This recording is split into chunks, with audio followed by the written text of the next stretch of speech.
Hey everybody, hope you're doing well. So today I'm going to be playing This Bed We Made.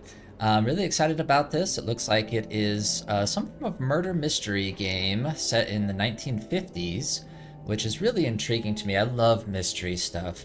Like any mystery novels, films, TV series, it's like my favorite genre. So really excited to dive into this. I've got my peppermint mug filled with water. I've got my notepad here just in case I need to write anything down. So really excited to dive into this. This was created by, it looks like, a small indie dev team, so really excited to check out what they've been able to create here. If you enjoyed the video today, be sure to like, comment, subscribe, all that fun stuff if you want to support me. Thank you so much. Let's go ahead and dive in. Hopefully I've got the audio and stuff all good. New game. The game takes account of all of your actions, including the ones you decide not to take. These choices will determine your fate and the fates of others around you. Uh-oh. Pressure. Proceed with caution. Service de police, post Montreal. Okay, Montreal. Cool.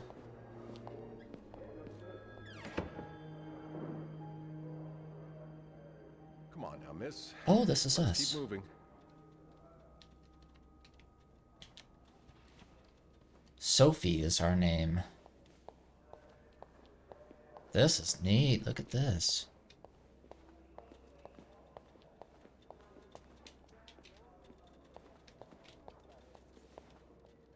Join the Montreal Police Force. Okay.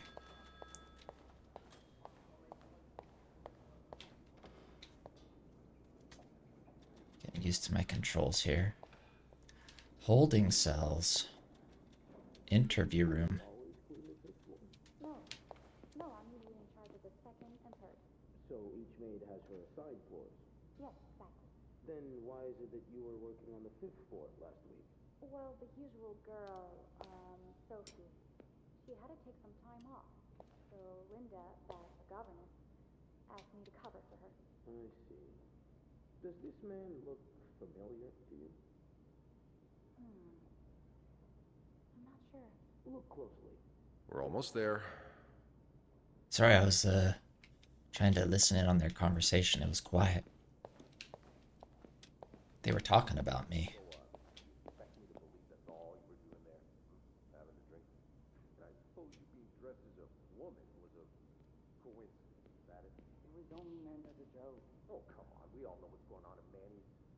Manny's? Just a little further now. It was the first time I ever went there. Bear with me, officer. So if I take your picture and show it to the others, they won't recognize you? Well, one or two might, but Yeah, that's what I thought. Miss, it's just down the corridor. Come on. Your family and your friends, when they see your face in tomorrow's paper, you will like that, wouldn't you? Might lose your job. Might get kicked out of mommy's and daddy's. Well, all that trouble will be avoided if you start. Oh, they're pressuring him into... Here we are. Okay, our turn.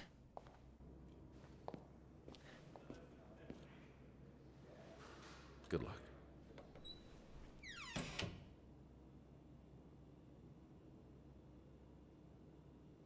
She's all yours, sir. Somebody dressed up? Sophie Roy, Like, I'm Detective That guy Maurice dressed up Tremblay. like a woman? Is that what I was hearing? Let's see. 21 years old, working at the Clownton for over a year. Husband? I'm sorry? Are you married? No, not yet. I live with my mother. She's sick, so I have to take care of her. No father. No, it's always just been me and my mom. All right, Miss Roy. I need you to tell me everything that happened, starting with this morning. Oh, par la fontaine, les filles s'en vont et s'y Oh. promènent au bras des So garçons. we're playing the Tu flashback, es essentially. tendresse au cœur des buissons. où elles étreignent l'amour en Look at the scène, vacuum. qui les enchaîne dans un tourbillon de vrais poèmes, car dans les frissons naissent toujours Snowing les outside. plus belles chansons d'amour. Au clair de la This is really fontaine, impressive so far. j'ai vu dans tes yeux mille couleurs. Quand la claire Look at the phone, the fontaine radio. s'amusait au jeu de nos deux cœurs. Document's done. Now just a bit of tidying up, and I can go on break. Longtemps de ce vieux The teddy bears. fontaine, tu dans tes grands yeux Oh, she's humming.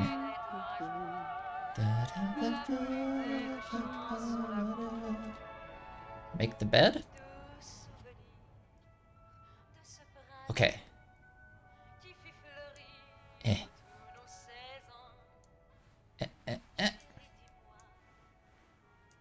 Ta-da! Nothing like a well-made bed. Well, let me look around before I place the pillow. What's in here? Only menswear. Are you in town for a business trip, maybe?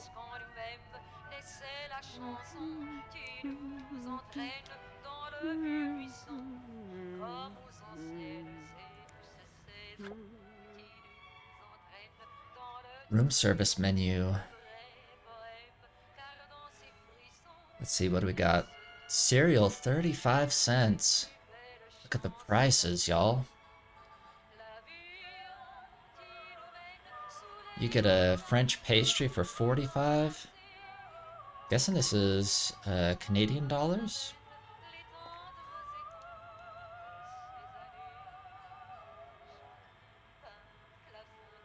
Chocolate milk, 20 cents. Is that what, I actually am not familiar with like Canadian currency very much. Do you use cents as well in Canada? Oops.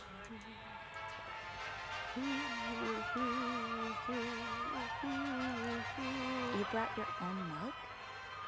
Well, I guess ours aren't quite as complimentary. Best dad. That's cute. Unless he gave it to himself.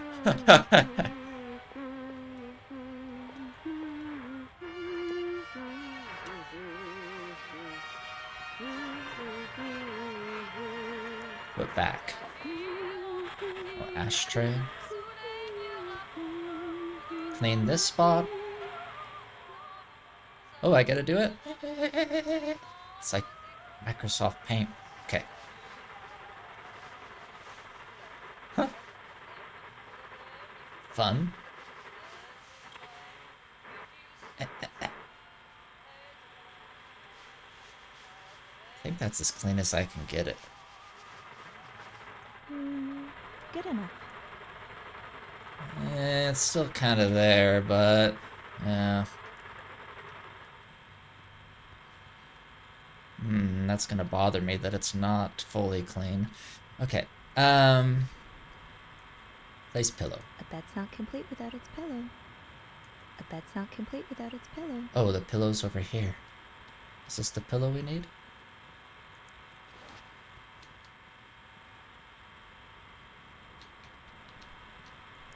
I could just do the cleaning part. I don't even need the murder mystery. I just have fun cleaning the room. Okay.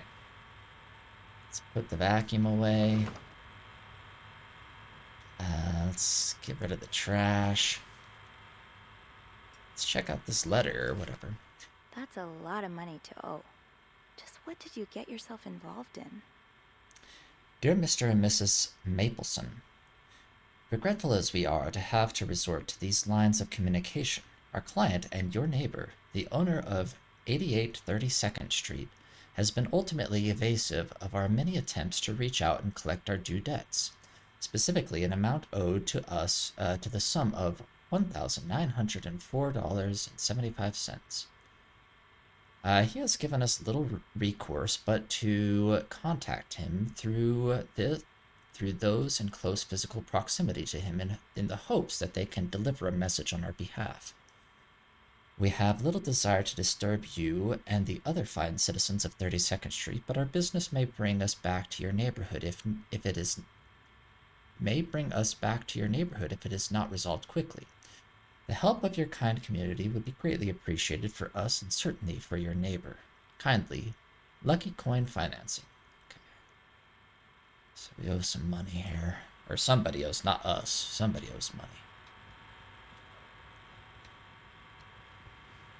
Let's look at it in here. I don't think I looked in here yet. Only Oh, I men's did look wear. in there. Are you in town for a business trip, maybe? I think they're running from debt collectors. You know me, you know my family. You've had a seat at our bar since the day we opened in '49. You're more than a friend to us, you're practically family. And while friends are polite to each other, family deserves more. Family deserves honesty. As such, I want to be as direct as possible in letting you know that you're down to your last chance. The $8,380 you owe us plus 25% interest is now 8 months overdue. My patience is worn thin. This isn't like one of your unpaid bar tabs. You came to us for help, and help always comes at a price. We've opened our pockets to you time and time again, and all you've done is taken advantage of our goodwill and generosity. We'll come over in person to make our collection tomorrow. I'll be bringing along the boys so we can sit down and have a little chat. But just so you know, they aren't too good with words. Okay, this guy's got a lot of debts. 2 different debts now. Look at the TV. Anything else over here? Acknowledgement of debt. Date of initial loan, January 2nd, 1957. The name is... It's like Mayhew? And something, I can't read it fully. Initial amount of $1,500. Amount overdue, $3,500. On the date of the initial loan, the lender agreed to lend an amount of money to the sum of $1,500 to the borrower for an enduring period of 12 months calculated from date of the initial loan. The borrower is to be obliged to pay interest at the rate of, it's like maybe 15% per annum. This total sum of said interest to be paid together with capital sum of granted loan by the loan period's end, with the loan period reaching its conclusion on July 2nd, 1957. The borrower is expected to have repaid the full amount owed. Failure to do so will prompt further action. Refer to page 3 for further details on the place and time of repayment. Refer to section C for the expected rates of all overdue payments related to the past time that has passed since the loan period ended. Okay, we only have one of the pages for the loan agreement. Let's see what Beth wanted to talk about. Let's check this first, though. Alright, we got the Bible here. Call? No need to bother reception right now. Oh. Oh. Ah, yeah, the piece. I didn't realize that static was coming from the radio till just now.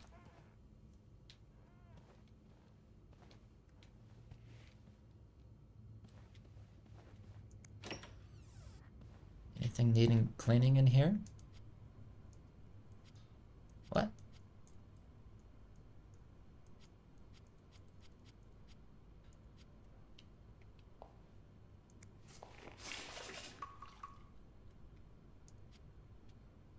Not sure why I can't clean this.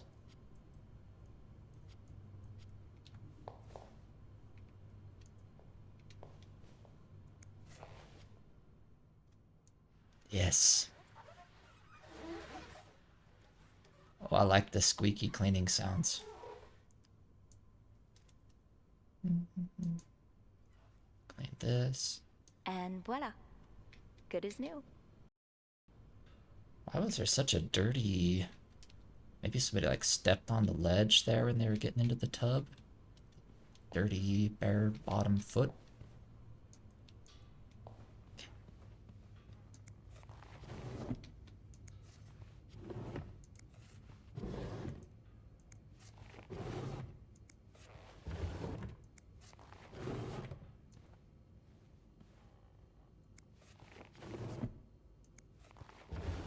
Nothing in these. Okay. Do we need a chimney sweep? No. Okay. Oh, we got a safe. Please clean this room. Do not disturb. That's cute.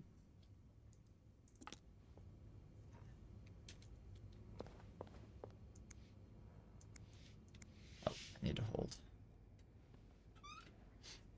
504.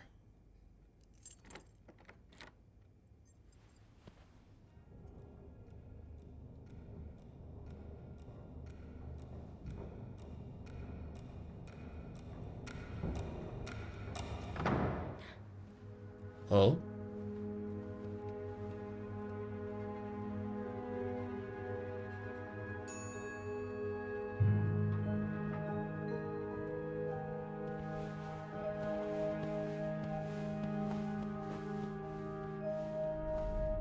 Have you heard about that nut I house bet. in the film next door? Yeah, it creeps me out. Imagine all the weirdos who'll start hanging around the hotel. I can think of someone who'll feel right at home. Look at her, always glued to that gossip magazine. Do you think she has any real friends? Or is it just Gracie, Joan, and Marilyn? Well, when your own life is that dull, you need to get your excitement somewhere. Oh, did you see Rebecca come in this morning? She was wearing the same clothes. Now, don't you think you're overreacting? This is exactly the kind of behavior Linda warned me about. She's doing everything she can to break us apart. Sophie speaking. Hey, it's Beth.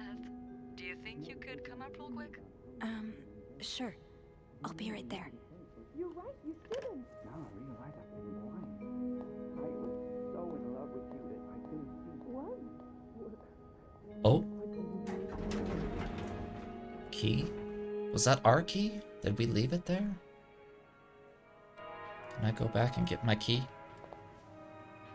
No? Okay. Press Q to hear Sophie's I should thoughts. talk to Beth at the front desk. Okay, I'm guessing those are maybe like hints.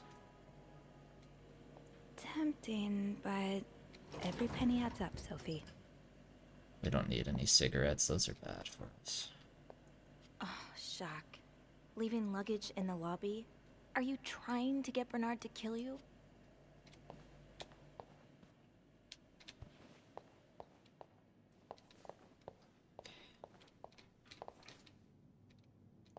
This leak really needs to be fixed. I hope the weather doesn't make it worse.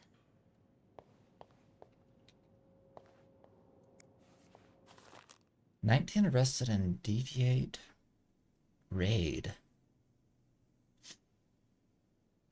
Montreal police arrested 19 persons in an early Saturday raid at Maine's Manny's Lounge. Okay, we heard about Manny's earlier. Located on Stanley Street, downtown Montreal. The establishment, owned by Emmanuel something or other, is a known hangout for sex deviants. Whoa. A Montreal City employee, a court official, and 2 teachers were among those seized, according to official reports. Lieutenant Sylvian says he plans to send letters to schools employing the arrested teachers. School principals, parents, and fellow teachers should prevent such people from being in close contact with youngsters, he said. It is everyone's responsibility to protect our children. He also promised an investigation would be opened, who already has a criminal record to his name. I'm guessing that's the important piece I need to make sure that I read here, does it? Well, actually, let's read it like this. It's a little bit easier to read it this way. Montreal is paralyzed by this winter's 5th and most important snowstorm. 15 inches of snow are expected until the end of the day. The last major storm back in January had covered the city with 12 inches of snow.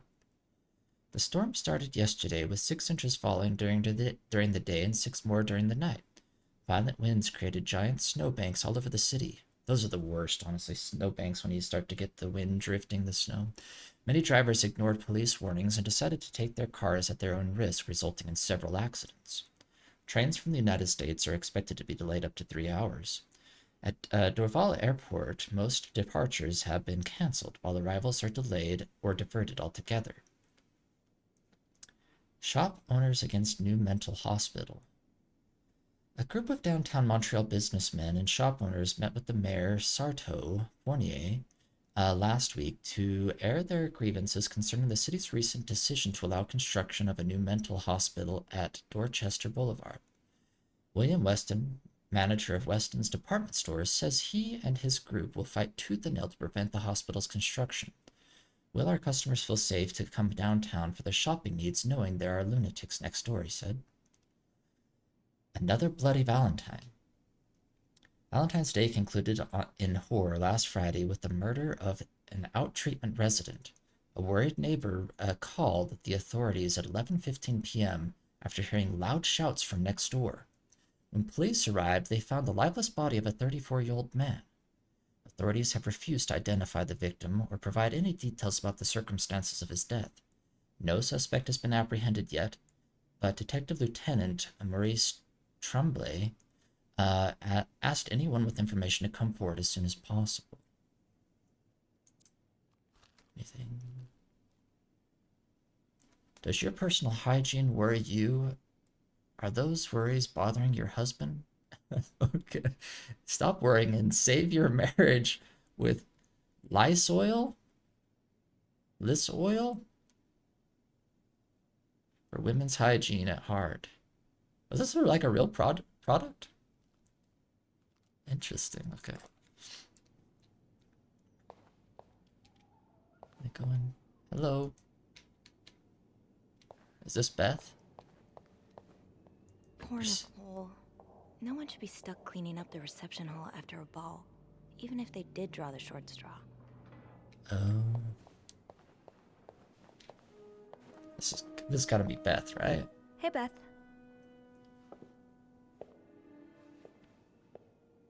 Hey there. So, who's sleeping? Sleep what?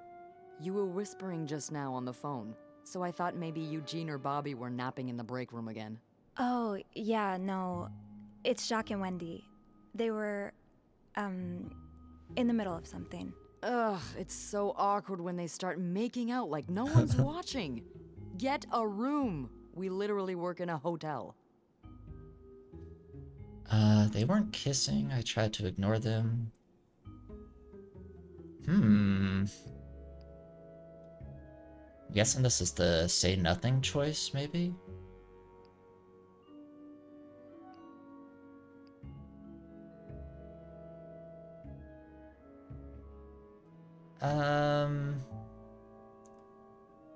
Let's just go, you said you needed to see me. I'm not gonna spread further gossip and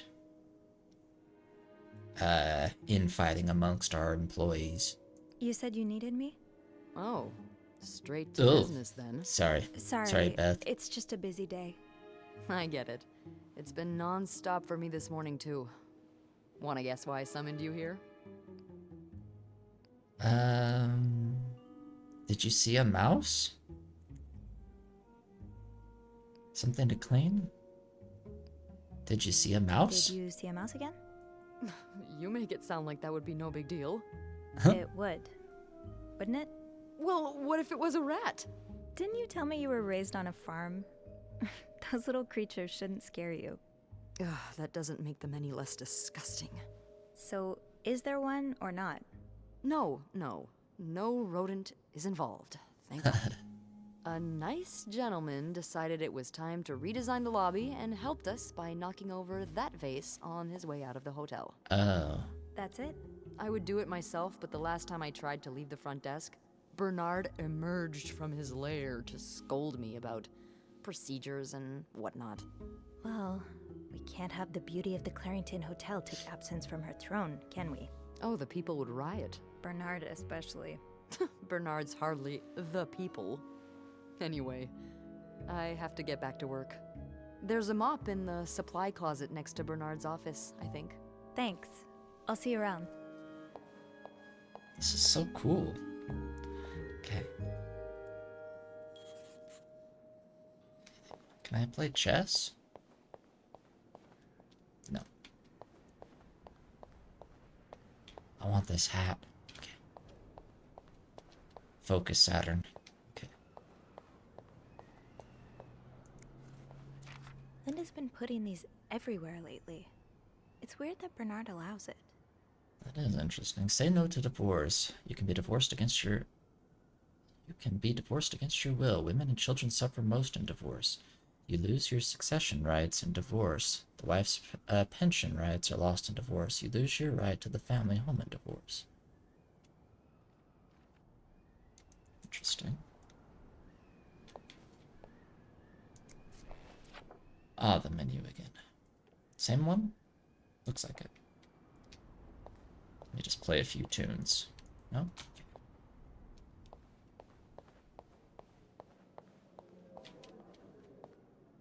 Chocolate mousse cake. Maybe Bobby wouldn't mind sneaking me a slice. Ugh, no. Bernard would have both our heads. Oh. These are my clues, maybe? Some days I'm convinced that Clarendon is haunted. It's not that I believe in ghosts normally, but there have been too many incidents for me to rule out the possibility completely. Just this morning, or maybe it's like my journal? Just this morning I was waiting for the elevator on the 5th floor when I heard a loud bang behind me, like someone shutting a door, but with more force than I've ever heard a person use. I looked around and there was no one to be seen. Am I just imagining things? Overheard Wendy and Jacques arguing in the break room. From the sounds of it, Linda got to Jacques' head and convinced him that Wendy was flirting with some of our guests. I couldn't believe it. Anyone who's been around them for more than a minute could see how much Wendy loves Jacques. She would never do that to him. Beth spanned her. Even if it's only a few minutes out of my day, my chats with Beth are always a highlight. She called me up to clean up a mess, which gave us a chance to catch up. I don't think I've met someone who made conversation seem so effortless. Beth has a witty response for everything. It's too bad maids aren't usually allowed in the lobby. Chatting with her every day would be great. Okay.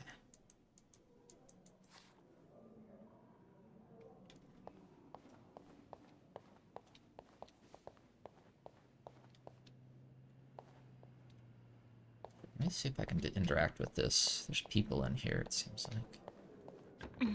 That smell. Oh, that's like the restaurant We were allowed in area. there. Linda, It's Wendy's Bernard. great at her job. Guests absolutely love her and... Not just guests, apparently. Oh, God damn it, Linda! I only like her because guests like her.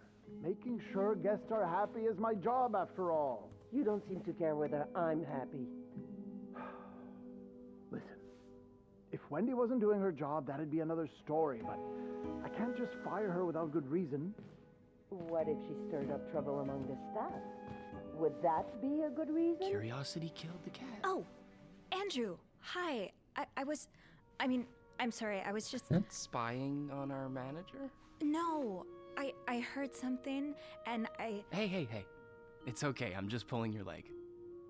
I'm sorry I scared you. Nice bow tie, Andrew. I'm not used to having people around me while I work. Yeah, you're always working alone up there, aren't you? I actually think it's the first time I've seen you down in the lobby.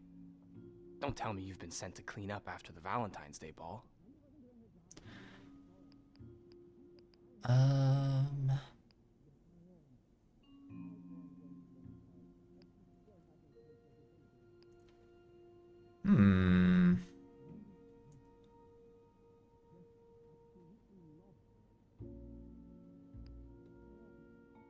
Actually, Beth called me here. Beth called me. A guest knocked over a vase and made a mess in the lobby. Yeah, I saw that catastrophe happen. Just what we need, huh?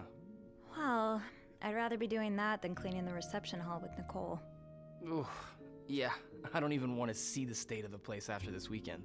I know chocolate fountains are for dipping, but I didn't expect to find someone's shoe in there. What? How? No idea. You must see plenty of weird stuff too, right? Yeah. What's the weirdest thing you found in a guest's room? Something about you?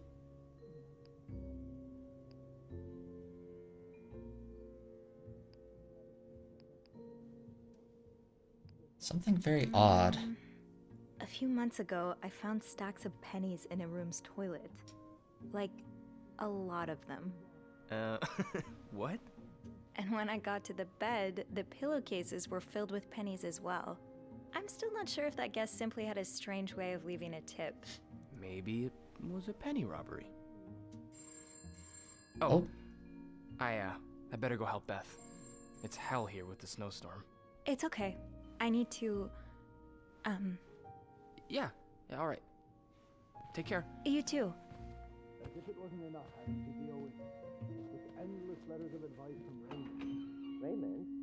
What have you on? I wasn't expecting to have, like, these choices and stuff. This is interesting. Should I just go into the manager's Now's office? probably not a good time to disturb Bernard. Andrew's ambush. Oops, so Andrew caught me eavesdropping on Bernard and Linda, who was once again complaining about Wendy. Thankfully, he didn't make a big deal out of it. He doesn't seem the kind to judge. He's actually quite nice, easy to talk to, fun to tease, and funny in his own quiet way. I hope I'll get a chance to talk to him more. I get the sense that there's a lot more to him than he willingly shows. I haven't been able to get through to him. And anyway, the last thing I want. Bobby made it very clear he doesn't like anyone walking into his kitchen uninvited. Oh, that's the kitchen. Okay. Let's go into the janitor's closet.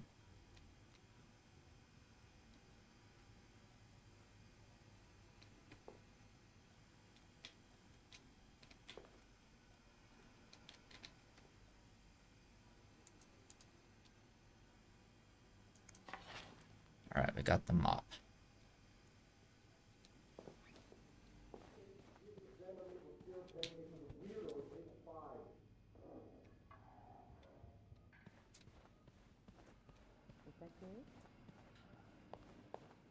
I'm really sorry about that. I'll have a word with our kitchen staff to make sure it doesn't happen again. Well, that sounds a bit excessive, don't you think? Of course, of course. We're all grateful that your employer chose the Clarington for... Ah, the joys of customer service. Okay, let's clean this up. All right.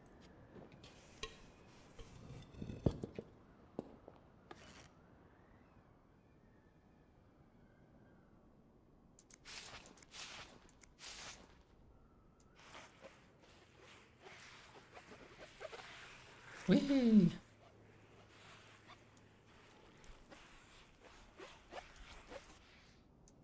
Ew.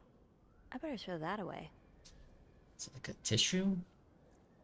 It's like there's something written on it, though. Am I crazy?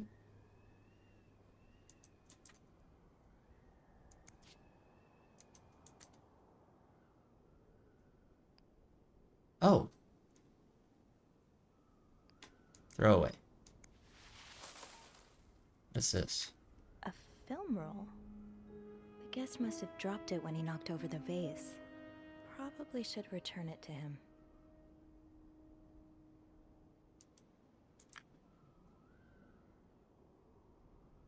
Pick up. Now I just put the leaves back in the vase, and it'll be like nothing ever happened. Ta-da! Let's go outside. There's something so peaceful about looking out at a storm. From the inside. Where it's warm. And dry. Huh? While cleaning up the mess lobby, I found a roll of film on the ground. I'm guessing whoever knocked it over must have dropped it. With Beth's help, maybe I can figure out who it belongs to and return it to their room. I usually keep lost items at the front desk, but bringing it back myself would only take a few minutes out of my day, and might put me a few steps closer to Employee of the Month. Oh, we got our sights set high. I'm actually gonna turn the volume up just a tiny bit here.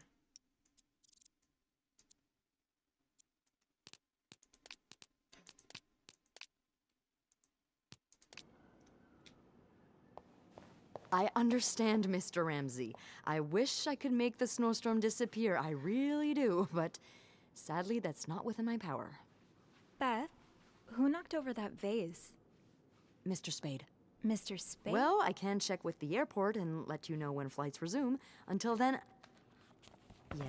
Yes, I know. You've said that already. But... no, that's very unlikely. So... Where is Mr. Spade which room are you at? staying in, Mr. Spade? Oh, you're welcome to speak to my manager if you'd like. I'm sure Looks he'll like be 505. thrilled to talk to you. 505. Well, for that, you'd have to... Room 505. Great. That's on my floor. I can return that film roll without going out of my way. He's a bit of an old-fashioned fella, if you know what I mean. Bye, Beth. Yes, certainly. So first I suggest finding a nice little corner where you can kneel down, all right? Then you clasp your hands together. Whoop. Hold it, please. No, Andrew! Andrew, are you okay? Yeah, it's just... I slipped on the puddle by the restrooms. Oh, I'm sorry. I Clumsy probably should've cleaned Andrew. that. Oh, no, it's my fault. I should have asked Eugene to repair the leak. Which floor? Oh, 6th. Thanks.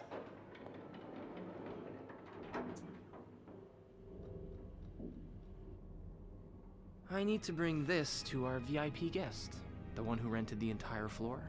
Oh.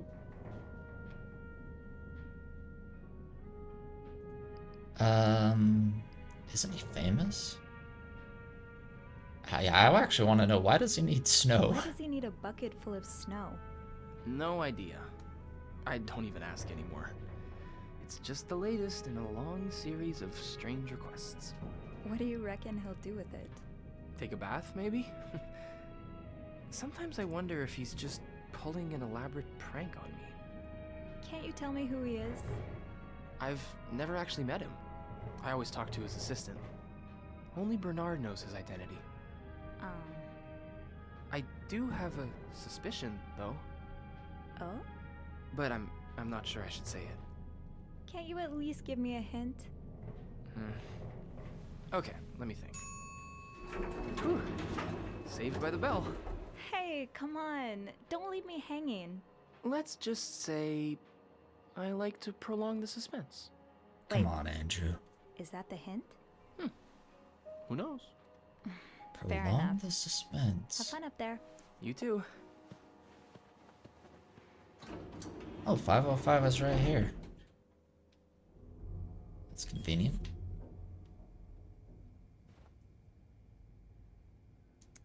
Is this the same newspaper? It is. Does carrying this everywhere really make us better maids? Bernard seems to think so. Be invisible. Be thorough. Be careful. Partial cleaning.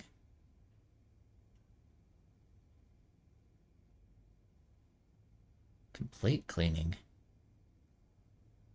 Huh. To the bathroom shelf, my friends. Oh. Lace cup. What? Another day, another dirty dish to pick up. Open? Shouldn't I, like, knock? It's, like, already open. Okay. Mr. Spade?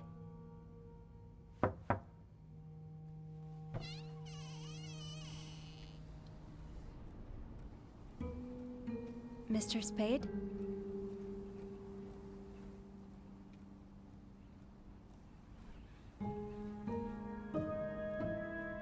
Oh, more rolls of film.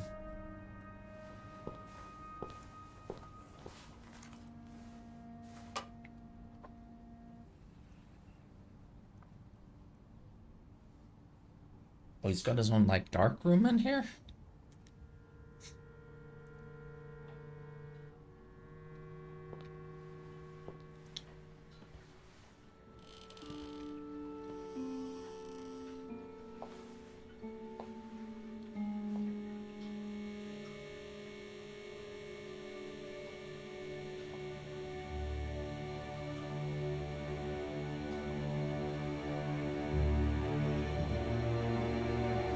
Yeah.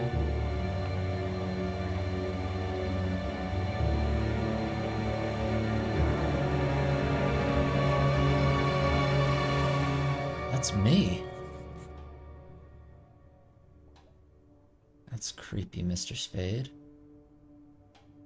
What is this?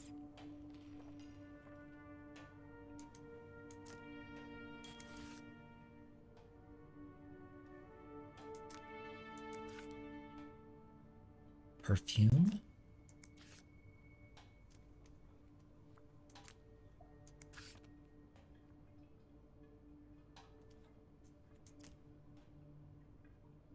Tampering with objects may lead to positive or negative consequences. I don't know, man. These are kind of creepy. I'm throwing them away.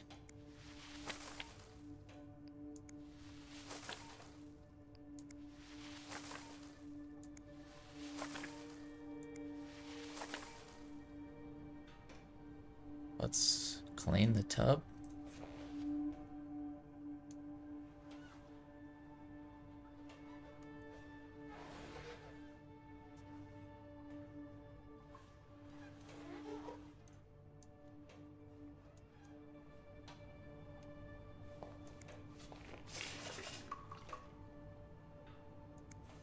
Looks like prescription drugs. But what are they for exactly? Meprobamate.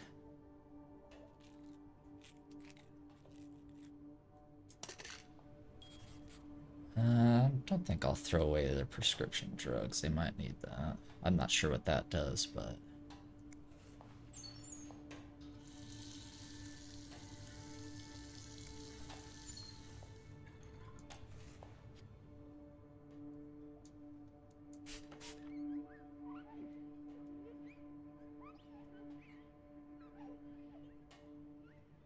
Interesting.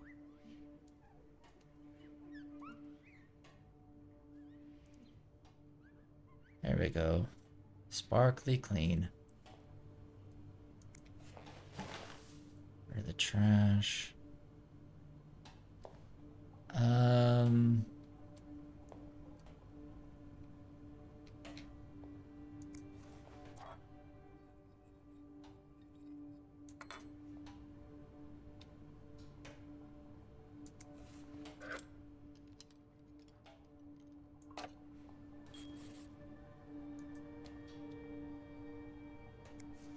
I should bring that back to my cart. Yeah. Take that. Do I have towels? Where do I put the towels?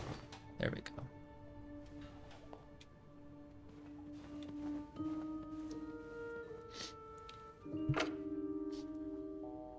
I'll let him keep his photo stuff, but I'm taking the photos with me.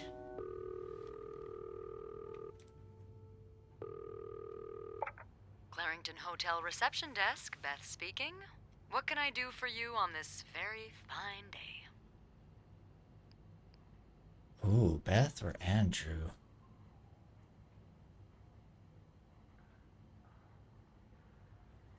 Choose between Beth or Andrew.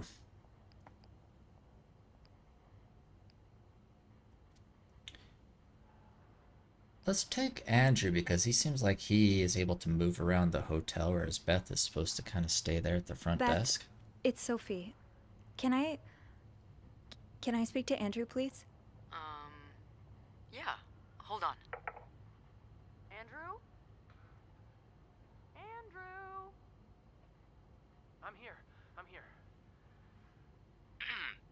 Clarrington Hotel reception desk. Andrew speaking. Hey, are you okay? Hey, Sophie. Yeah, it's just... my trip to the 6th floor took longer than expected. Oh, I'm sorry to add to your plate, but I really need your help. Sure. What's up? I think Mr. Spade's stalking me while I work. Mr. Spade? Why would he...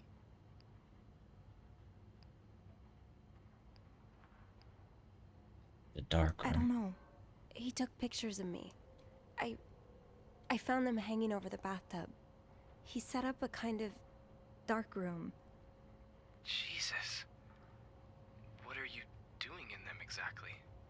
I can't believe I'm about to say this, but sometimes when I clean the rooms, I get a little curious and, you know, snoop through our guest stuff. Oh. And Mr. Spade caught you in the act. Yes. I think we should call the police. Whoa, slow down a minute. But... Sophie, there are pictures of you invading our guests' privacy. But I didn't steal anything. I was just snooping, I swear. Well, I did just steal those pictures. But others might not. With those pictures, it could really blow up in your face if a guest were to complain about missing items. I threw the pictures out. Well, I threw them out. Well, that's one way to deal with it, I guess. You said you found the pictures hanging over the bath, right? Were they still wet? I wouldn't say wet, but a little damp, yeah. Okay. So you must have developed them fairly recently. What are you getting at? Well, the pictures you found were left there to dry, but he could have developed more of them in an earlier batch. He wouldn't have left them in the bathroom, though. Probably stored them somewhere dry.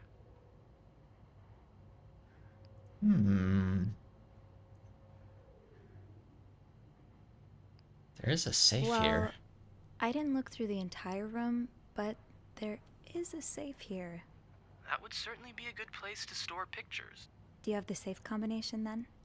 I'm pretty sure it's locked. Maybe I can... Give me a sec.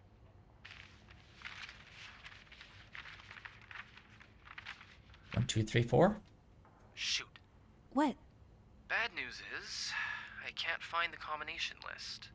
Good news is, we can probably do without it. Most guests write their code down to make sure they don't forget it. So, say you wanted to look for it, I could keep an eye out and call you if I see our mysterious photographer return. Okay. Yeah. Thank you. No problem. Oh, and Andrew? Yes? Please keep this between us. Got ourselves into quite the pickle here. I feel like what Mr. Slade is doing is far more serious than what we did wrong. Greeted me aside. I can never see you snooping through guest items. Should I call the police? Called Andrew for help. He convinced me to keep digging and not make any decisions just yet. Not until I have a better idea if those photographs of me exist in the first place. Of why they may. After seeing these photos, it's hard for me to believe someone's watching me while I snoop, but I have to find out more. The safe seemed like a logical place to start. Okay. Let's look around.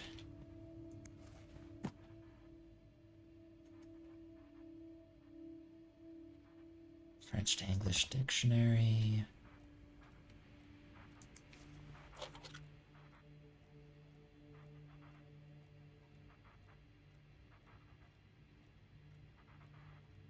Huh.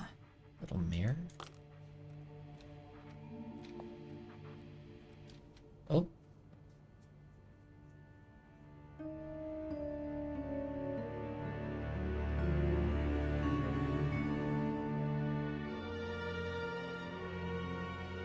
Scam. He had a tin of scam. Let's see. Beaver Lake. I took Mom skating there just a few weeks ago. Is that 728? Wait, are those numbers? 7 2 2 2. They look like almost like note symbols. Heart 7 2 G note. I'm guessing those are gonna be important. Harry's diner, too. Were we ever there at the same time? No, there's another heart on this thing. Oops. Why Harry's? Lots of burger places closer to the hotel. Yeah, this guy's like a private detective for me or something, like he's inspecting me. This This was the sale where I found that winter jacket that Mom loves. Were you there too? Weston's. That's the hotel that didn't want the hospital built. Trail tramways. I just visited the oratory for the first time in years. This has to be a coincidence, right? I don't think so, Sophie. The lake. And there's an X. And an envelope. And another X. T30. Upside down T? Or 1? Ah. One man's trash is another maid's trash. Okay, let's throw it away. Something tells me you won't be missing this. Let's throw away all of his canned. I hope you aren't eating those beans. Morgan. Is that your real name? Why did you check in under Mr. Spade? Paul Morgan? From West Virginia, USA. And it's from Edith something in Vermont. Edith Franklin.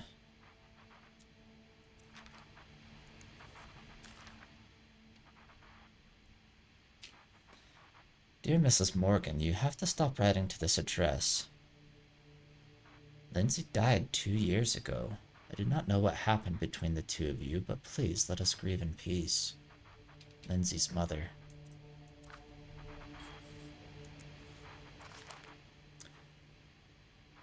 These these are from Lindsay to Paul Morgan.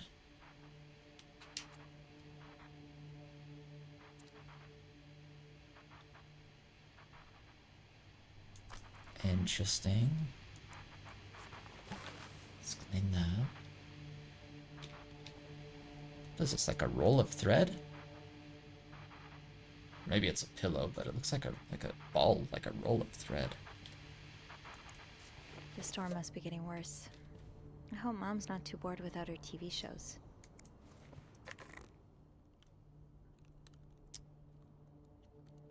Okay, so he's using these to...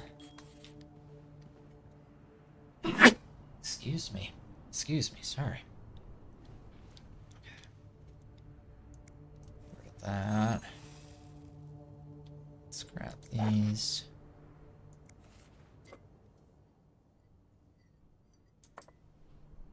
I should have looked in the other one first, too. He's drying his clothes on the radiator here. Saving?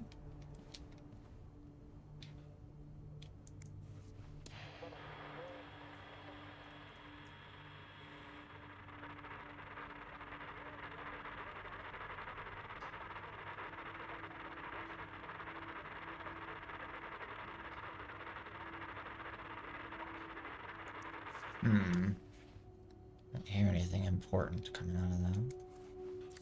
I'd forget my own head if I didn't write everything down. I guess we have that in common. Did not forget to take... Okay, I did not take his pills, so that's good.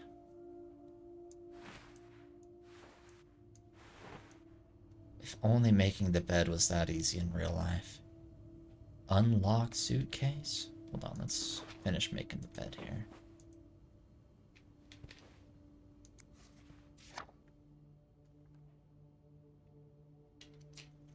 Infantry Division, Belgium, November 1944.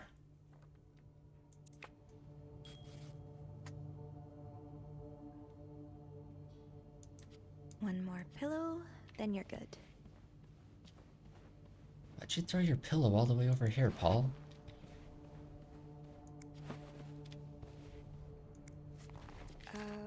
Request to move to 507. Why did you want to change rooms? Regrettably, this room in question is currently occupied by an extended stay guest. Therefore unable to grant your request. Thank you for understanding. Please contact us, Bernard.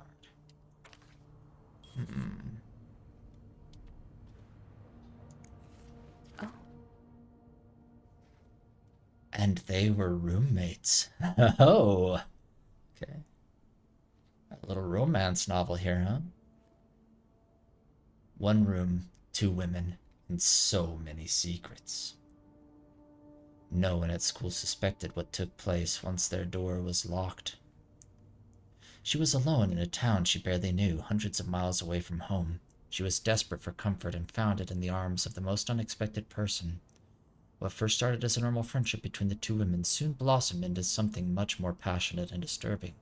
This is a tale of love and desire like you have never read before.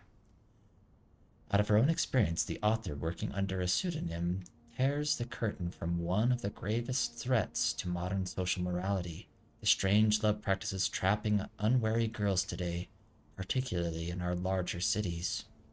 Let me check my... Yeah, we're being tracked. I think these are kind of just like...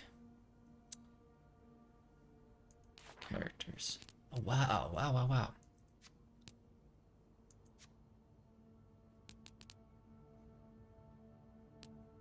There's so many things here. Okay.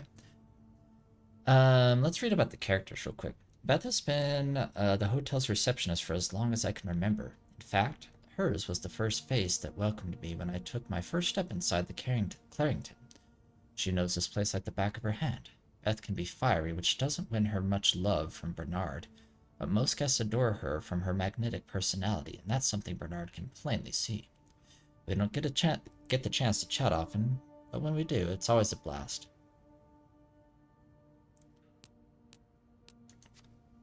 Bernard is the Clarington's manager, the big boss. He spends most of his days locked in his office and doesn't like the maids roaming around outside of their posts, so our paths don't cross often. Lately, he's been hell-bent on getting the hotel back in shape, whatever that means. And there have been a lot of changes around here as a result. He's enforcing employee rules more strictly than ever and dropping God knows how much money on renovations. The stress is practically radiating off of him. Bernard and Linda are quite close. She's his second in command, but it's an open secret that there's more going on. They've been arguing more and more lately, though. Usually about Linda's strong feelings about Wendy. Bernard loves Wendy, or more accurately, loves how much the guests love her, while Linda thinks she's up to no good. Linda is the Clarington's governess, Bernard's second in command, and it's easy to see why she rules over the maids with an iron fist, always ready to enforce Bernard's latest rules to the letter. Most of them hate her for this, but my feelings are a bit more mixed. For whatever reason, she seems to have a soft spot for me. The same cannot be said for Wendy, unfortunately. It's like she's made it her life's mission to break up Wendy and Jacques' relationship, and I'm worried that her latest efforts may succeed. Linda feels incredibly strongly about married couples who choose to divorce. She's been leaving anti-divorce flyers on every floor and won't even speak to any divorcee staying at the hotel, like poor Mrs. Beaumont in room 5. Oh, Beaumont's in 507. That's the room we just read about. Where do such strong convictions like that come from? It's a little hypocritical, to say the least. Hypocritical, sorry.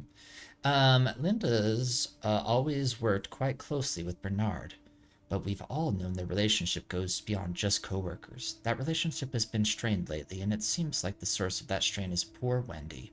Bernard might be willing to bend over backwards for Linda, but firing the hotel's most popular waitress just because she demands it, I'm not sure he'll bend on that, or bend that far. Hey, Wendy. Wendy is a waitress at the hotel's restaurant. She and her best friend, Yvette, were hired together, and they... Oh yeah, we heard about Yvette. And they used to be inseparable until 3 or 4 months ago. It's no coincidence that this was around the time Wendy started dating Jacques, the bellboy to whom she's now happily engaged. That is, depending on who you ask, Linda seems to think that Wendy is the Clarington's resident flirt. Sure, she's popular with the guests and collects the most tips by far, but I've always chalked that up to the same thing that has drawn me to her, that warm smile that just radiates kindness. Linda's not convinced, though, and seems to have taken it upon herself to expose Wendy for who she really is. Right. Jealous much? Ah, the bellboy. Jacques is one of the Clarington's bellboys. I don't know much about him. He's even more shy than I am, barely looking up to get at guests when carrying their luggage. People like us just need someone to bring us out of our shells, and apparently for Jacques, that person is Wendy. He's like a completely different person around her. He lights up, laughs, even cracks jokes. I was so happy that he found Wendy, and even happier when he proposed. They're like the Claringtons' very own Janet and Tony, but it seems their engagement is in peril thanks to Linda's meddling. Stand strong, Jacques. Don't fall for her manipulations. Bobby. Oh yeah, I think we heard the name. Bobby is the head chef in the Clarington's kitchen. He takes care of all the restaurant duties and the meals ordered through room service. I love walking by the kitchen doors any chance I get, just to enjoy the smells of whatever Bobby's cooking up. But linger too long and you'll get an earful or worse. I do not want to spend another afternoon cleaning macaroni out of my hair. Here's Andrew. Andrew is a concierge and receptionist for the Clarington. He's intelligent, professional, kind, and well-mannered, which easily makes him Bernard's favorite.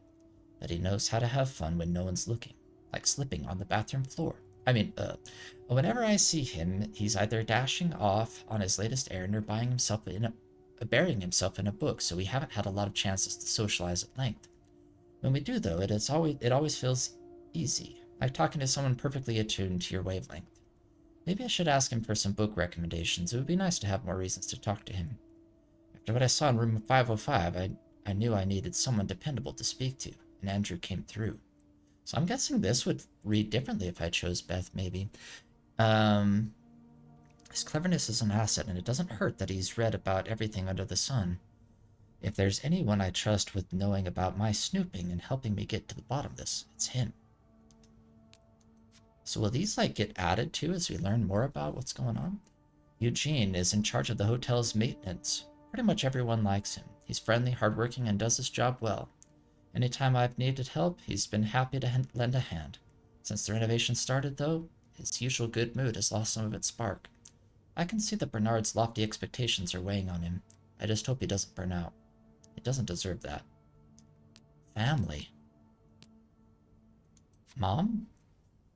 Mom always means well, but life hasn't dealt her the best hand of cards. She doesn't talk to me very much about her time as a nurse during the war, but I've always wondered what kind of person she was before that harrowing chapter of her life. It's just the two of us at home. Oh yeah, she's sick, huh? Mom's had bad luck with keeping jobs, and she finds it hard to be around people, so she stays home most of the time. At least she's never missed an episode of The Wild Orchid. On her good days, she can manage on her own, but on her bad days, well, I do my best to be there for her. Dad left when I was 2 years old. Haven't heard from him since. Mom doesn't say much, so I stopped asking. Paul Morgan. Over the vase in the lobby, but other than that...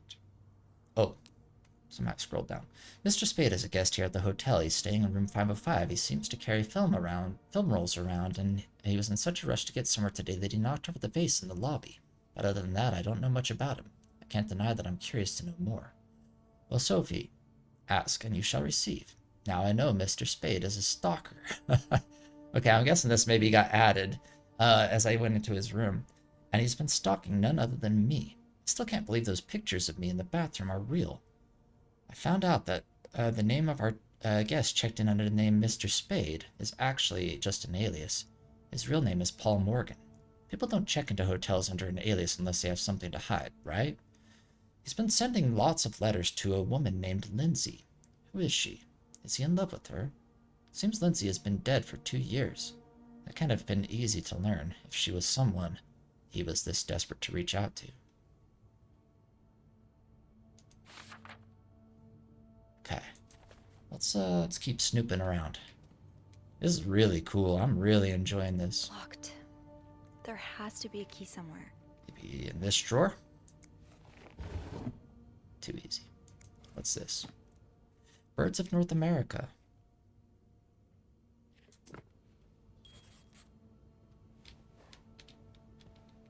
Wait, that was a clue?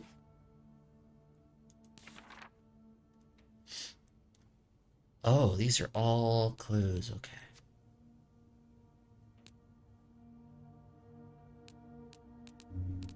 Okay, so we have all of our clues. Or all the things we at least found. Maybe I've missed some stuff. Looking for a key.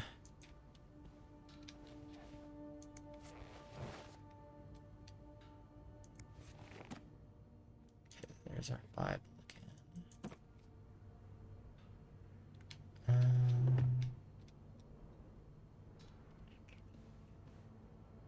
Key. What do we have here? Hello. Pick up. Snoop, snoop, snoop.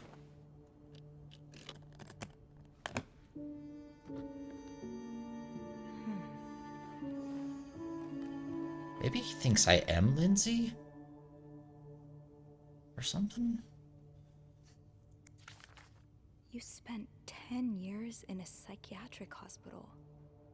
And it looks like you left with a long list of diagnoses and prescriptions.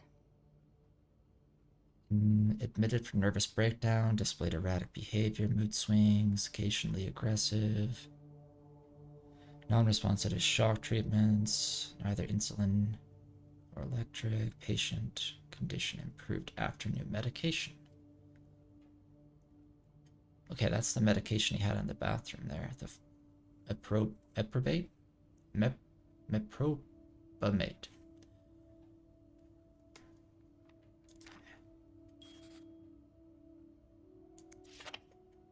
So he is in the war. Shoes? Nothing else in there, doesn't look like.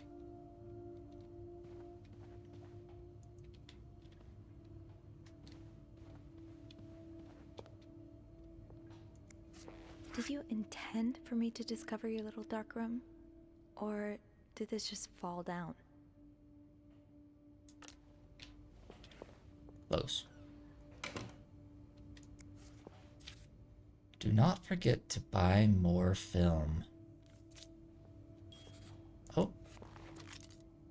Here's his room key.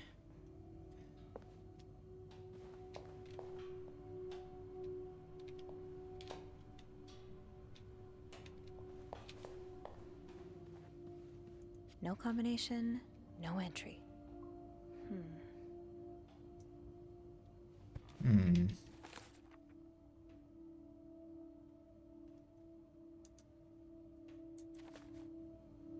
Okay, let's put those cups back on my cart.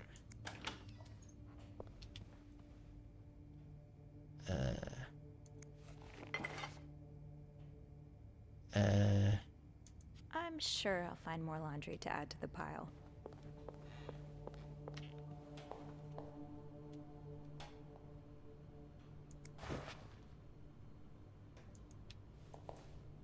Oh, I left the clean towels on my cart. Nope. Another day, another dirty dish to pick up.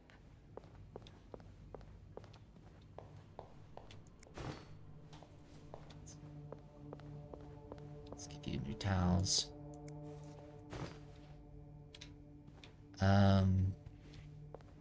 What do I do now? Go to 507? Do not disturb. Well, that's one less room to clean today. I won't complain. I feel like I'm missing something here. That's a lot of film. How many pictures have you taken, Mr. Morgan? I'm throwing it away.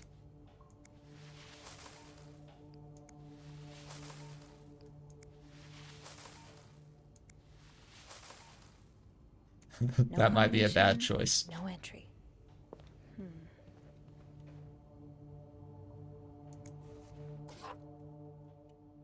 Shaving cream.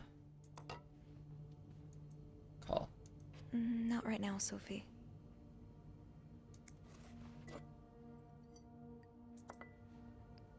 That up.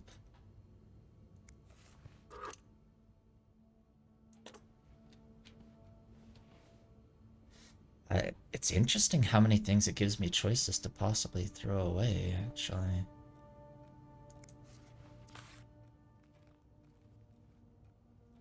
You don't need those. Those are bad for you. I'm throwing them away. Okay. Those are the letters.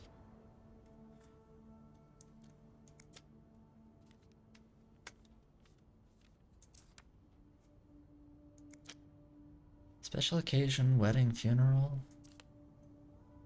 Let's see if I missed anything.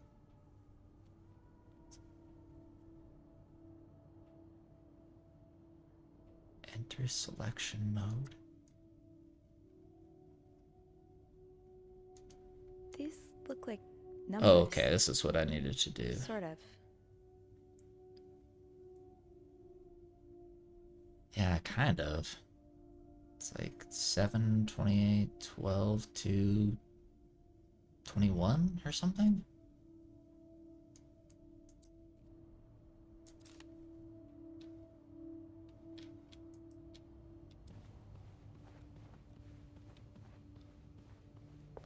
No combination, no entry. I have a clue. That letter from Bernard. Was there anything on the back? Oh.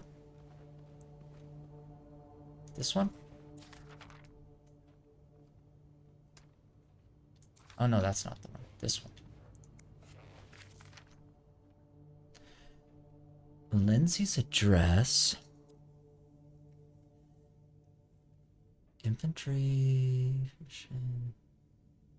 Could that be a reminder for the safe combination? Lindsay's address. Infantry. Okay, so Lindsay's address. Infantry division. Year of hospital discharge. Okay, so Lindsay's address. Hold on. I was just making progress here, Andrew. Is he here? Who? Oh, Mr. Spade? No, he's not. Oh, okay. Andrew, you said you'd call if he was coming back to his room. Right. I did, right. Sorry about that. Oh my god, Andrew. I nearly had a heart attack when I heard the phone ring. I'm so sorry, Sophie. I couldn't help but check in. Did you find more pictures of you?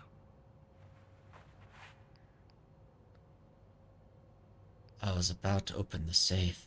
No, but I think I have enough leads to open the safe now. Wow. You're a resourceful gal, aren't you?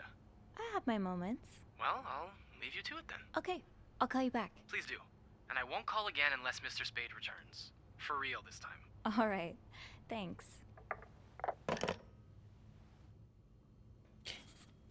So. False alarm. Okay, appreciate his investment. Promise not to call. Okay.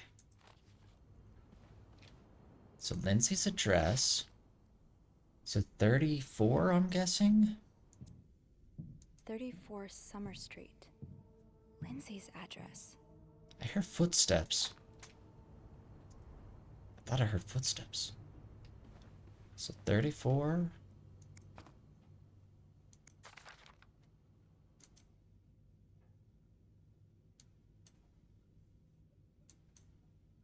Date of discharge 1957. 34, 57. What was the other one?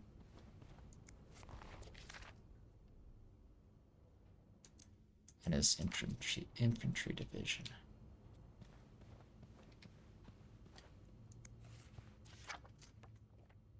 '99th. 99th Infantry Division. 99. So 34, 99, 57?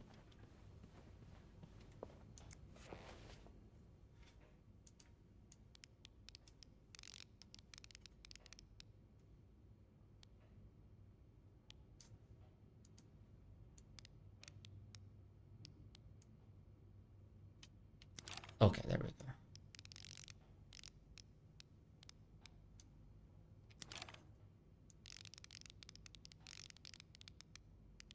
$57.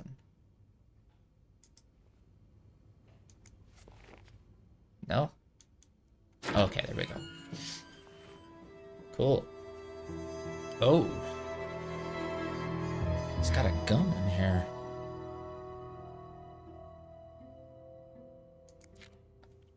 More rolls of film.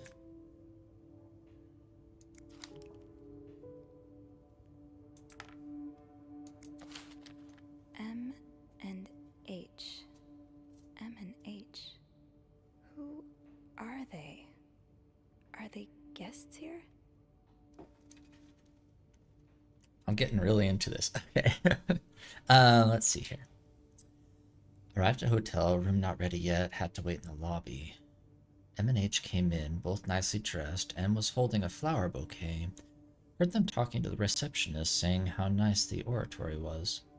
Picked up some flowers to find out what oratory they were talking about. Room finally ready, no sign of M or H.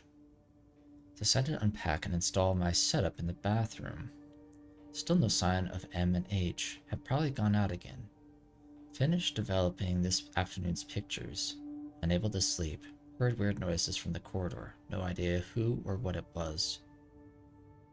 So I think he's investigating these people and ended up just getting some pictures of me, but I think maybe he was focused on the things I was looking at instead of me, maybe?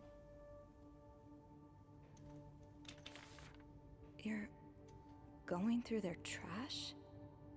You really want to find out what M and H are up to, don't you? So I maybe should not have thrown away all that film. M and H arrived at the hotel's restaurant and ate a quick breakfast. M and H left the hotel, got into a taxi, tried to follow, but had no money for a cab. Found a pawn shop to get some money, but no idea where M and H went. Back in my room, we'll have to kill time until M and H return. Spotted M and H entering the hotel with Weston shopping bags. Found M and H eating at the hotel's restaurant. H left for the bathroom. M exchanged a few words with a woman and her child. M and H left the restaurant, probably turning in for the night. While leaving, H emptied pockets in the trash. Searched the trash, found a receipt from a place called Harry's Diner. And they just happened to be at the same diner I went to? Why are you following them? And who's sneaking out at night? So many questions. M&H arrived at the hotel's restaurant for breakfast. M&H left the hotel and got into a taxi, followed them to the place called Mount Royal. M&H went skating on a small frozen lake, fell on the ice while trying to take a picture. H might have seen me. M&H ate at a lounge and left a ticket on the table, like it was weird symbols on it, just like Harry's Diner receipt. M&H decided to leave because of the snowstorm. M&H arrived at the hotel shortly after me. H looked angry. Something happened during the taxi ride, but what? No sign of M and H since early afternoon. Tonight, we'll try to find out who's sneaking out at night.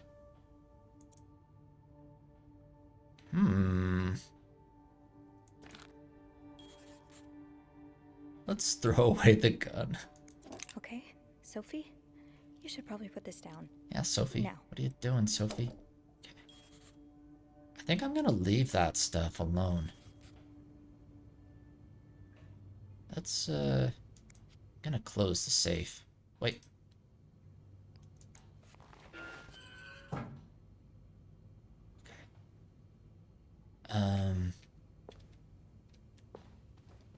Let's put the cup away. I just learned some crazy stuff, but let's put this cup away real fast. There.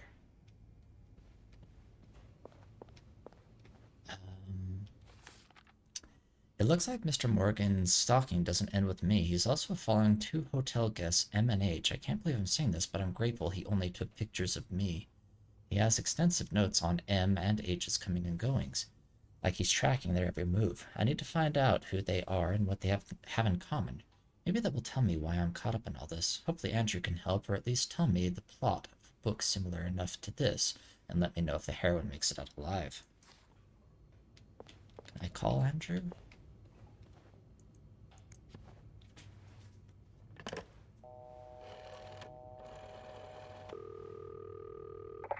Clarington Hotel reception desk. Andrew speaking. It's me. Oh, hey. Just a sec. Beth, could you cover for me?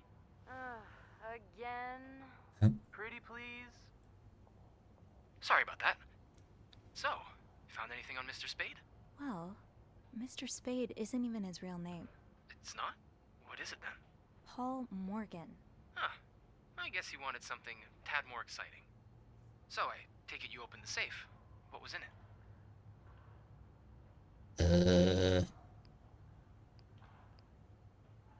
I found his journal. Journal. Oh? Does it say why he's stalking you? No, but it seems he's stalking 2 other people as well. 2 other staff members? Who is it? No, they're guests. I don't know their names though. I was hoping you could find them in the logbook. Oh, yeah, sure. Are you alright? Of course. Sorry. I'll just need some more info to narrow the search. What do you know about them? They're referred to as H and M. I found a transfer request to 507. Dialogue options with this will bring you back to this conversation. Okay. Mr. Morgan refers to them as H and M. It could be initials, or maybe, I don't know, husband and mistress? Oh, I hadn't thought of that. I didn't think of that either. I'll need a little more to go on. They're a couple. From what I can gather, it seems they're together. Okay, so we're probably looking for a room with a double bed then. Do we have a lot of couples at the moment? Well, seeing as last Friday was Valentine's Day. Oh. So yeah, a lot. Wait a minute. There's a couple staying in room 509. Hector and Marcella Cruz.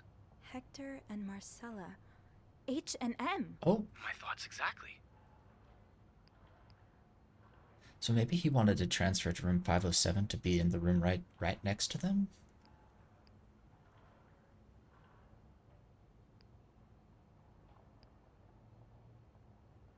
Ooh. What do we know about them? Do you know anything about the cruises? Well, I was there when they checked in. Handed them a couple pamphlets on tourist attractions. I remember noticing that Mr. Cruz wears the same cologne as my father, but... That's not much to go on. Yeah, I know. Do you, perhaps, have room 509 on your to-do list? I do, actually. Would it be wrong of me to suggest you do some... Snooping?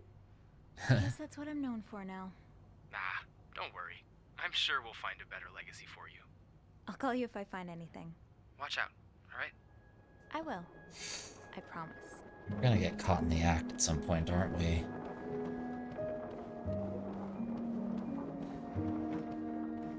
I kind of want to know how they're linked to me, though. I should have asked about that, but I don't think Andrew would have known.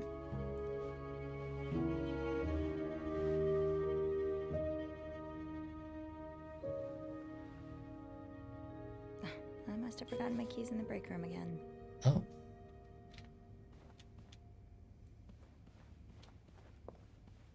What's this? Oh, a yo-yo.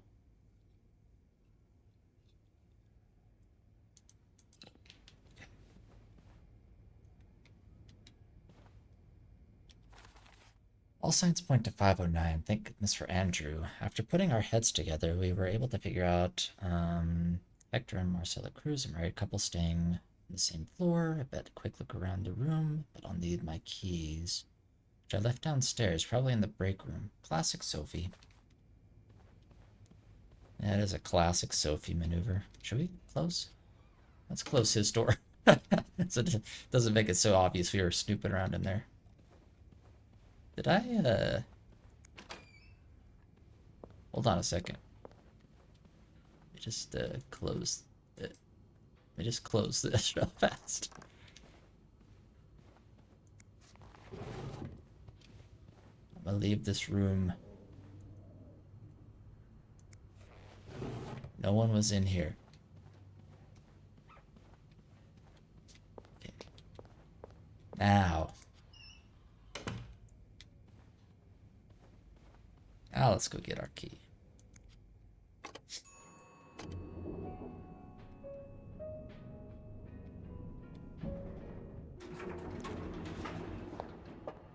This is really fun. I'm having so much fun with this.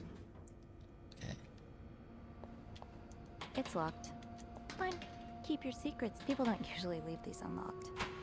Oh. Oh. Hold on. This is Eugene. The maintenance guy. Hey, what is going on with Eugene?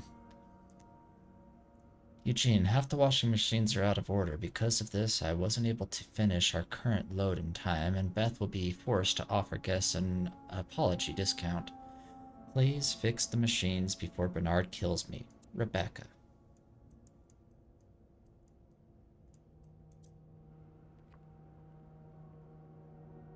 Pair of pants.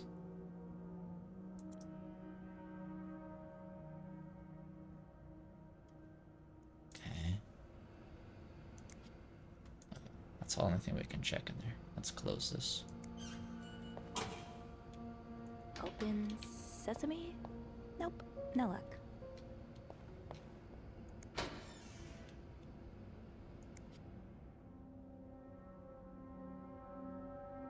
Oh. The way they look at each other. You can tell it's the real deal. Yeah. Oh, close. Anthony? Off limits. Did I remember to punch in this morning? Hopefully, we've been doing a lot of work for free, if not.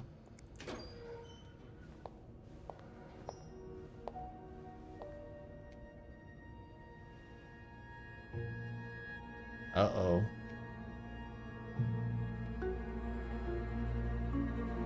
Hypocrite bitch. Moi? Hypocrite bitch? What did Linda do? Oh, Linda. And to whom?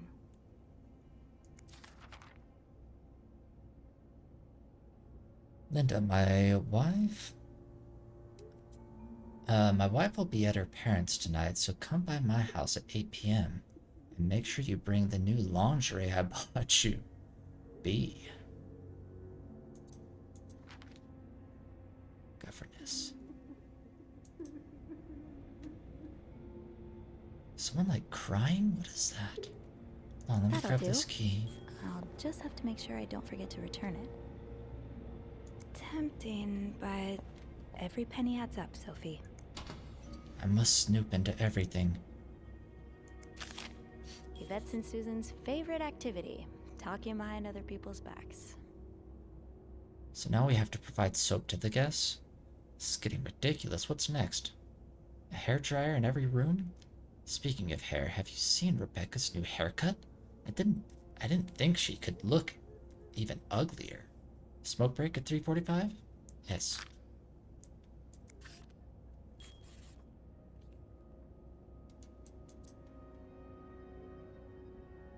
Throw away. I'm throwing away everybody's cigarettes. Okay. We're gonna help people quit smoking one pack at a time. Okay. Susan. It just zooms in on her nameplate, which is interesting. What?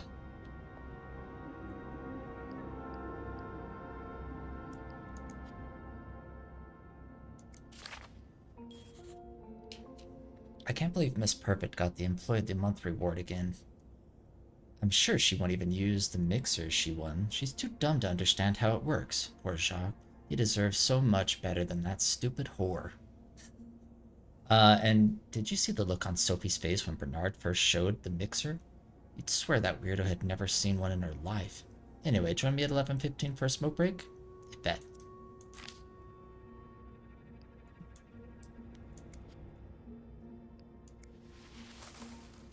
Okay.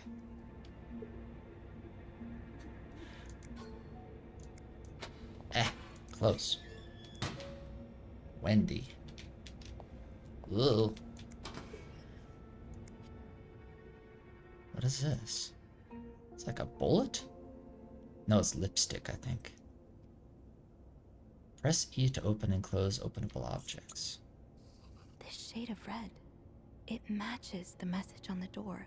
It does, actually.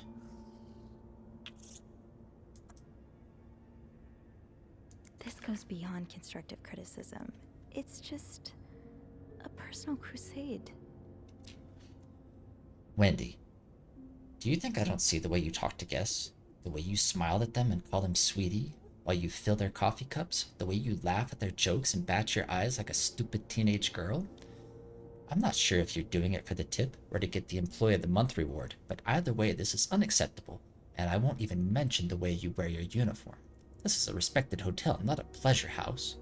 Although I've always had a problem with your behavior, I tolerated it as long as the guests were happy. But now that you're getting engaged, I can no longer remain silent about it. What about Jacques? What would Jacques say if he saw you? I'm sure he would be as ashamed as I am. Maybe you've got Bernard fooled like every other man, but if you don't change your behavior, I'll find a way to convince him to fire you. This is your only warning, Linda. I mean, bitch.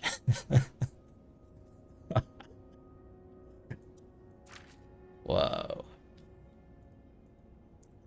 I don't want to think of what could happen to Wendy if someone found these. Should I?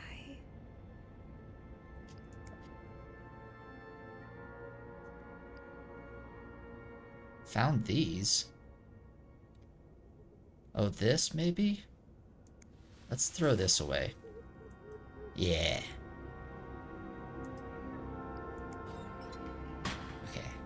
Okay. It's locked. Janine just has cat pictures on her locker. Okay. Carol.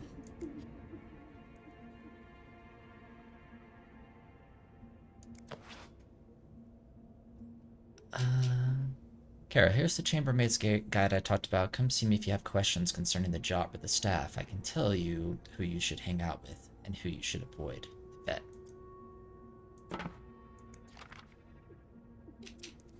Carol, I hope you're having a great first week here. So Carol's new on the job. Valentine's Day is always a very busy time, but do not worry, it should calm down soon. Yesterday I saw you watch while you were playing cards at lunch. You're welcome to join us today if you wish. Nicole. That's nice of you, Nicole.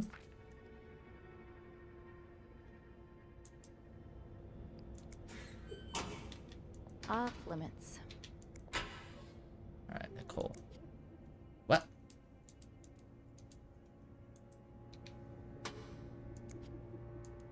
Okay. Can't actually go in there for some reason. Okay. Close out. It's locked.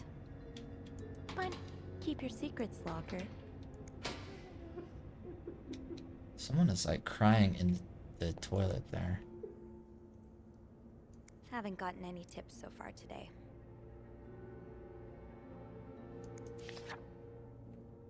Wait, was this my locker?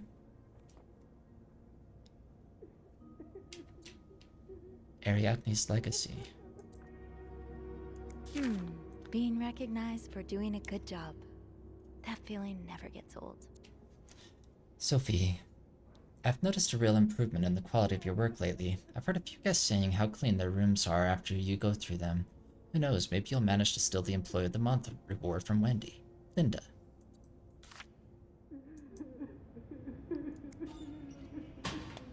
Off limits.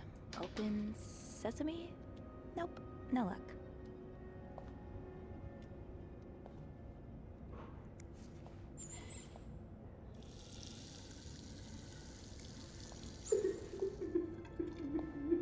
Hello? I guess this is Wendy in here? Wendy? What is it? Wendy? It's Sophie. Are you alright? Do I sound alright? No, I guess not. Just leave me alone. I don't want to talk.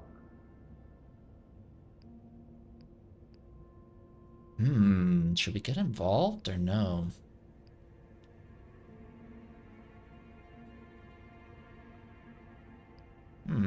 Yes. I was in the break room Let's get earlier, involved. And I couldn't help but overhear your argument with Jacques. I'm sorry he let Linda get to his head. He should be trusting you, not her. Yeah, well, I know I wouldn't be your first pick, but I'm here if you need to talk. Maybe later. I just can't talk about it. I can't talk about it right now. Understood. I'm sorry I was rude. It's okay. It's okay, I've got other problems, like a stalker, to worry about at the moment.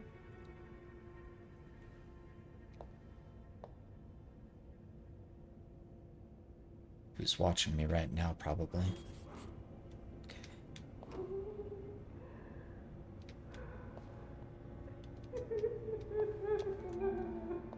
Ooh, nice hat. If there's anyone to be in a book club with, it'd be Andrew. Maybe I should join this. Throw away.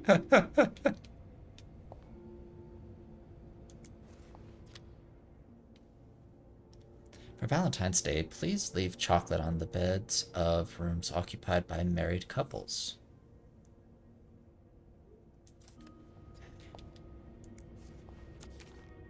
If you see the break room... Wait.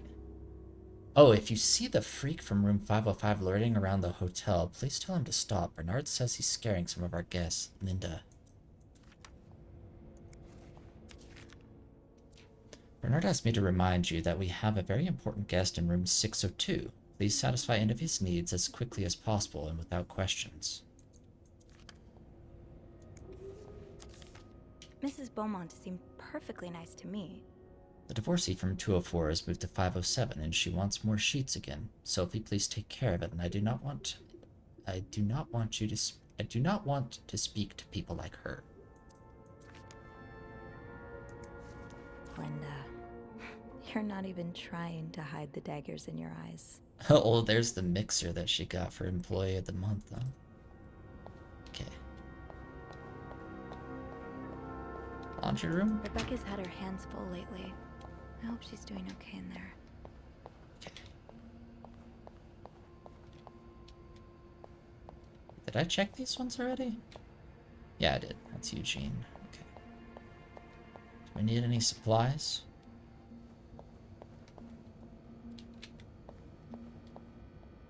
It seems like a... Oh, W and J. Wendy and Jacques? I've never seen two people more suited for each other. Is this I hope they their work things out. make-out spot? With the room there? Right. The master key only unlocks the guests' rooms. I'll have to get my keys later. At least I can get into 509 now. Oh, maybe I should... Can I put the key back that I took for the...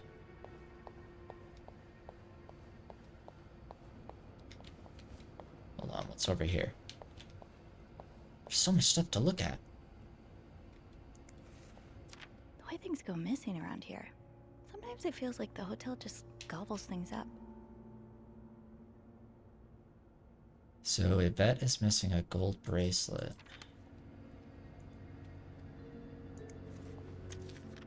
Huh. Carol seems sweet. If I wasn't so bad around new people, maybe we could be friends. Just started as a maid. This is my first job, and I'm really grateful to be given the chance to work in such a nice hotel. I can't wait to meet all of you. Welcome to the team. I hope you enjoy it here. Nice to meet you. You have the same name as my aunt. Welcome, Carol. Nobody cares about your aunt.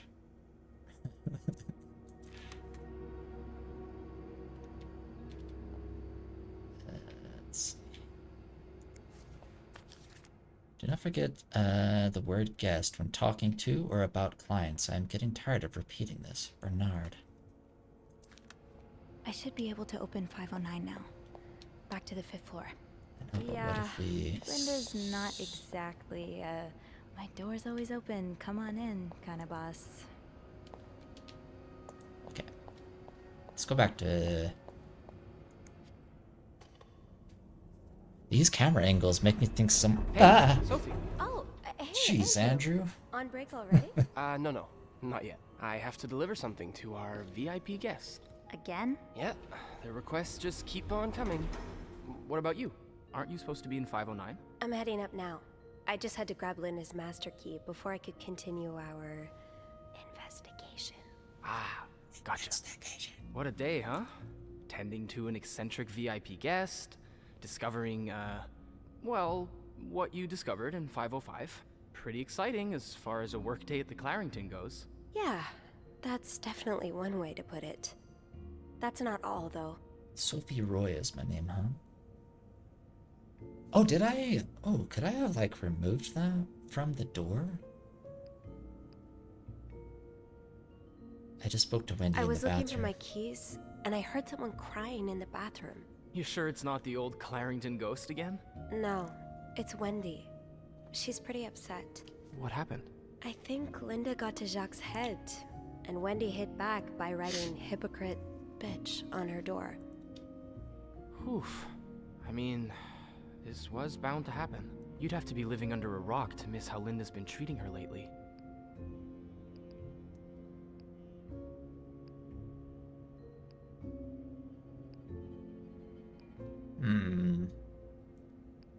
Linda's being too harsh. Yeah, Linda's been pretty bad to Wendy. I'm not surprised she snapped. Remember her birthday?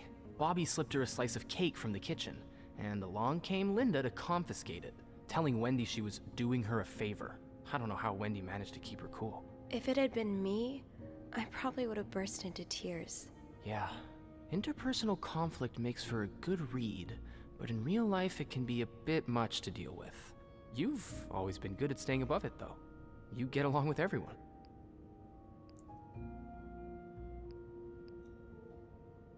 Oh, the heart icon indicates flirting options. Do we want to flirt with Andrew?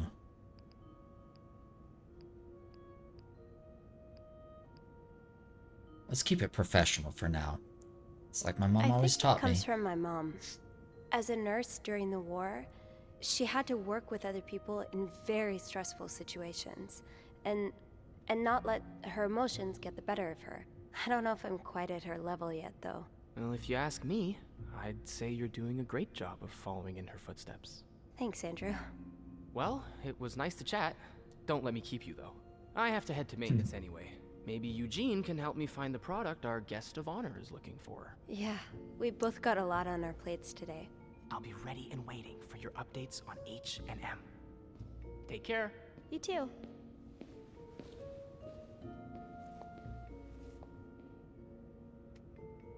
I think I've explored everything I can down here.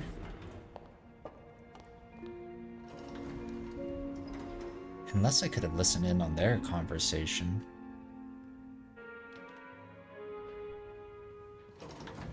Okay, let me just,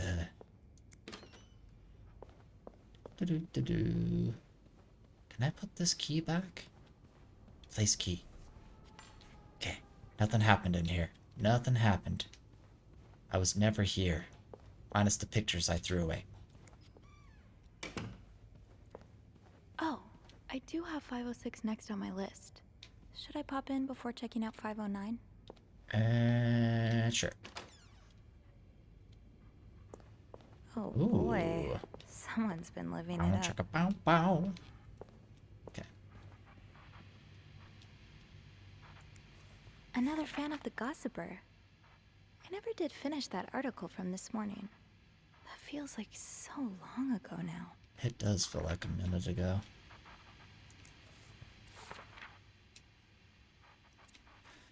Did he really just scold us for talking? These Montreal cab drivers, I swear. I know, I thought he'd appreciate us trying to make... This is like a note passed back and forth or something? Thank God for good old-fashioned pen and paper, at least. Yeah, it takes me back. At least Sister Gabrielle isn't here to confiscate them anymore. So like I was saying, are you ready for your week-long bridal shower, Miss Hubert? Stop it, Simone? I'm not Mrs. until we walk down the aisle, and this week is for thinking about anything but that. That's right. We're making the most of this week before I lose you to the jaws of married life. I would never. I won't be another Andrea, I promise. Leanne, he's going to kick us out if you keep making me laugh. Okay, bachelorette party weekend going on. Let's turn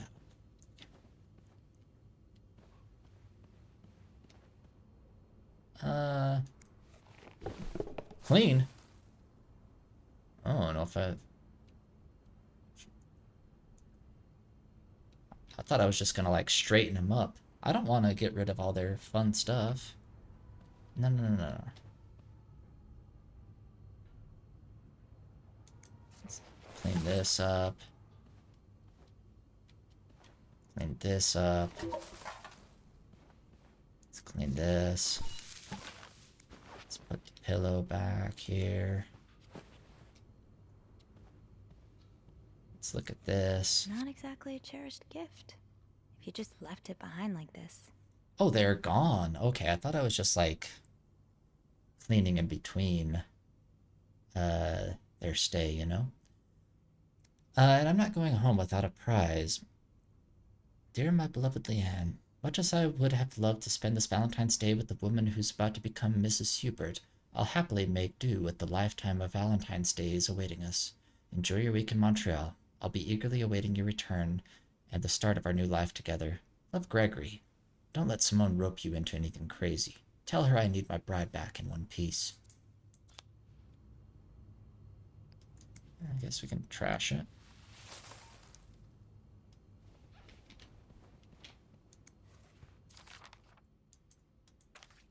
Yeah, we can throw that away. Let's put this. Put that there. Hello.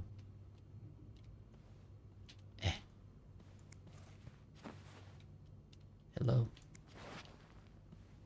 Place it here.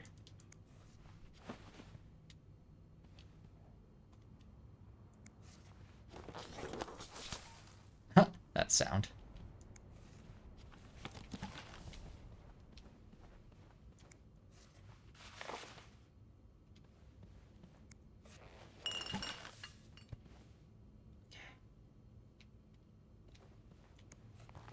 Clean that up.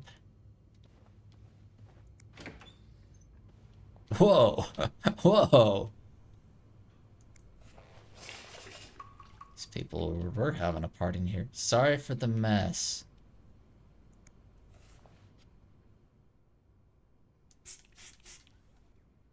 Huh? Let's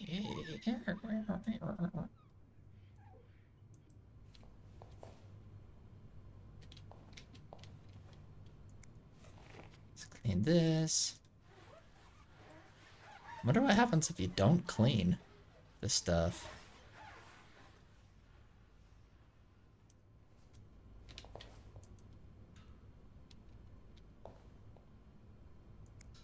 Could this be the shoe? Oh, from it's the chocolate shoe. fountain? I can't wait to tell Andrew. I guess we probably should throw it away.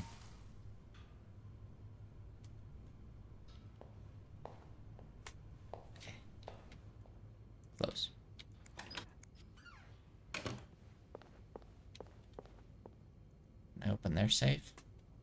Anything else to see in here?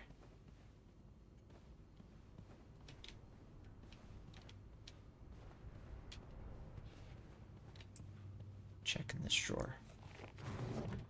Nothing.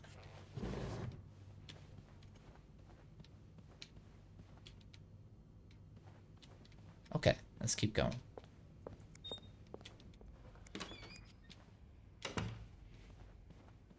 Now let's go to 509.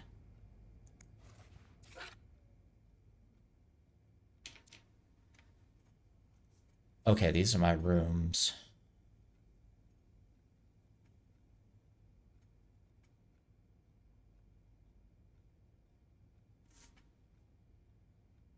Okay. Before I go into 509, let's see what's over here.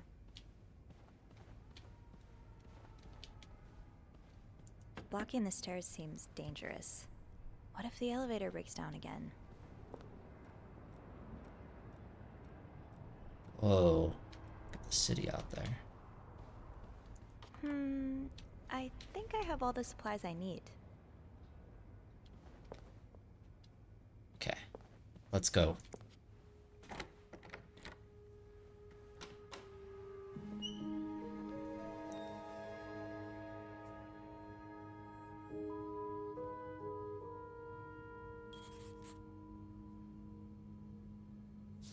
turn on a bit of light here before I keep going. 1 second.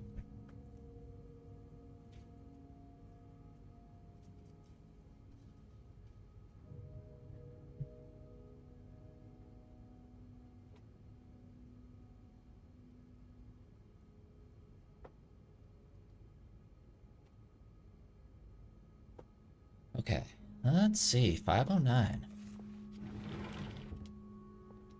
Nothing in there.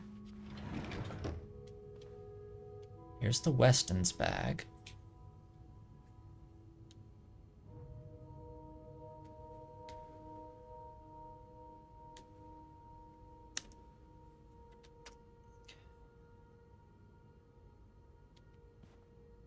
I'll hold off on throwing this out just yet. The food's practically untouched. Oh. What?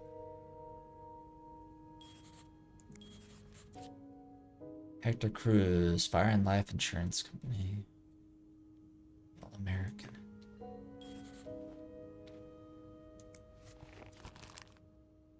Okay, there's the same newspaper.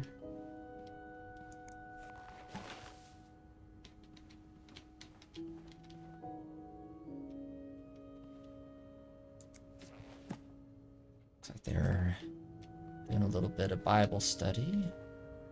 Someone's been sleeping here. I should leave it as it is. Wait, where is the...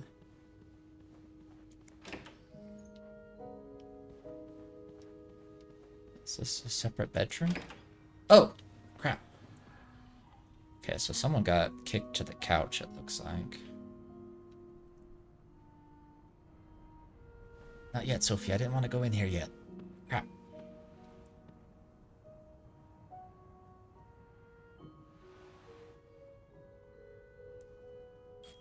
Wait, there's something sticking out of the case. Okay.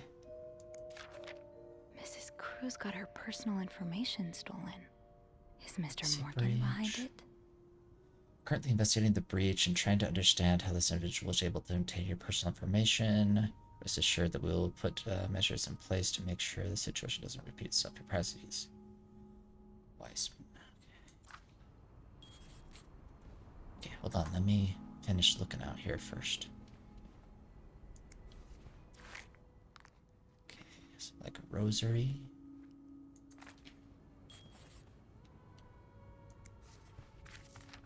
This person looking for you back in Texas. Was he really just a co-worker? Dear son, I cannot believe you decided to renew your vows so far away from the family. Your father and I were very disappointed, and so are your sisters. Montreal? What a strange destination. Would not be surprised if this was another one of your wife's ideas. I met Luciana in town yesterday. She has 5 children, 3 boys, 2 girls, and is pregnant with her 6th. Juan has just bought them that nice house on the corner of Prado and Ramos. Imagine if you had married her like you were supposed to. You would have your own family by now. Yesterday, I also drove by your home to get the mail. As I was leaving, I met a man who was looking for you. I think he's one of your colleagues from work, but I'm not sure. I don't know about that. I told him you were in Montreal and would be back next week. When do you come back exactly? I hope you can be there for your uncle's birthday party on Friday. I will make your favorite cake. Your mother.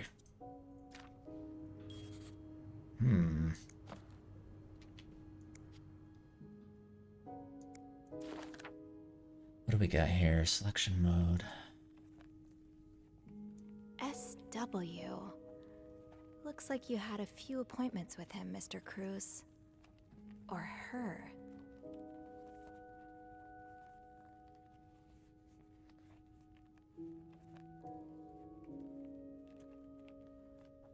SW.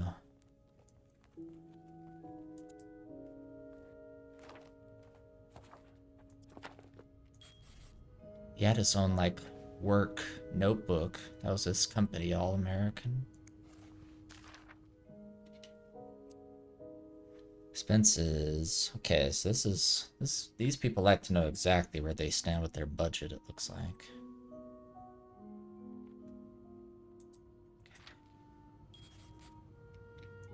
Inspect.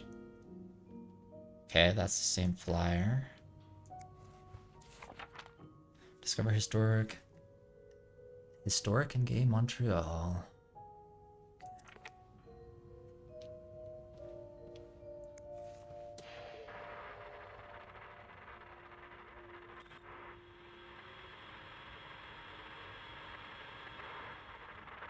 Thinking I'm gonna hear something when I turn one of these on. I'm gonna keep trying.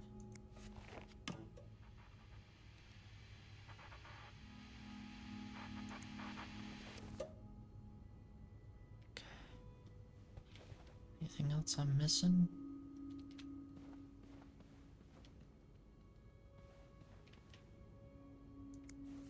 More work for poor Rebecca. Hang in there, Reb. Tuxedo, pair of pants, shirts, tie. Tuxedo gloves. Let's clean that up. These are lovely. I wish you'd had more confidence in yourself. I still love you as much as I did on the day I met you. Oh, these are like vows. They're like renewing vows, huh? Well, I always remember the first time I saw you in that beautiful blue-red dress on the... It seems like only yesterday when I first... 10 years ago, I promised I would always love you, and... Today, I pledge again that I pledged to... Everything changed the day you came into my life. Hope it will change again when a new member enters our... I hope we can soon expand our family with a... You know how important a family is to me.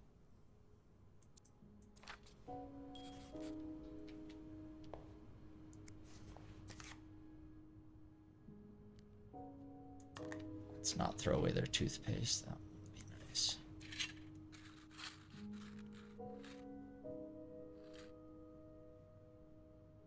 Aspirin, cinnamedrin, and caffeine.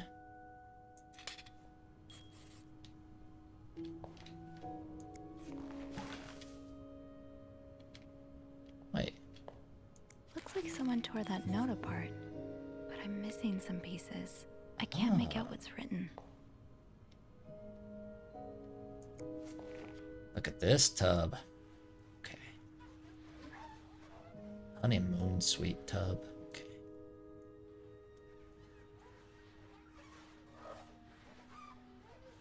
Clean, clean, clean the tub. Do do do do do. Okay.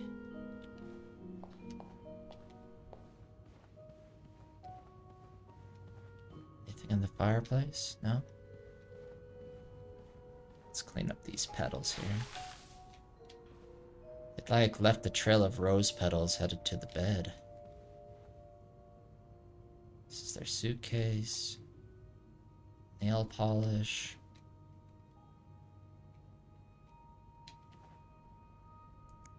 What's this? To read. Young Anne, a game of hide and seek, excellent woman, angel, someone in the distance, a stranger in the night, beastly view. It had to be murder.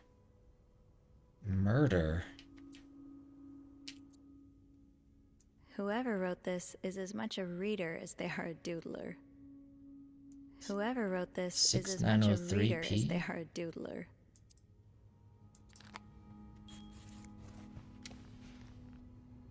Inspect.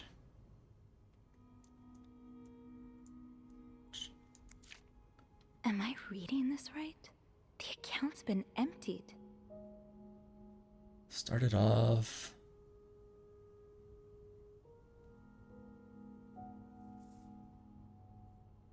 They made just like one huge withdrawal, and there's hearts on it again. The hearts again. Huh. There were hearts from the other dude's room.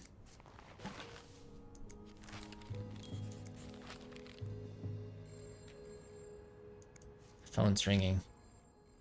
Pills provide birth control. Development of a contraceptive pill believed to be the ultimate form of birth control was reported yesterday to a group of journalists. NT.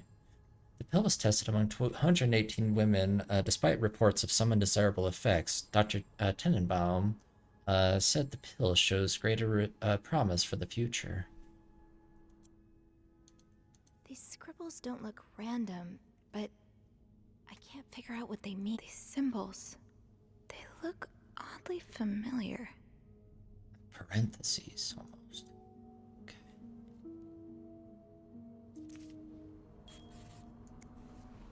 This looks right up Andrew's alley. I wonder if Stranger he's read in the this Night.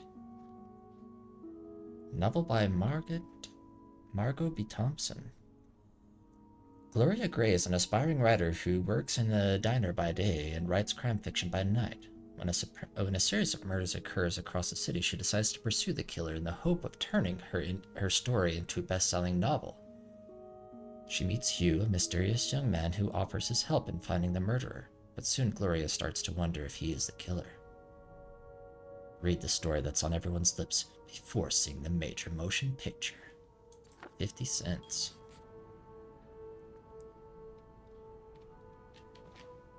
What is this? Bra? Looks like it.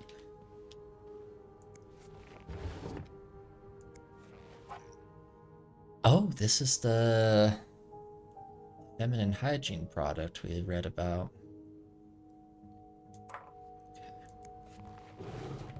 So she's been sleeping in here, I think. He's been out on the couch.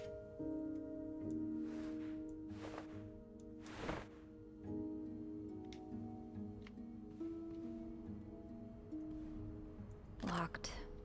It looks like the code is made up of 4 letters.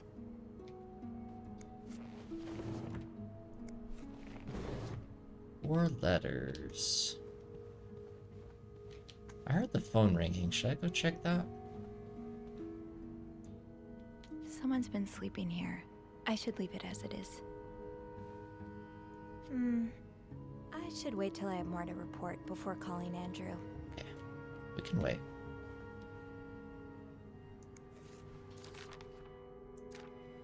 The letters.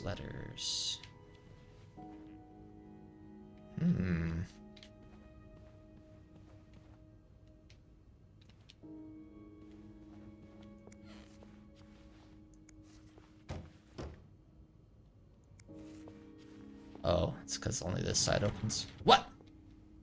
Wasn't expecting that. No combination, no entry. Okay. Looks like someone had quite the shopping spree. Like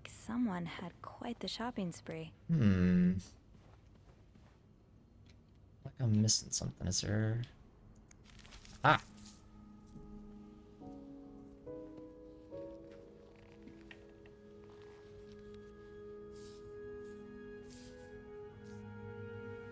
Whoa. Okay, so...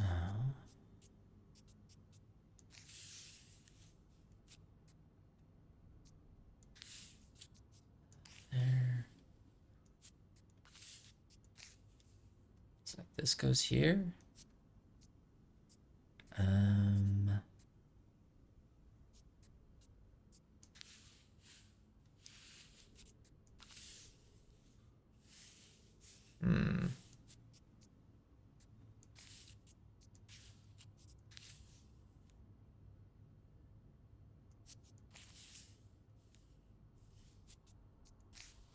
Oh, I've got to use my puzzle brain here. Hold on a second, everybody.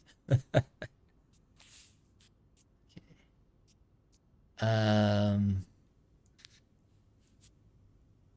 Oh, I can rotate the pieces. Okay, that makes more sense. I was like, why is everything written sideways? Okay.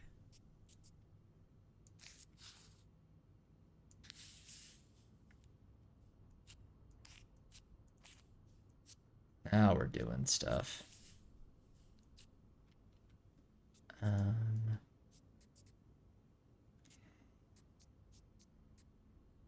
So this goes here.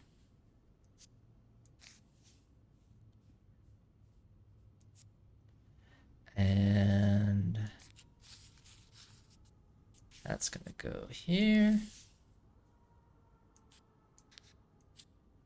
There's like faint siren sounds in the background.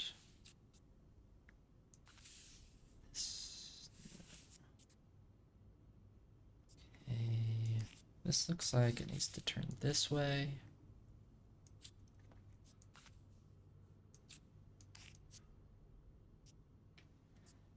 Um,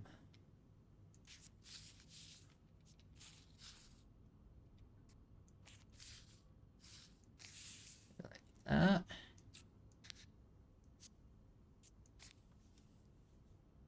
I have to line it up perfectly. It's bothering me if there's like a gap.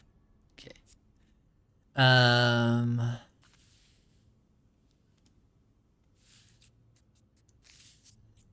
This goes like this, possibly.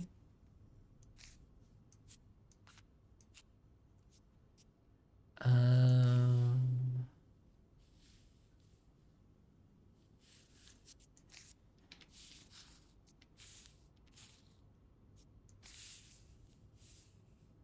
that like that.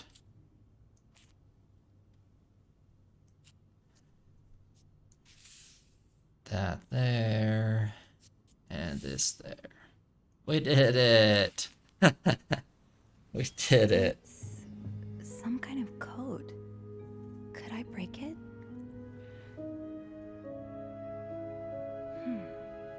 Maybe. I believe in us. Okay.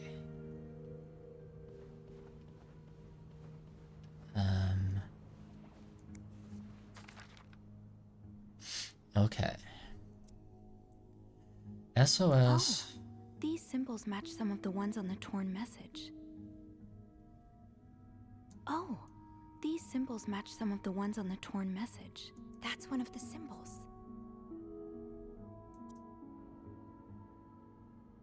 5, 8?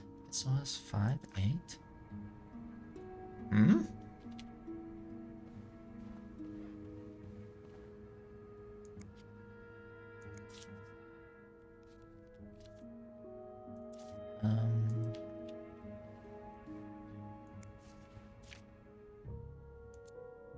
More of these symbols.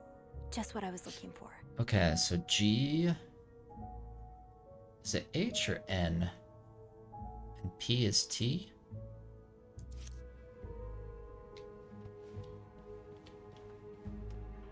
Well, I'm wondering if it will fill in as I do it. Okay, so this. I already forgot what they were. Crap, I should have wrote it down.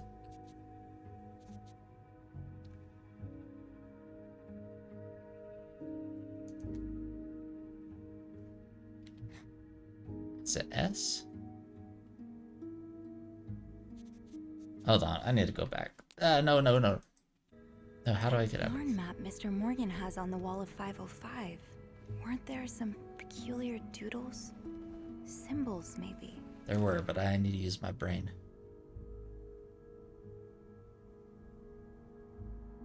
W, so 8 is W. I might have to do this one at a time. Okay.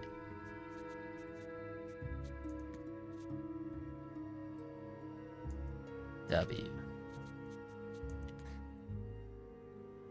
I'm guessing that's gonna be I. That yarn map Mr. Morgan has on the wall of 505. Weren't there some peculiar doodles? Symbols, maybe. So N is G, P is T. Or no. N is G, T is P.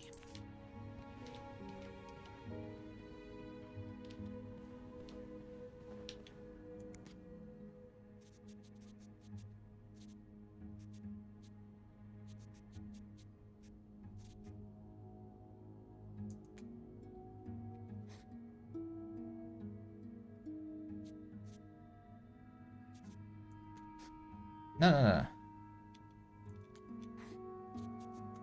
Okay.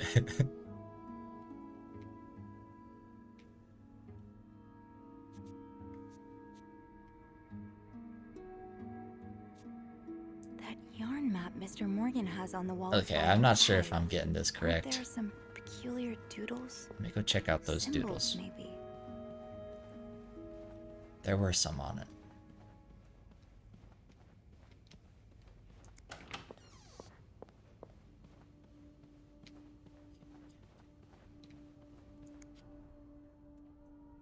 Which one was it?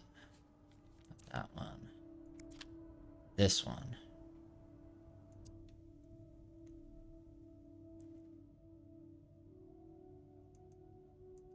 Yes, these are part of the same set.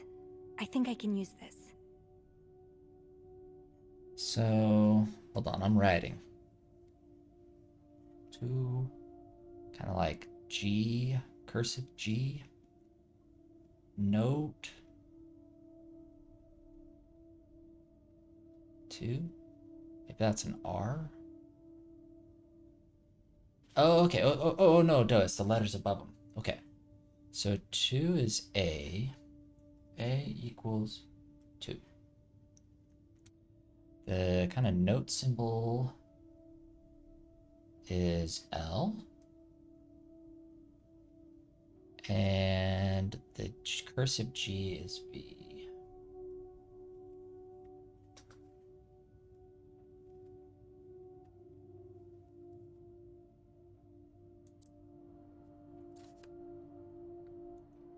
Are there any more?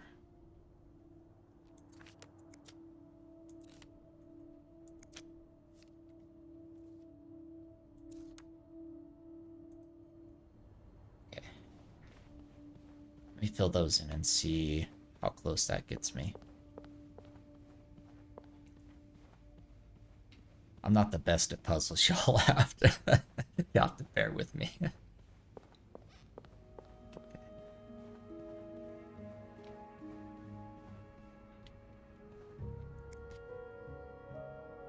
Alright, so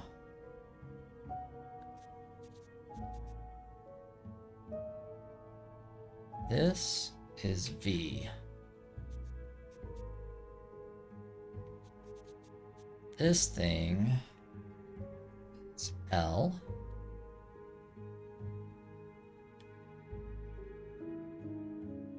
And 2 is A. So I'm guessing 4 is I will leave.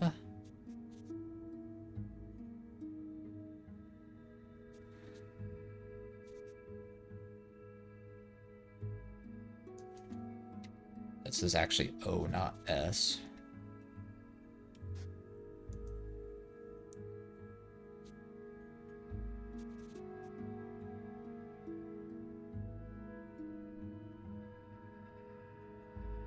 Okay, I need to find I will leave. That yarn map Mr. Morgan has on the I wall must have of missed more 505. symbols. Weren't there some peculiar doodles? There were, but I think I Symbols, missed some. maybe. Sprint, Sophie, sprint. Okay.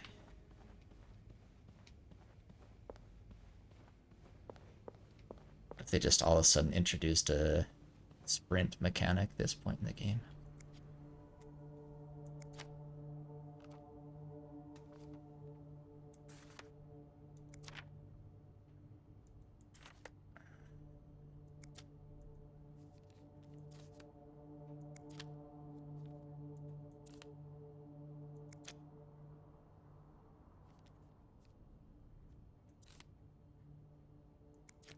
Ah.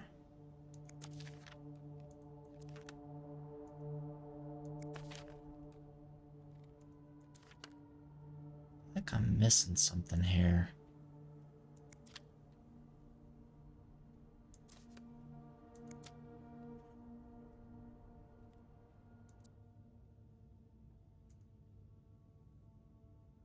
So I got those ones.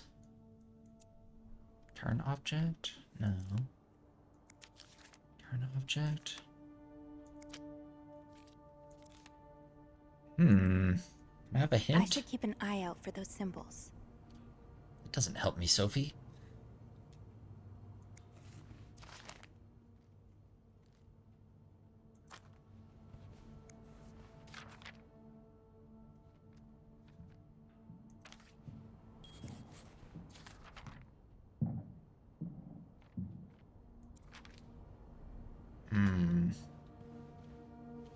I'm missing some somewhere.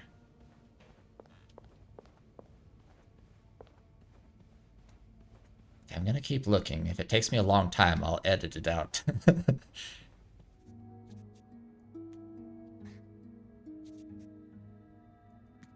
I will leave notes in the vent Oh my gosh. next to your room. Finally did it. I finally did it. It took me forever. In the end, I'll be honest, I couldn't find the last couple. I had to just start guessing using Clarington Hotel deduction. reception desk. Andrew speaking. Hey, Andrew. It's me. Sophie, did you uncover anything in 509? I did. I found a message written in strange symbols. A kind of secret code. What? Awesome. Did you crack it? It says, I will leave notes in the vent next to your room. In the vent? What an odd thing to do. Yeah.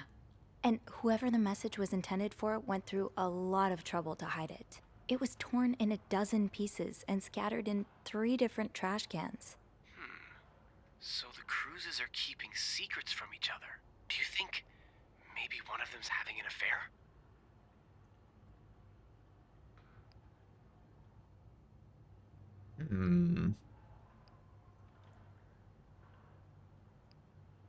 I don't know. It really looks like blackmail. Blackmail? What makes you say that?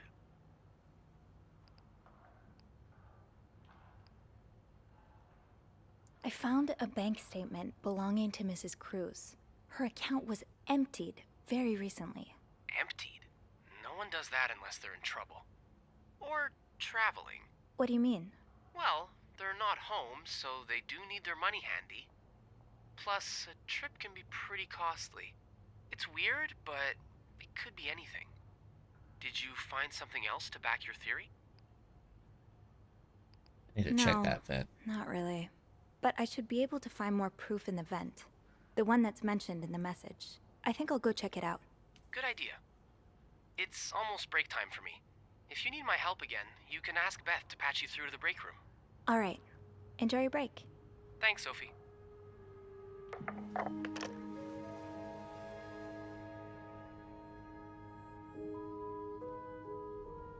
That puzzle made me feel so stupid. I could not for the life of me find... Is it this vent? The message said next to your room. So Oh, in the corridor. It has to be a vent in the corridor.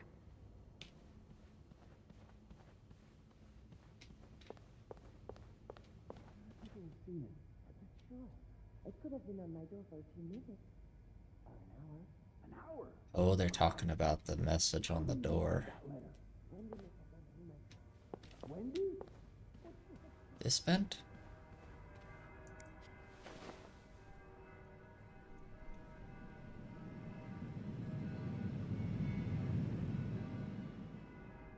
Please, not another thing in code.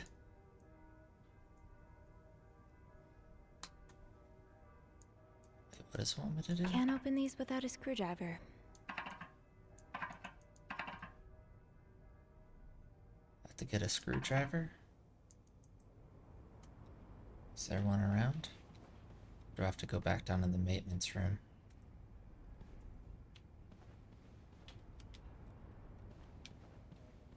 I might be able to find a screwdriver in the janitor's closet. Okay. Screwed. Okay. Let's just close this again.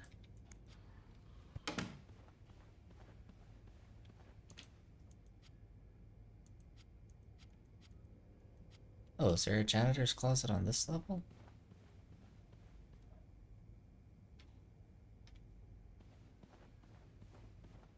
Or did I walk right by it?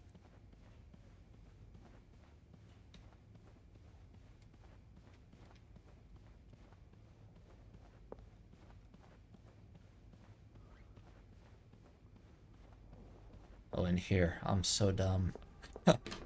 Okay, here we go.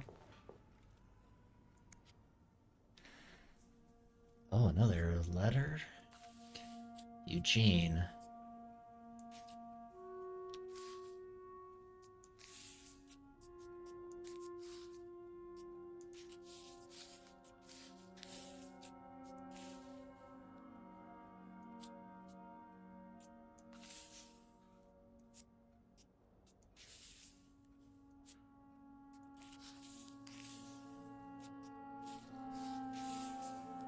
Something from Linda?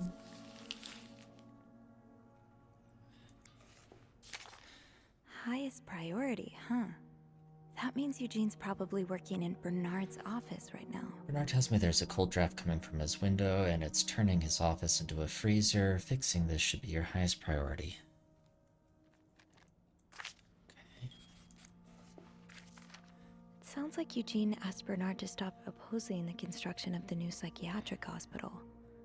And Bernard was Bernard. Hey, Eugene, I was unaware of your daughter's condition. I can only imagine how difficult this must be for you and your wife. But do not worry, you only have to look at my brother to see how rotten apples grow even in the best of families. As for your request, I'm afraid I'm unable to grant it. Mr. Weston is both a good friend of mine and a benefactor of the Clarington, so it would be inappropriate for me to oppose him. Also, considering his great influence in this city, I have no doubt he will manage to prevent the hospital's construction no matter what. Thank you for understanding. Shop owners against new mental hospital. William Weston circled.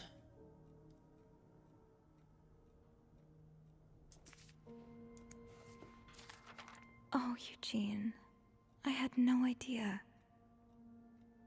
Dear Eugene, a friend of mine has heard from her hairdresser, who's heard from her sister-in-law, who works as a secretary to the mayor, that the city plans on building a new mental hospital right next to the Clarington. Imagine, the niece could get the care she needs while staying close to home. It's almost too good to be true. I don't dare get my hopes up, but still, it'll keep my ear to the ground and I'll keep my ear to the ground and keep you posted as soon as I have some more news. For Eugene.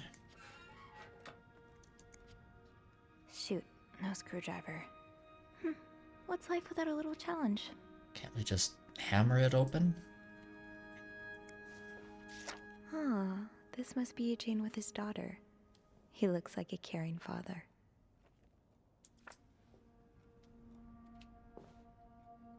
Oh, another one. Dang. Wendy and Chuck have They made out really here in gotten this around. janitor closet too? Eugene's a pro at fixing the fuse box whenever there's a power outage.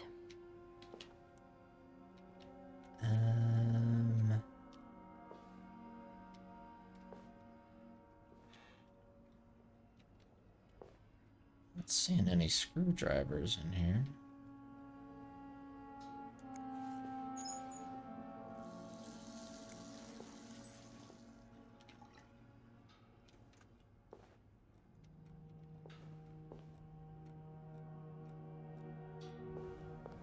Eugene must be down in Bernard's office. I should go ask him for a screwdriver.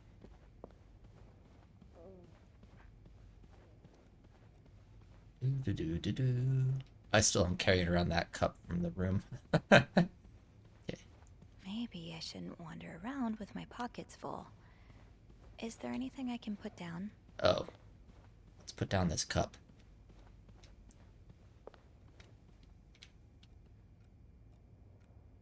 I'm sure I'll find more laundry to add to the pile. Not pick up. No. No. No. No. I don't want the towels. I'm sure I'll find more laundry to add to the pile. How do I discard the towels? Crap. Oh no. Place towel. Dang it. How do I discard? I'm sure I'll find more laundry to add to the pile. Maybe... Oh, man. That was a mistake. I had to get rid of them. Okay, it's gonna let me go. It just wouldn't let me go with the cup. Oh. Hello.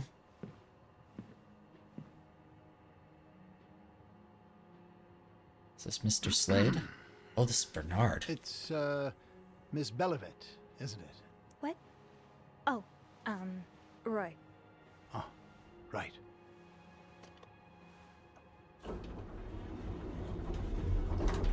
You're the one who took last week off, aren't you? You had to, take care of your sister, I think? Mother. Mom. My mother. She's very sick. No, I hope this doesn't become a recurring thing. I need to know I can count on you. I understand, sir. What are you doing here anyway? Are you on break? Indicates a lie. Lies may get you out of a tough spot, but be careful not to get caught in a lie. Yes, I am. I am. Don't take too long. No, I won't.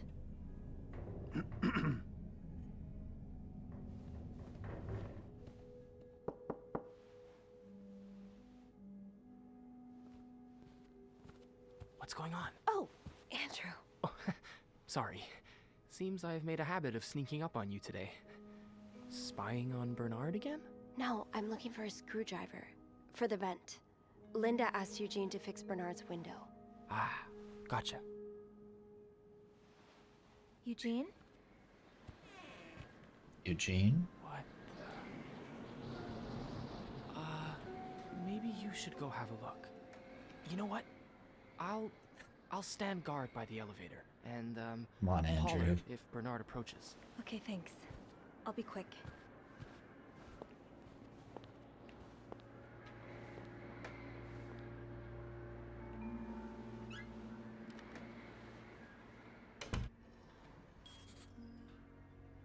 Saving.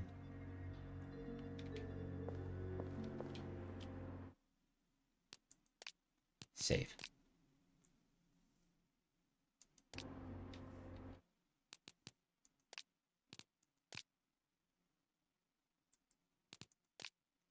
Well, I'm only like 40% of the way. Okay.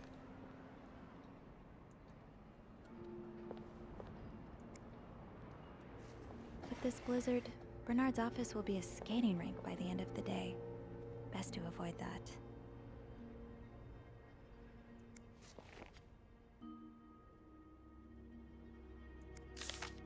Opposing something that could help so many people just because it's close to your hotel? This is ridiculous.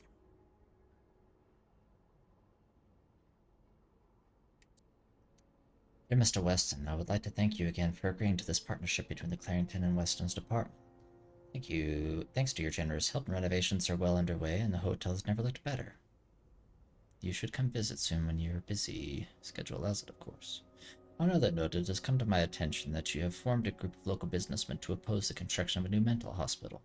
After working so hard to evaluate the Clarington standards, I cannot allow a band of cuckoos to move in my backyard. Should you accept it, it would be an honor and privilege to join your fight. Yours sincerely, Bernard. Handwritten by Eugene.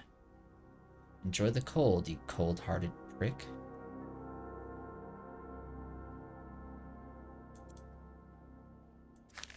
Oh, Eugene did this on purpose, eh? Aha! Let's get you to that vent. Pick that up. What else can we snoop around on in here? Anything else?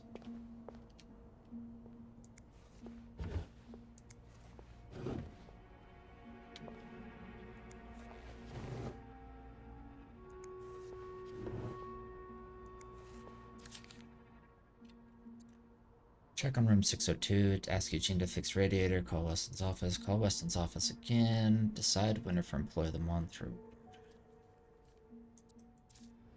Nice to-do list.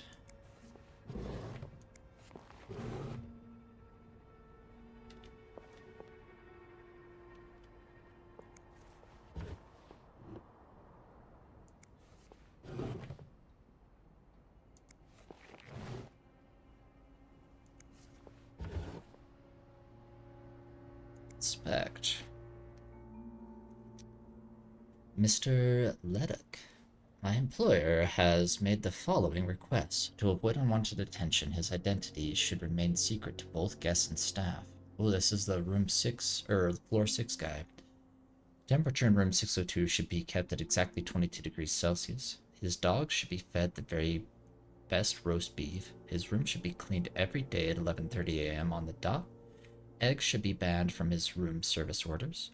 No one should disturb him between the hours of 4 and 5 p.m. More requests shall follow once my employer takes possession of his room.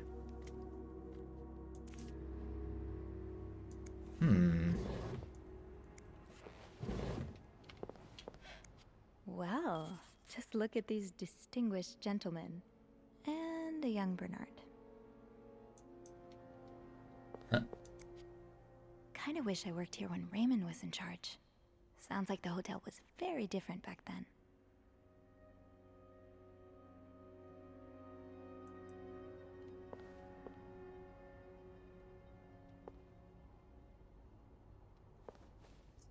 Much else to check on in here?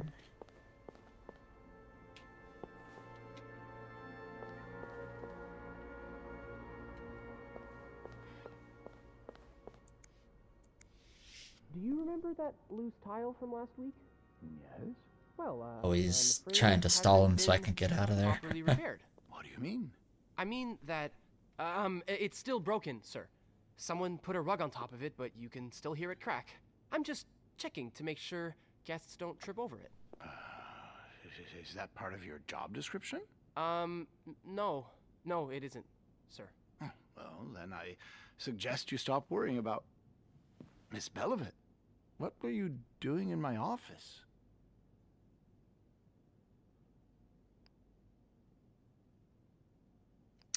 I wasn't. Someone left the door ajar. I was simply closing the door. Someone left it ajar. Really? But that doesn't explain what you're doing on this floor. You know very well the cleaning staff isn't supposed to wander around the lobby for no reason. You wouldn't be lying to me, would you, Miss Belivet? Of course not. No, I swear, It's my fault, sir. I spilled my coffee, and so I asked Sophie to come clean it up. Your coffee? Mr. Rossi, you're not supposed to have beverages at the front desk. Oh, right. I'm sorry. Come with me. Oh. Sorry, Andrew. Didn't mean to get you in trouble. Sorry.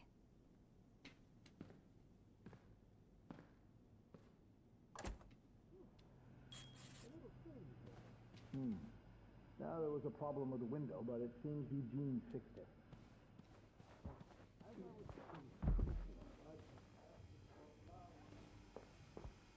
This is the janitor's closet. Guessing I can't go in the kitchen. Bobby made it very clear he doesn't like anyone walking into his kitchen uninvited.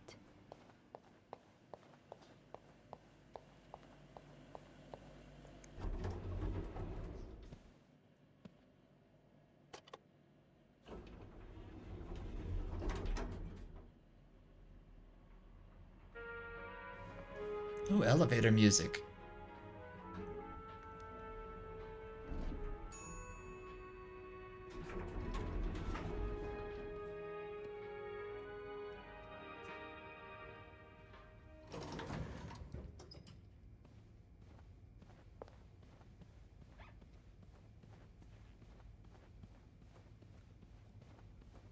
Oh, I guess I'm free to disturb room 508 now.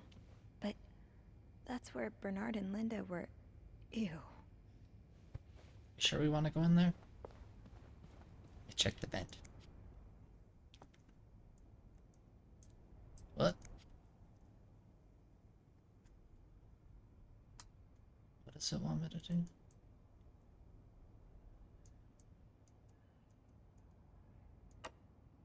Oh, there we go.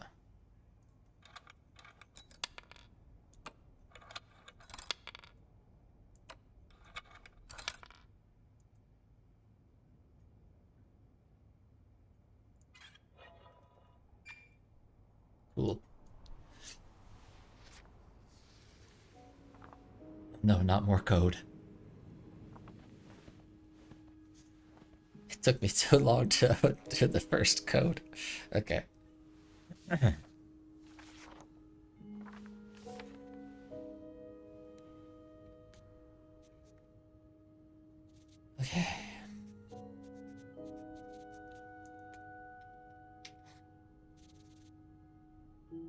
I have. So this is E.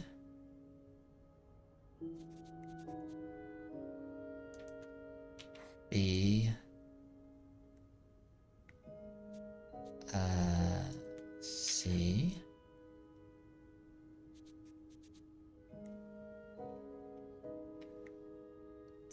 The dash is... What? No, no, no, no. Crap.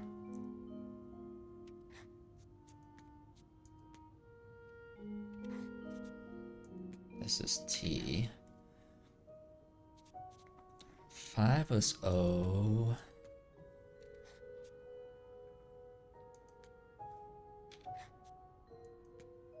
I...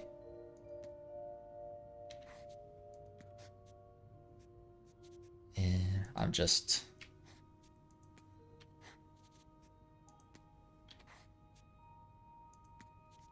Eight is... Will be...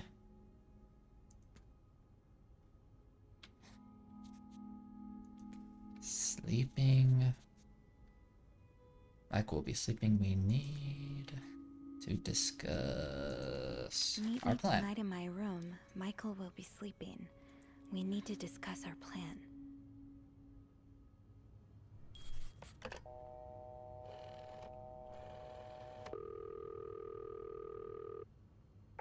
Clarington Hotel reception desk. Andrew speaking. It's me. Hey, you got anything good for me?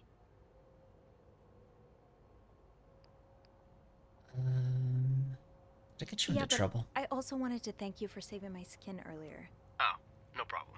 I hope I didn't get you into too much trouble. No, not really. Oh? I might have been if it wasn't for that piece of paper Bernard found. I don't know what it said, but he got really weird after reading it. He forgot what he wanted to tell me and just asked that I type some letters for him instead. I guess that's better than a sermon, but Maybe the it one that still Eugene sounds left? awful. It's alright. I'm a pretty fast typer. Anyway, did you manage to open the vent? What was in it?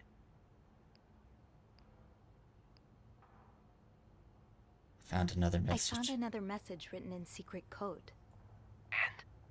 It says, "Meet me tonight in my room. Michael will be sleeping. We need to discuss our plan." Who's Michael? A guest's husband? I don't know. It's the first time I'm hearing of a Michael in this story. Yeah.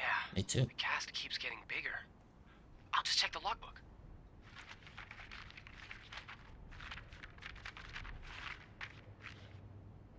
There's a Michael staying in room 507.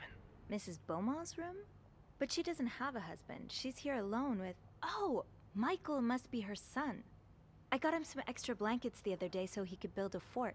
That's really nice of you. So, Mrs. Beaumont is linked to the cruises, huh?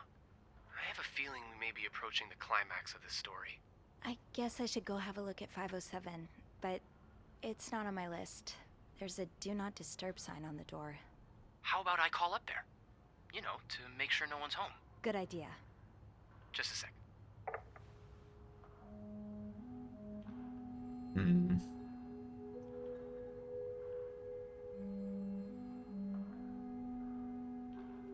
Nobody's in their rooms right now on this floor. Well, it looks like the room is ready for your snooping, my lady. Thank you, good sir. I'll call you back. Okay.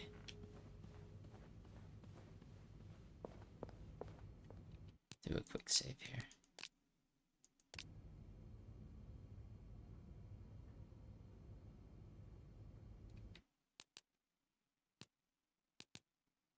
Okay, I'm gonna take a quick pause. I'll be right back.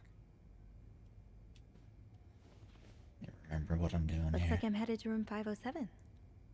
The 508 was also open now. Let's check it out.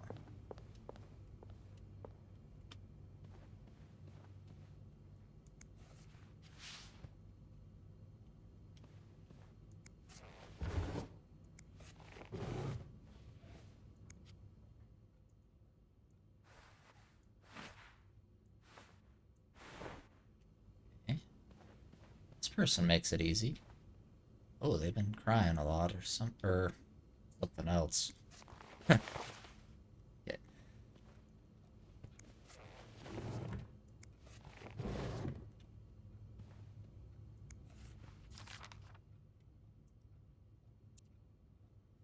Wendy. Oh no, this was the room that they were in. Huh. Yeah. Okay. Now, now it's all becoming clear. Do you think I don't see the way you talk to guests? The way you smile at them and call them sweetie while you fill your coffee cups. I think I already read this. Okay, yeah, I already read this. It's the same note. My wife will be at her parents' tonight, so come by my house at 8 p.m. and make sure you bring the new lingerie I bought you. Okay. I forgot what was going on in this room. Okay.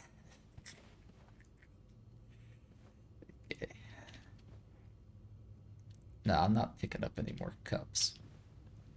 They clog up my inventory.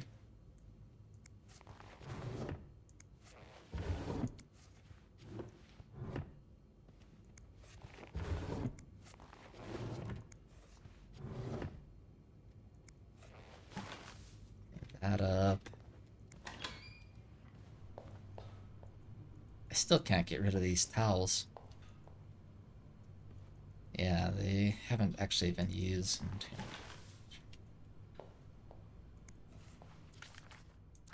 There's her thing again.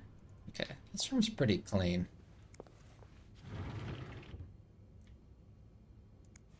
The Bible's here on the safe in this room for some reason. Okay, I don't see too much in that room to check out, really.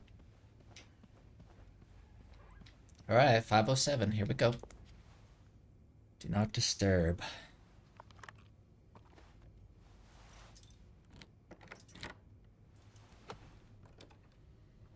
What if she's in here, like, dead?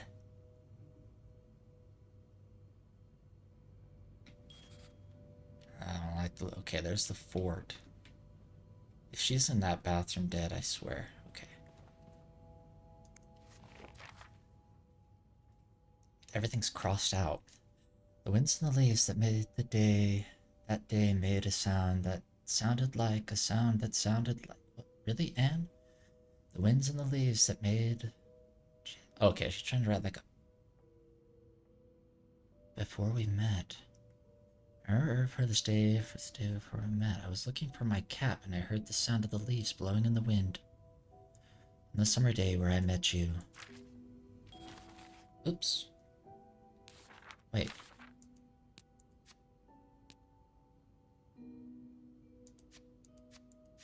Yeah, that's just showing me new stuff, right? Rebecca works in the Clarendon's laundry room. It's a tough job to do on her own, but she manages to get it done. She's a little withdrawn, which makes her an easy target for some of the other maids, but from what I can tell, she's sweet. I don't know how much I should buy into this, but there is word among other maids that there's something going on between her and Bobby. Oh, the kitchen chef. I can't say I would imagine that pair. That is one of the Clarendon's maids. She and Wendy used to be best friends, but now she's just awful to her. She and Susan have teamed up to ensure that no one at the hotel goes ungossiped about. Susan, another maid who works here, she's a notorious gossip and loves to make fun of others behind their back. She and Yvette share that charming habit. Ooh, okay.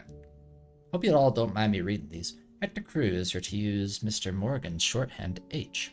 The other Cruz and the husband of Marcella. They splurged on a suite, but I know not to assume that's a sign of a happy marriage, especially when someone's made up a couch bed in the living room. The tension in their room is palpable. Hector works in insurance back in Texas. He must have taken some time off for this trip to Montreal. Hector's mother is definitely the pushy type, judging by a letter she sent. It seems like the Cruzes are in town so that they can renew their vows, and from the look of it, Hector's mother really wants them to hurry up and give her grandchildren. I'm suddenly grateful that Mom was never so pushy with me. She also mentions that someone's been looking for Hector. Maybe I'm just being a hammer looking for a nail, but could that have anything to do with Mr. Morgan and his stalking? I'm starting to think that someone is after the Cruzes and their money. If they have something on either of the Cruzes, it would be easy enough to resort to blackmail. But what do they have? And why target Hector and Marcella in particular? Marcella has a letter from Fernian Weissman containing an apology for some kind of security breach. I don't know what that means exactly, but it can't be anything good. My mind immediately went to Mr. Morgan. Has his stalking really gone so far? Marcella has a bank account in her own name. According to the statement tucked away in her jewelry box, the last transaction she made was a withdrawal of the entirety of her savings. Does Mr. Cruz know anything about this account? How did she make this money? What plans does she have that involve 5,000 in cash? Did she withdraw the money willingly? So many questions. Is someone going after the Cruzes with blackmail material? Are they targeting Marcella? Whatever's going on with her, it's clear she has some secrets she feels the need to project. I just hope she's not in some kind of danger. Other? Raymond. Raymond Ledoux? I'm not sure how you say it, is Bernard's brother. Before Bernard ran the Clarington, the hotel was in Raymond's hands. From everything I've heard, Raymond's style of running the hotel was as different from Bernard as day is to night. Apparently in Raymond's time, the Clarington could actually be fun. Andrew told me about one New Year's Eve when the power had gone out throughout the entire hotel and everyone was in a panic. Raymond gathered all the night staff and all the remaining guests into the ballroom, lit hundreds of candles, cracked open a crate of vintage wine, and threw an impromptu party in the dark. Staff and clientele were side by side, singing and laughing and celebrating late into the morning, surrounded by candlelight. Raymond oversaw the whole thing, pouring wine and serving sandwiches of the finest lunch meats and cheeses found in the Clarington's kitchen. Sounds like something from a different reality altogether. The Beaumonts. Anne Beaumont is one of two guests staying in room 507, the other being her son Michael. She's a divorcee. I don't know how that information got out the first time, but since then, Linda's made sure we wouldn't forget it. Anne's stay at the Clarington has been a lengthy one, and it shows in her room. Open suitcases, stray coffee cups, a pillow fort. It all feels very lived in. Not a lot of guests get as comfortable as she and Michael have. Maybe I'll be able to find out just why she came to the Clarington and why she's yet to leave. So, Michael, in quotes, is Anne's son. I thought his name was Mitchell this entire time. Probably because anytime we interacted, he's either been racing down the hallway mid-sentence or talking through a mouthful of sugar-frosted pops. No wonder I didn't recognize the name at first. I think Michael must be around 8 or 9. He's a sweet little boy, and he's grown on a lot of the maids here since we've been seeing him for around a month now. I think a lot of us will be sad to see him go. His mom asked me for extra blankets once so that he could build a blanket fort. I'm glad he's been enjoying his stay at the Clarington. Staying at hotels when you're a kid must be such an adventure. Okay, let's get rid of your trash. I feel like we shouldn't be cleaning. I'm not going to clean anything else in here. This letter's been sent to you and has been around the world 3 times. The one who breaks the chain will have bad luck. Mr. Smith received the letter in 1953, made 33 copies, and sent them 3 days later. He won the lottery. Mr. Jones received it in 1955, made 33 copies, and sent them. 3 days later, he discovered an old treasure in his backyard. Mr. Williams received the letter and burned it. His wife and 3 kids died in a fire that very night. Mr. Green forgot the letter in a drawer and lost his job. When he found the letter again, he got a better job than before. In no case should this chain be broken. Make 33 copies and send them. You'll experience great joy. I remember stuff like this. I'm not going to clean anything else. Aw, that's so sweet. I didn't do much, but I'm glad it meant something to you. Okay, thank you so much for taking care of the room every day and bringing us extra sheets. Michael and I wanted to give you a little something before we left. Oh, so she's planning to give that to us.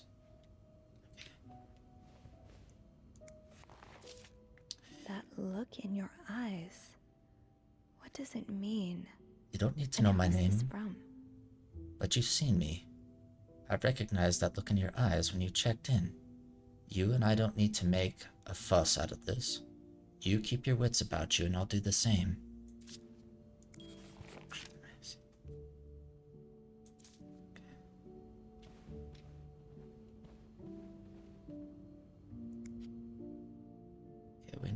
need some Locked. keys The here. key has to be around here somewhere.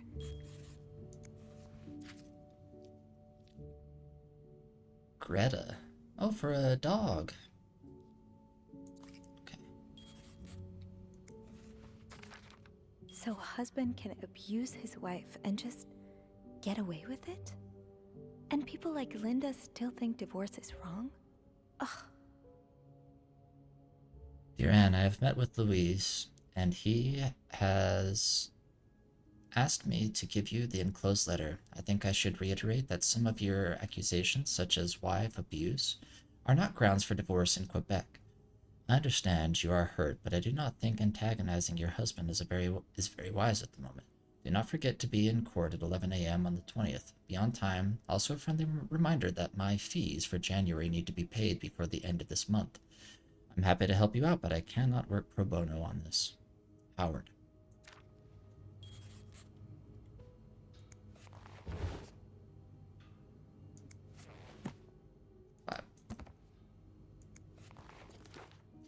Adam or Eve. A confession of a shocking and forbidden love.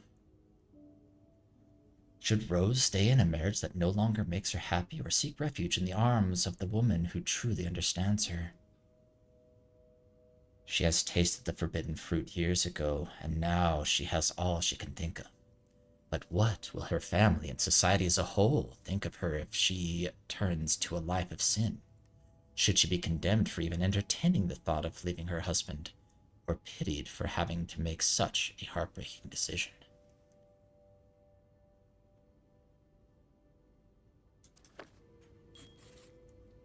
Oh, Chutes and Ladders. Funny how some games really stand the test of time. I used to play Or this it's called all the time. Snakes and Ladders or something like that. Yeah, Snakes and Ladders is the... I think here in the States, we more commonly know this as Chutes and Ladders. Aha! Keys are Snoop's best friend. Oh, that's the key we need, okay. Let me pick it up.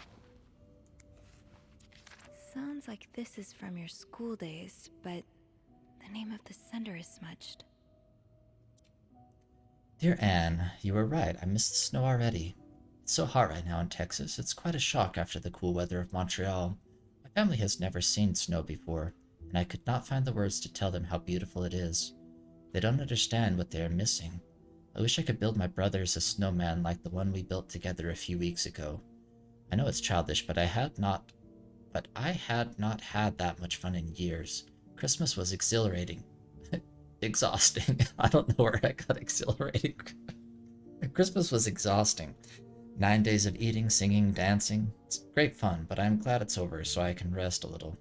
Of course, celebrations will resume for New Year, but it gives me a few days to relax.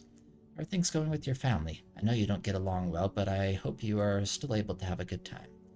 I will leave for Montreal on the 8th. I cannot wait to be back. I miss finding black cat hairs all over my clothes. I miss our late night studying sessions at Harry's. I even miss Sister Miller's Harry's. Wasn't it like the diner or something? If you can believe it. I will see you soon. Warm wishes. From somebody.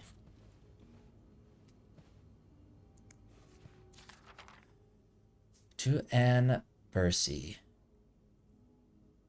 Michael's withdrawal from school. Dear Mrs. Bursey, we have successfully processed your request to withdraw your son Michael Bursey from his school schedule and system under the agreement that you will continue his education from home. Following this letter, you will receive the list of books and school materials you need to purchase in order to follow the curriculum from home. A social worker will be in touch to help you understand our milestones so that your son can benefit from our programs from the comfort of his home. Thank you for thinking of your son's education. Director Donald Byron. I'm not going to throw away anything outside of that trash can in here. The fastest way on rails through the Midwest. So you were eager to set up a meeting, but didn't want anyone noticing. I hope you are well in spite of the circumstances. We've been on the train for 2 days now. It's a long ride, made even longer by the fact I cannot wait to see you again. We are scheduled to arrive in Montreal on the eve of Valentine's Day. I booked room 509. It's a marital suite. When we arrive, please refrain from talking to me until we can figure out a safe way to see each other. Say hello to Michael for me. M. Oh, Marcella. Okay. Oh, I'm starting to understand the books that we're seeing now. Miss Beaumont.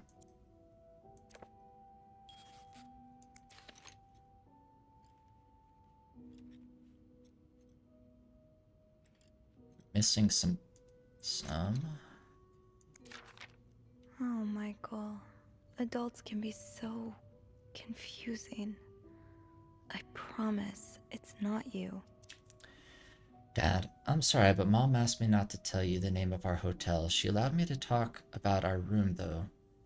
We have 2 little beds, a radio, and even a television. Mom let me build a fort, and the maid brought us extra blankets. She's really nice. The hotel is nice too, but I miss home. I wish Mom and you could be happy, and I wish everything could go back to the way it was before. But Mom says it's impossible. She says she no longer loves you. Do you think she'll ever stop loving me too? Michael.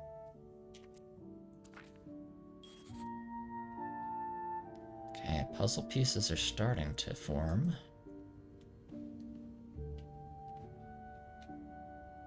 Well, there's the Frosted Pops.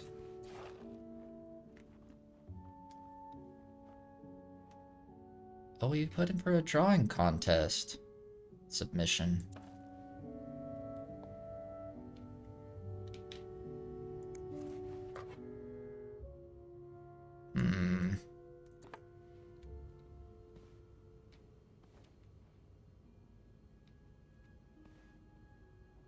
I know I've been throwing everybody's cigarettes away, but I'm gonna leave them in this room just because I don't want to throw any more stuff away in here. Cherry brandy. Mr. Cruz, huh? Numbers, dates, times. What does it all mean? 1824.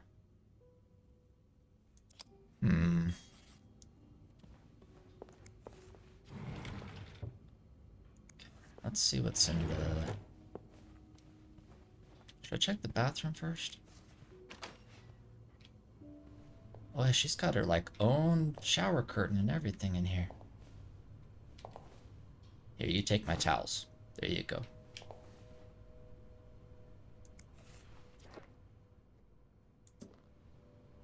I'm not cleaning anything in here. I did give them towels, though. Box of matches. Ew. Their toilet needs to be cleaned badly. Okay. Looks like someone grew tired of looking at your face, Mr. Beaumont.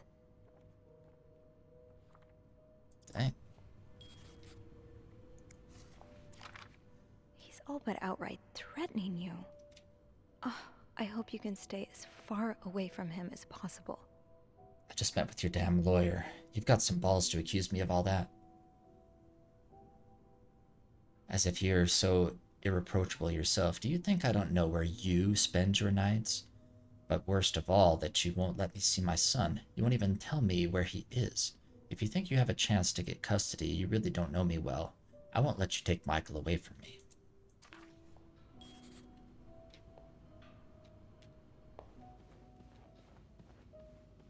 Let's check the box.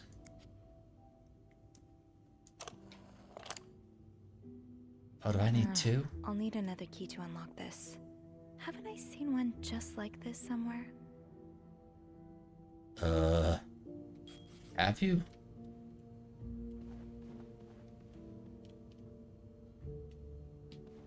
That key looks so familiar. Oh, Why do I 505. associate it with room 505? Maybe because it's in 505? Was it in here in the safe?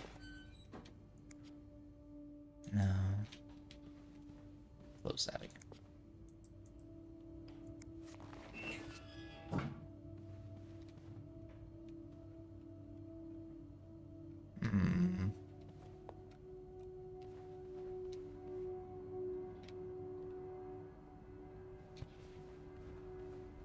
It's not that key.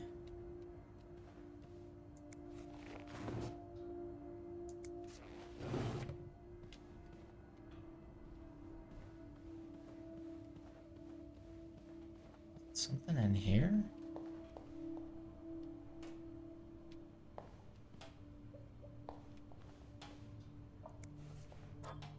That's the light bulb.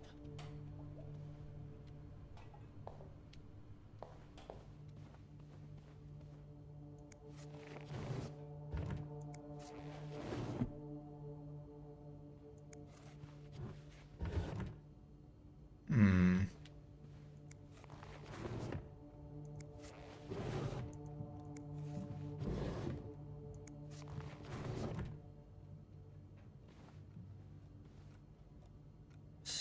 A key in here somewhere? Hmm. I don't think it would be this key. I don't think I'll need this again. Yeah, I don't think so either.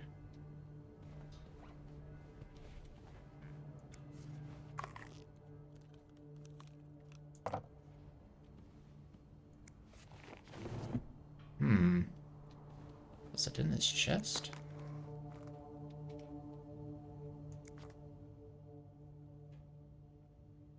No, I don't think so.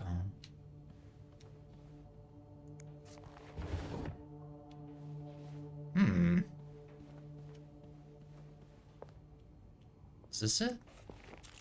No, that's just the room key.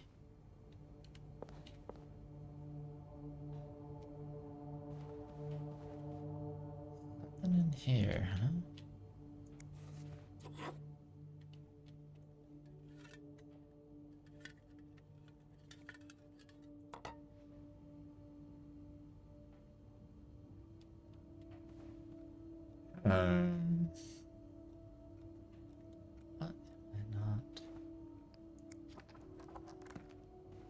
What am I not thinking of in here? Think, Sophie. Where have you seen a key like that one before? It's in the safe? In a safe?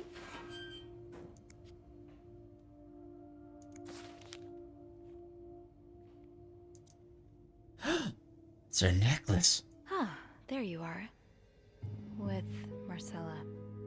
God knows where she is.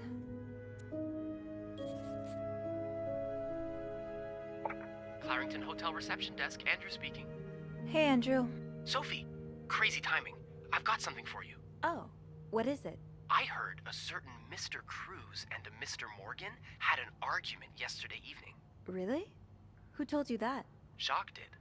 Apparently, it got so heated he had to get involved. And it sounds like I was on the right track, because he heard a particular word thrown around quite a lot. Can you guess what it is? Fair? Fair? Exactly. Okay. How bad was the fight? I think Jacques got in the middle of it before it got too intense, but he said Mr. Cruz looked like he was about to kill Mr. Morgan. So Mrs. Cruz must be having an affair with him, right? And her husband found out? Maybe, but that doesn't explain Mrs. Beaumont's involvement with Mrs. Cruz. What do you mean? I found a chest in room 507. I think it can only be opened by turning 2 keys at once. I found one of them in Mrs. Beaumont's things. What about the second one? Well, I remembered seeing a similar key in one of Mr. Morgan's stocking pictures, so I went back to check. Mrs. Cruz wears it as a pendant. It looks identical to Mrs. Beaumont's key. Let me get this straight. Mrs. Beaumont and Mrs. Cruz own identical keys that open a chest with 2 locks? Okay, there's definitely something going on between them. I think they're having the affair. I think Mrs. Cruz and Mrs. Beaumont might be the ones having the affair. Really? Well, it is the 1950s after all. I guess anything's possible. Did you find any clues that might support this? Nothing concrete. I mean, I did find a letter that suggests they may have gone to college together, but they could just as well be good friends, right? Yeah, that's probably more likely.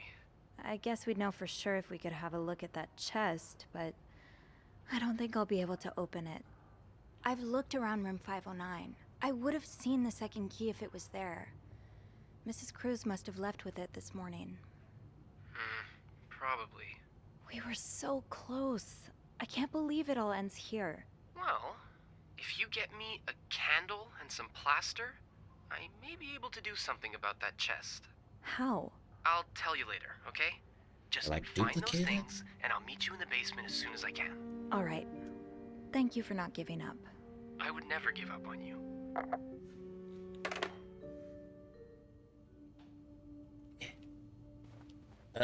I'm stuck. I'm stuck. Uh-oh. I'm stuck in the drawers. Okay. Whew. That was a close one. Plaster and candles. Well, half the hotel's under renovation.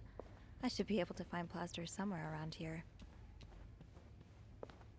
Maybe at the end of the hallway down here?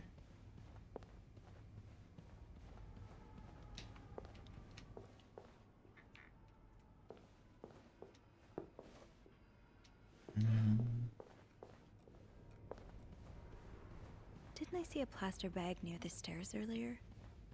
Now that you mention it, I don't remember seeing that, but... Oh, the stairs.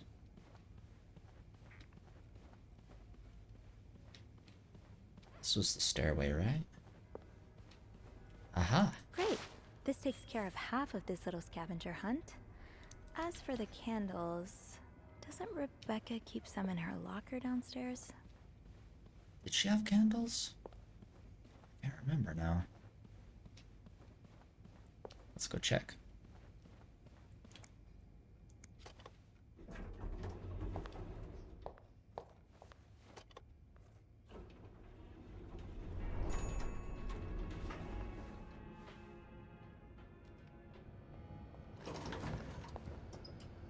Andrew, Bobby, Anthony.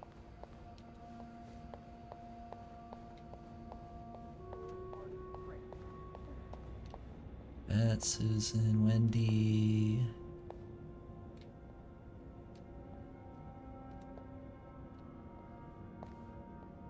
Aha!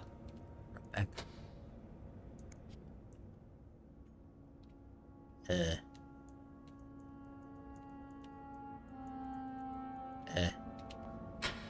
There we go. Oh, I was blocking it from opening. Okay.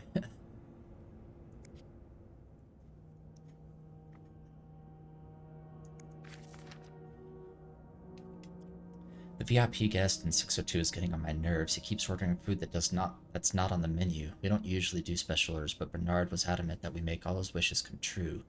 Do I look like a goddamn genie? That's not even the worst of it, though. Every night he barges in the kitchen as if he was at home, asking for meat for his precious little terriers. Who feeds dogs $4 roast beef? I can't even afford $4 roast beef for myself. Bobby. So you do have a stash of candles. But where is it? Are they gonna be in the kitchen? Okay. Kitchen's out of power again. I can barely see a thing. Bernard wants us to continue working, but I'm not risking chopping my fingers off for that blowhard. Didn't you start hoarding candles since the last power outage? I remember you saying you never wanted to be caught in the dark basement again. Where's your stash? Please.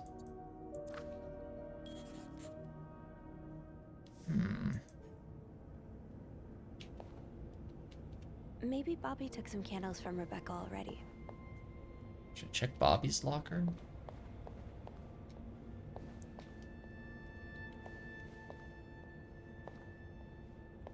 I think his was out here.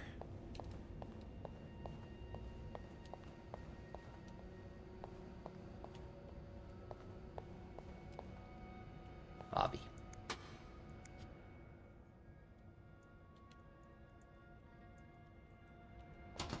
Okay.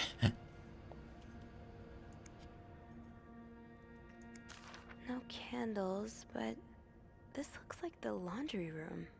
Mm-hmm. That must be the location of Rebecca's stash. Okay, so it's on like a L-shaped desk. Okay. Doesn't have much else in there, does he?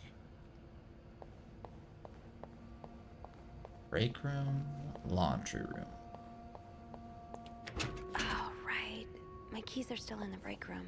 Oh.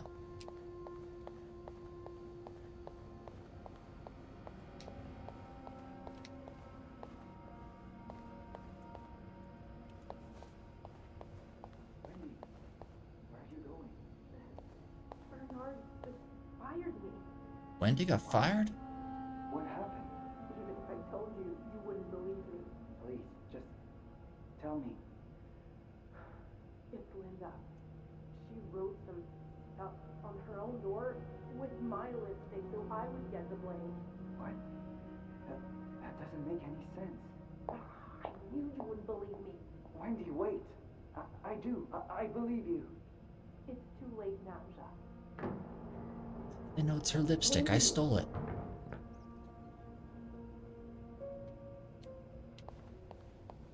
I stole that lipstick, though.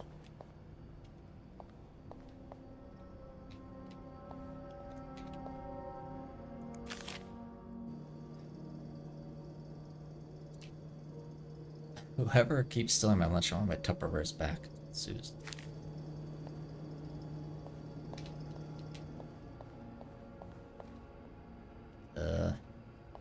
Where are my keys?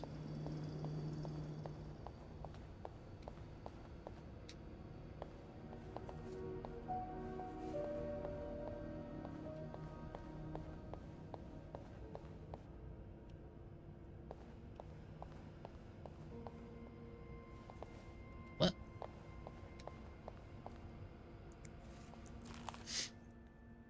Okay, we've seen that.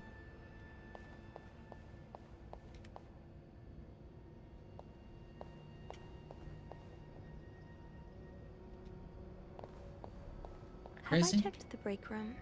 I think I left my keys there during my break. I'm in the break room. This must Oh, be Agatha Andrew's current Christie. read. Or one of them, anyway.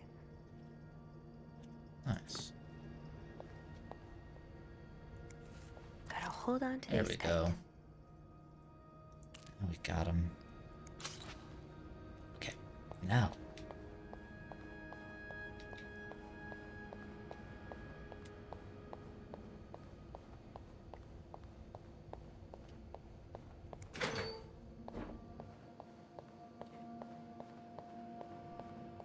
So there's those washing machines, and it said it was supposed to be...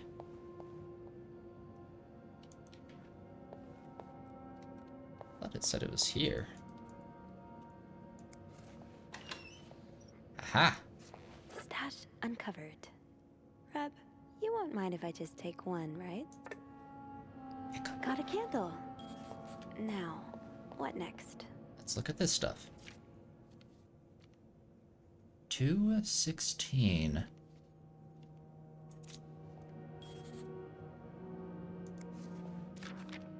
Ooh, is this a movie script? In a northwesterly direction. I cut the scene inside the best part of the script. See if James Stewart is available.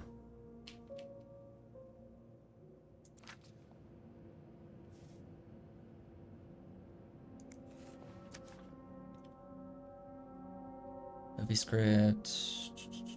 Loose change, cigarette pack, paper written over the numbers. It's like stuff she's finding in the laundry as she's doing it.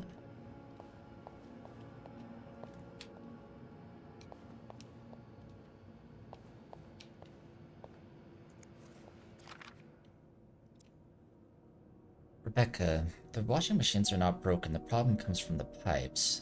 They're completely frozen. It's only a matter of time before they burst and flood the entire basement. I've warned Bernard about the issue last winter, but of course he only cares about renovating the parts of the hotel that guests can see.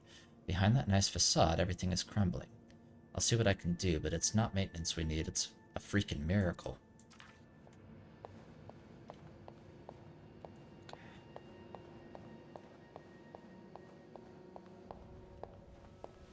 There you are. I'm not sure I understand what the plan is here. Well, Is he gonna I try and, remember like, reading a mold spy his own novel. key? I can't remember the title, it wasn't that good. In which they used wax and plaster to make a Yes. key mold. I'm thinking we could do the same. Are you sure it's gonna work? Sure, no. In the novel, they used a special kind of wax, not candle wax. But I think it's worth a shot. Yeah, you're right. So let's do this, shall we?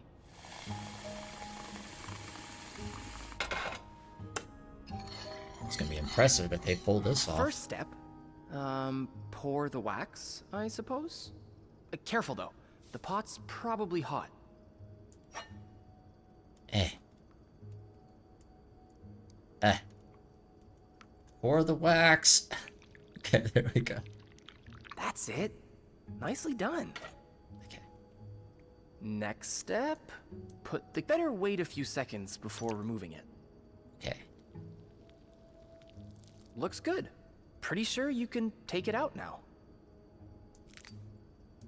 I think we're almost done.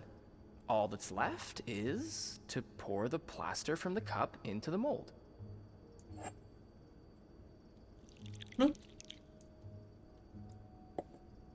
Good job.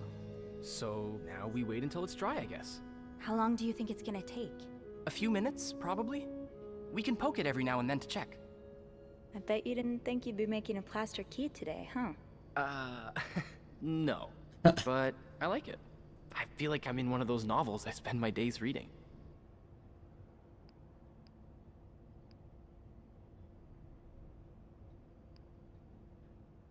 What are you reading What now? have you been reading lately?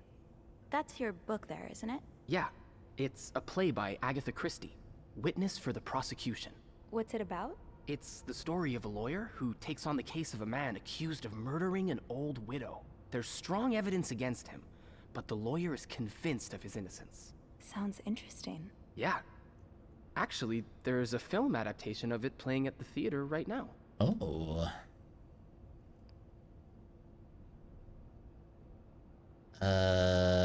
Have you seen it? Yeah, it rings a bell.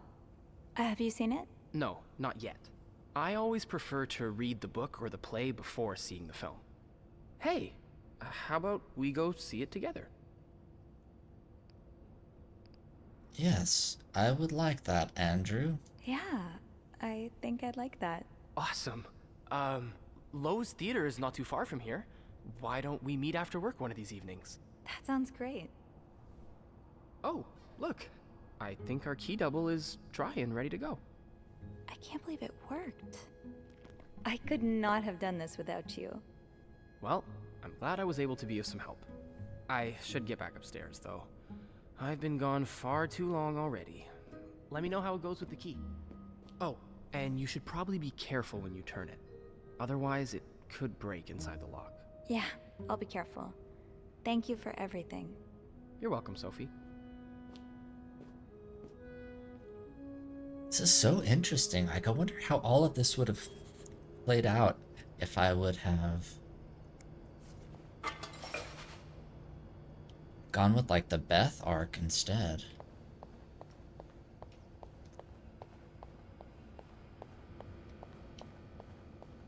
Maybe we'll have to do, like, a second playthrough or something. How do I get out of here?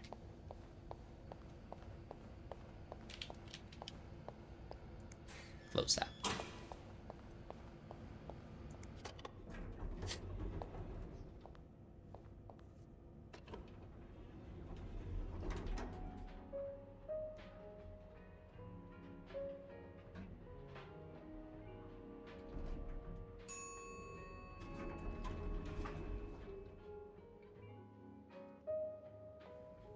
I still don't fully know where all this is going. Still kind of left in suspense here.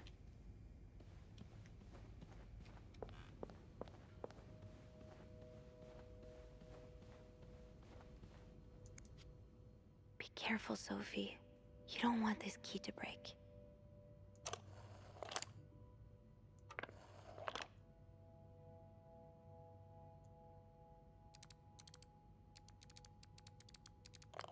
Oh, it's gonna form a heart.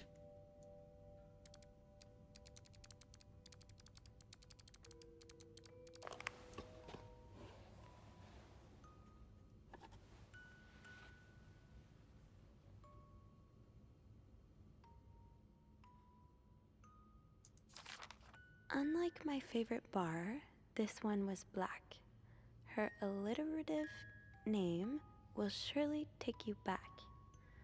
These two sure love their riddles. In Atlanta, I noticed yours was pretty worn down, so I decided to buy you a new one. I hope you like it. And since you enjoy them so much, here's a little puzzle to figure out the combination. 2 5-letter words are the key, both related to our history. Unlike my favorite bar, this one was black. Her alliterative name will surely take you back. From the first one, take the first 2, and from the last one, take the last 2.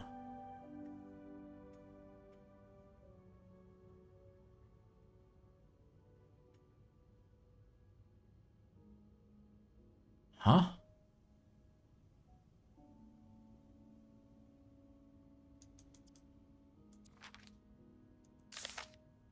I hope you get better. Try the rest today. Try to rest today. I will bring some hot soup after class. M. Huh. Marcella invited you to the movies. Let me guess. You said yes. The Postman Always Rings Twice is playing at Lowe's Theater tonight. It's based on a novel I read a while back. I'm sure you would love it, seeing as you like crime stories and murders so much. Nothing creepy about that. Will you come with me?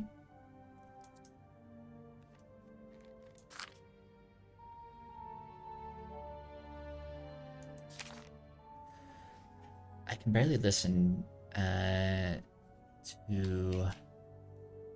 Sister Miller's lecture today.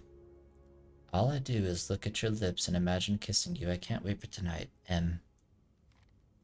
Okay, so this is their secret code. There's a lot of stuff in here. I don't think I've looked at everything yet. Really? Oh. Dear Anne, I just heard Doris Day on the radio, and it made me think of you. I know how much you love Sentimental Journey. Counting every mile of the railroad track that takes me back. August of 1946. Last time I was in Texas, it felt like coming home. Now, strangely, I feel away from home. I wish you were here with me. I always feel at home in your arms. I can hardly believe it has been 5 weeks since we last saw each other. Sometimes I wonder if I might be going crazy. You are always in my head. Everything reminds me of you. Not only songs on the radio, but silly things like the flowers in our garden that smell of your shampoo, or when people say the word darling, and I can hear you say it with your lovely French accent. Darling.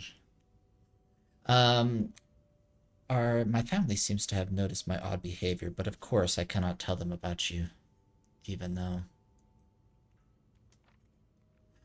I wish I could. I feel like climbing on the roof of the tallest building in Austin and shouting my feelings for you at the top of my lungs. God, I sound like a giddy teenager in love for the very first time. Maybe I am. Sometimes I'm scared that all this time with you was nothing but a dream too good to be true. I'm afraid that when I return to Montreal, I will realize you never existed. Or if you do exist, you don't remember me. I wish I had a picture of the two of us, so I would know for sure it was real. I long for your embrace and the taste of your sweet lips. I love you, M.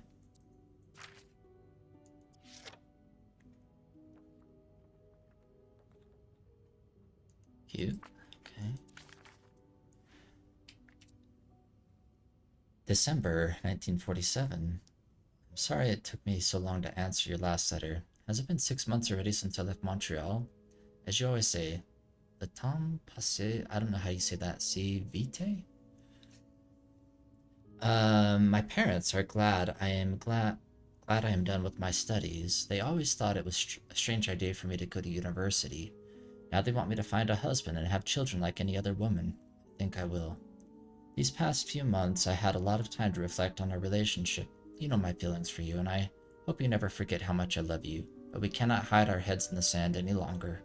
We were lucky our story lasted as long as it did, and foolish to think it would last forever. Our love is forbidden, and hiding it from my family is proving more and more difficult every day. You will always have a special place in my heart, but I believe it is time for us to go our separate ways. You made me feel like a teenager. You made everything but the present disappear. Now I need to be an adult and think about the future. Sincerely, M.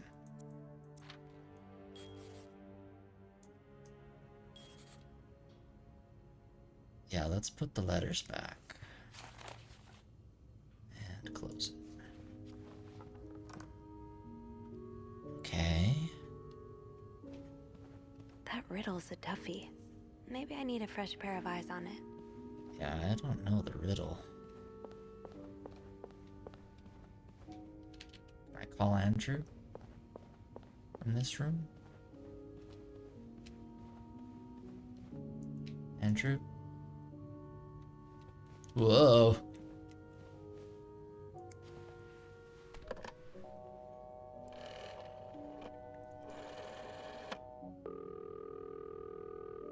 Clarington Hotel reception desk. Andrew speaking. Hey, Andrew. Got a minute? I always have time for you. I opened the chest in room 507. Whoa, Andrew. I just said I'd go on a date with you. Yeah, I Calm really down, wasn't brother. sure, but our little key's sturdier than it looks. Yeah. So, what's in the chest? A riddle. A riddle? I think it was written by Mrs. Beaumont for Mrs. Cruz. And I think the answer will give me the combination for a case I found in room 509. I could use your help with it, though. That's awesome. I love riddles. Tell me, which part's causing you trouble? Both parts. Unlike my favorite bar, this one was black. Do you know what this could mean? This really isn't my area of expertise. Hey, Beth, you know bars, right? Well, not all of them. What about one that has a color in its name? Like the Orange Chair or the Blue Lagoon or something? Well, there's the White Cat, but I don't think that's your crowd. Oh, it's not for me, but thanks. White cat. Did you get that, Sophie? Yeah, I did. Still confused. But I'm not sure I understand what it means. Well, if her favorite bar is indeed the White Cat, then it means we're looking for... A black cat. Oh. Exactly. So maybe you should look around to see if there's some reference to a black cat in Mrs. Beaumont's stuff. Okay, I will. Is there anything else? Yes, her alliterative name. Here's another one. Her alliterative name will surely take you back. Intriguing.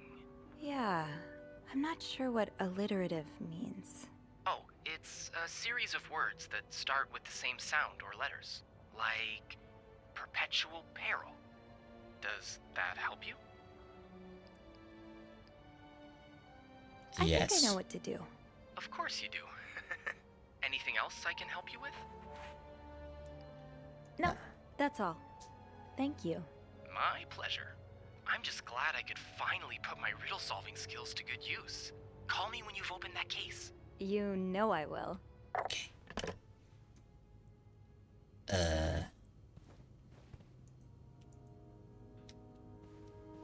Black cat.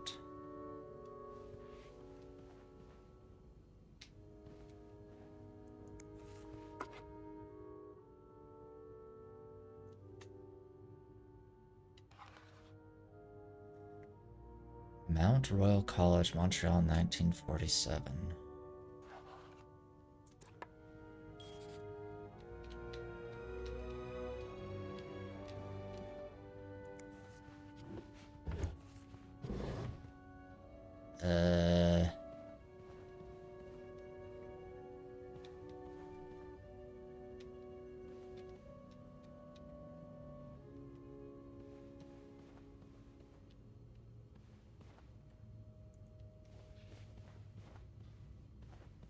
Funny how some games really stand the test of time.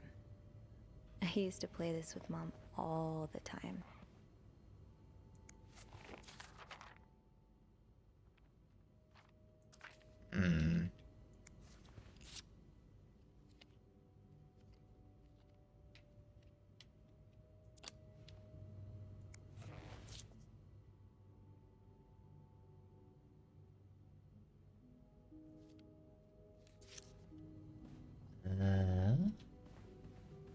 Is it in the other room? So, I need to find something related to a black cat and a person whose first and last names start with the same letter.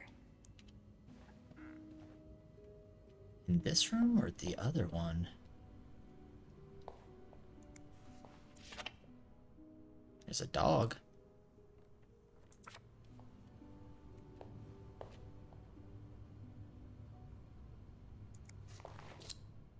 That's a cat.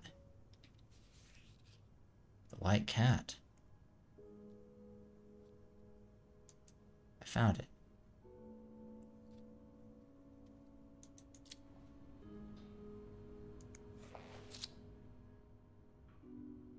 Huh?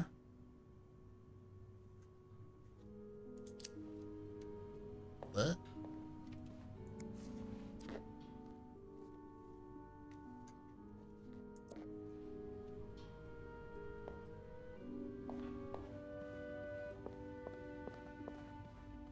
So, I need to find something related to a black cat and a person whose first and last names start with the same letter.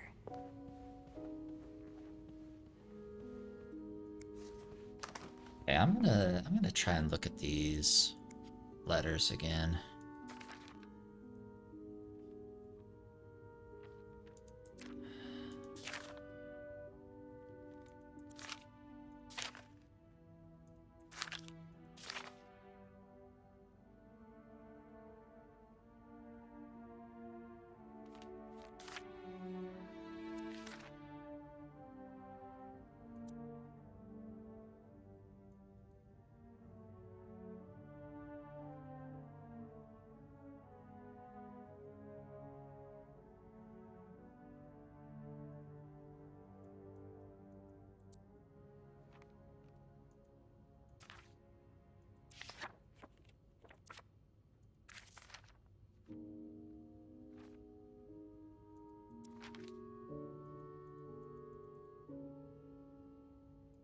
Hmm.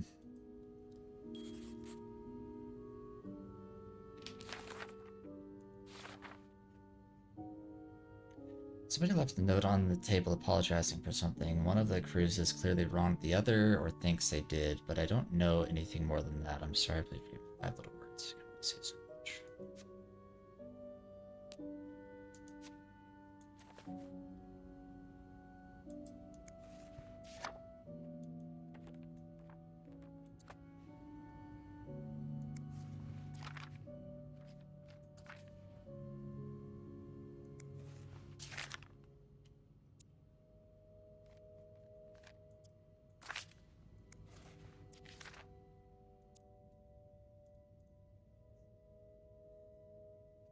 Just heard Doris Day. Doris Day.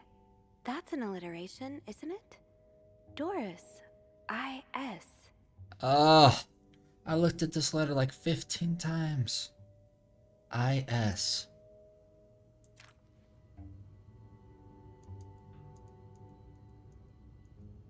I still don't know where the black cat clue is.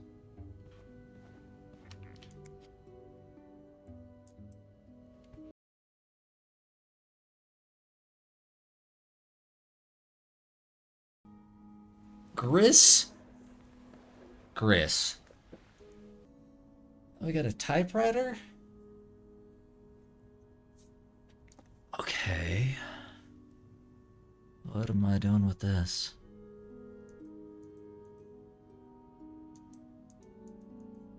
There's a lot of stuff in here. I don't think I've I didn't look at everything anything. yet. Okay. That novelist, Bridget Boswell, is actually you, Marcella? Oh, Bridge is the novelist? Dear Marcella, or should I say Bridget. You know I prefer a good old crime story, but last week I came upon a romance novel with an intriguing title, and they were roommates. I bought it on an impulse at a train station and read it from cover to cover during the journey. Can you imagine my surprise when I recognized our story? Oh, you may have changed the names and locations, but all our moments are there, our endless discussions in the dorm room. Our first date at the theater. Our trip to Quebec City. You often said writers are thieves, but I never fully understood until now. It has been almost 10 years since I received your last letter, the letter that painted our relationship as nothing more than a summer fling. At first, I could not believe you had written those words. Then I waited in vain for your answer and had to accept your love for me had never been real. For many years, I was broken-hearted, angry, confused. I questioned the nature of our feelings, of our attraction, and made many wrong decisions. But this book, your book, am I foolish to think it's proof you really love me? In any case, I hope you are well, and I am happy to see you accomplish your dream of becoming a writer. Oh, Anne. Murder might be a bit much, but you deserve some kind of justice. Dear Marcella, I didn't expect you to reply to my letter, but I am happy to see I was wrong. Your words have comforted me in a time of great distress. If only Louis was half the man you say Hector is. He has quite a temper and hits me frequently. I'm willing to put up with it as long as he doesn't hurt Michael. But there are some days when it becomes almost unbearable. The other day, I dreamt of our first date. We were watching. The postman only rings twice again, but suddenly we were in the movie. You were Lena Turner and I was John Garfield. And we were both plotting to kill my husband. I hate to admit it, but I almost hope it was premonitory.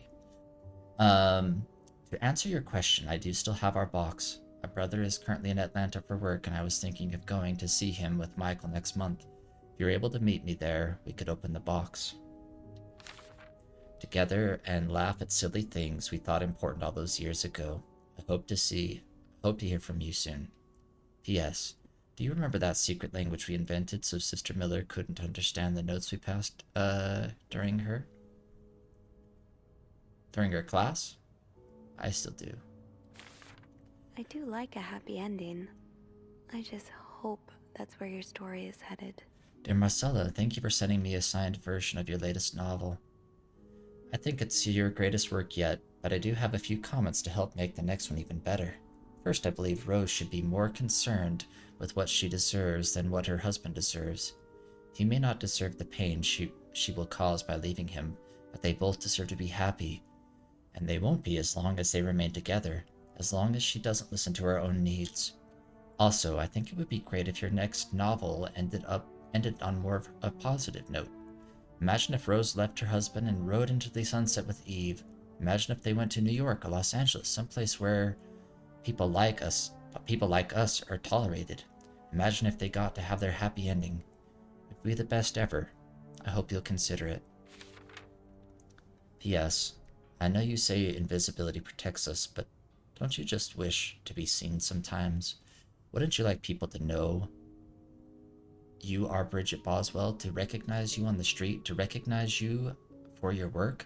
Why not publish your next novel under your own name? Oh, so you came to Montreal under the pretense of celebrating your wedding anniversary, but all along, you meant to reunite with Anne. Spoilers. Dear Marcella, I left the house. I left Louis. I couldn't take it anymore. I couldn't lie anymore. How do you do it? How do you manage to live a double life, to hide your work and your novels from your husband? I had so much less to hide, and yet Mike and I are staying at the Clarington Hotel until we find a place to stay and the divorce is done. I don't know how long it will take. Could you come and see me in Montreal? I really need you by my side right now. P.S. I wouldn't put it past Louis to scour every hotel guest book in the region looking for me under his surname, so I have registered under the name Beaumont.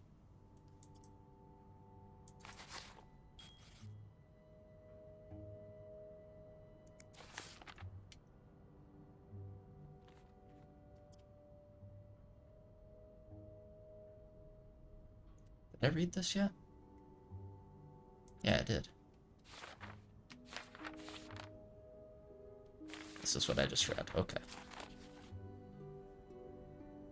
After all this, turns out you're a fan of Bridget? Of Marcella? That's a lot sweeter than I expected. Dear Marcella, although you don't know me, I think I can safely say I'm your biggest fan. Your novels have literally changed my life. After the war, I spent almost 10 years in a psychiatric hospital because of panic attacks. None of the treatments were working, and I wasn't getting any better. Oh, this is... Okay, this is 505, dude, huh? None of the treatments were working, wasn't any better. I became friends with one of the nurses who started lending me books so I could pass the time. I didn't really like the first ones, but then I picked up Bridget Boswell's first novel, your novel. I had never read such a beautiful love story. It almost brought tears to my eyes. I immediately urged the nurse to get me more of your books. Believe it or not, the more I read them, the less panic attacks I had. The doctors thought it was their new medication finally working, but I knew the truth. Your novels gave me the courage to get in contact with Lindsay, a friend from the war. I'd always felt for him the same way. Oh, I'd always felt for him the same way your characters feel for each other. But I had never dared telling him. Now I have, thanks to you. The thought of seeing him again is what motivated me to get better and leave the hospital. I hope to hear back from you soon. Oh, they used Lindsay to throw us off there, huh? After my discharge, I wanted to thank you for everything you've done for me. I've discovered Bridget was a pseudonym, so tracking you down took longer than I thought. Fortunately, I am a very patient and resourceful man, and I never give up. Do you think we could meet? I have so much more to tell you. Paul.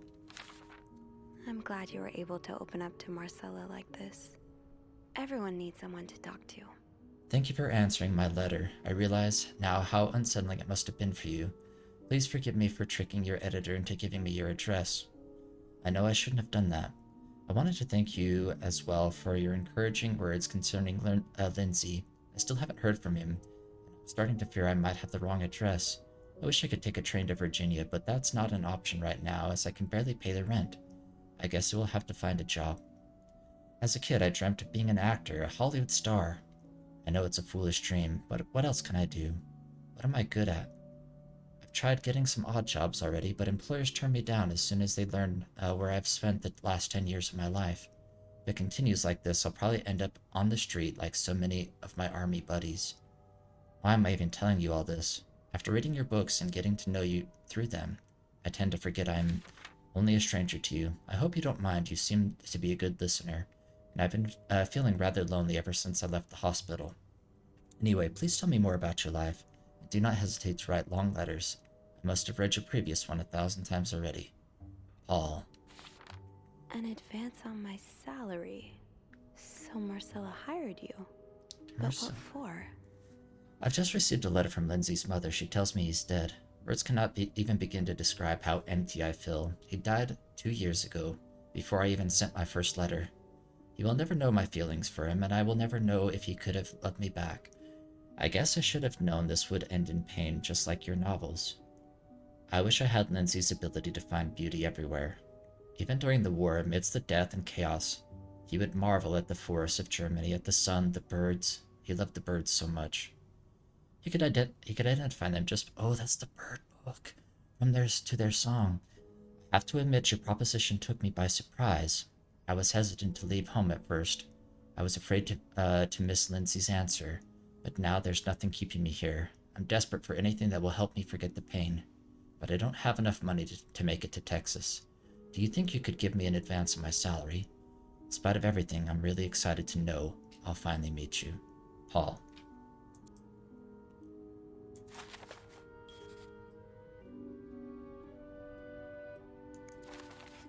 That's everything in here, right?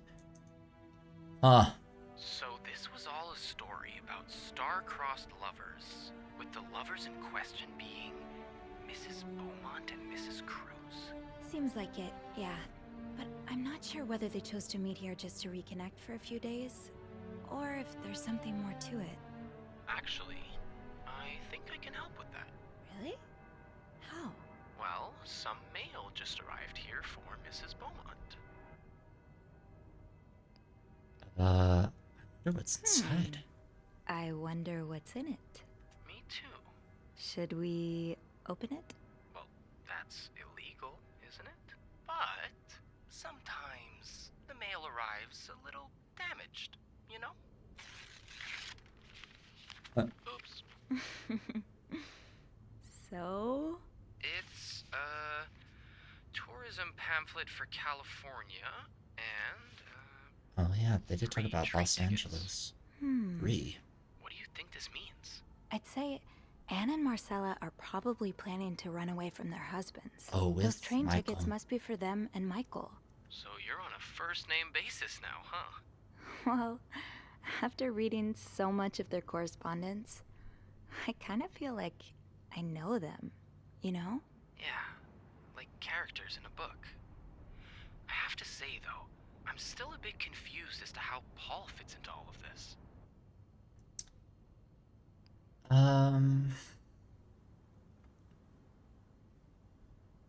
Both of these are technically true. Who's a fan Turns of out Marcel? he's a big fan of Marcella. He is? Why? She writes pulp fiction under his pseudonym.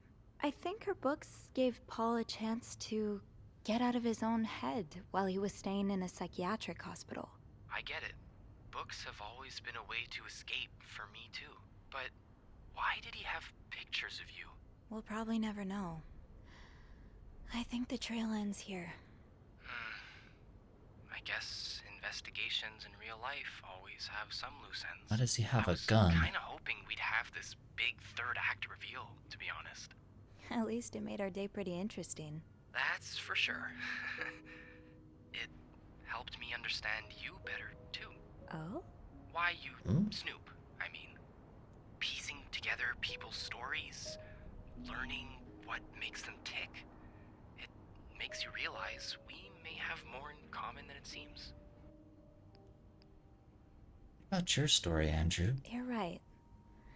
Which is why the next story I'd like to learn is yours, Andrew. Oh? Am I gonna find you snooping through my apartment next? Maybe. No. The sequel. I would love to share my story with you, Sophie. You're the first person in a long time who's made me feel like I can. Would you come and see me when your shift ends? We could leave together, if you'd like. Sure. If we're able to. With all that snow, I'm thinking maybe we'll have no choice but to spend the night here. I guess that wouldn't be so bad. We could set up a pillow fort on the mezzanine. A pillow fort? We do work in a hotel, you know. There are actual beds here. Oh, I wouldn't be sleeping. I've got a reading list the size of the Eiffel Tower. This would be the perfect chance to put a dent in it. That does sound like fun. I could bring my magazines and, ooh, maybe light some of Rebecca's candles. Now I kinda hope we do get stuck here.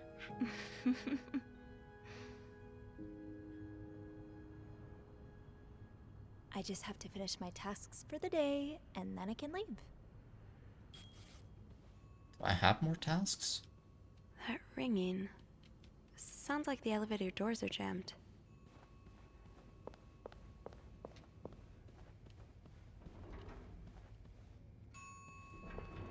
Oh, was that a blood trick? What is this? Oh,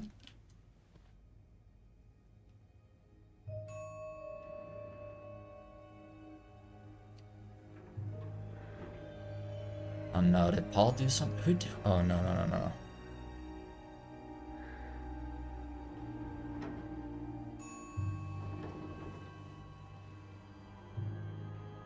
Who is it gonna be?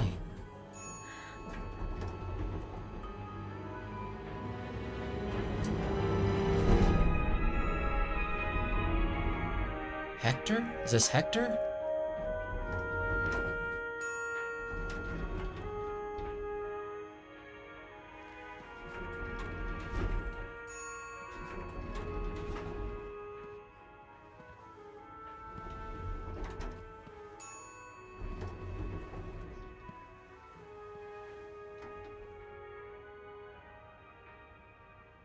Mr. Cruz?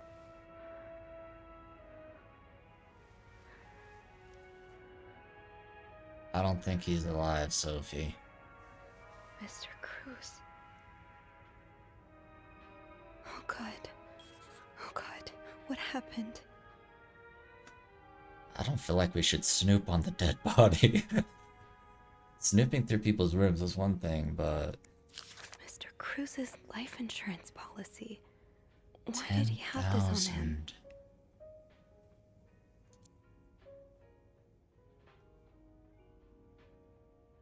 Beneficiary is Marcella.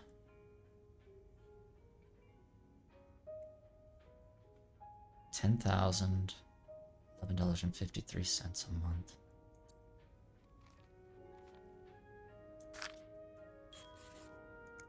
Is this about Paul? Does that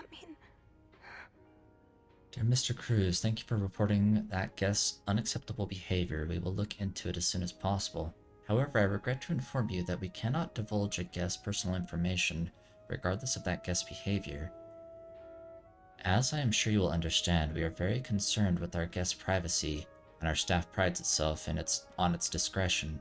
Please contact us should that guest bother you again.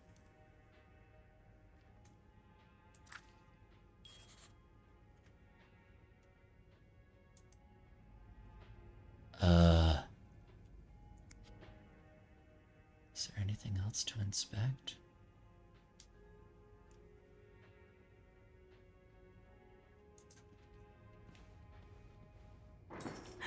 Oh, snap. That scared me. I don't know if I should follow the trail. I'm gonna follow the trail. Can I go in here? Hello? Is anyone in? Oh no. Oh no, no, no.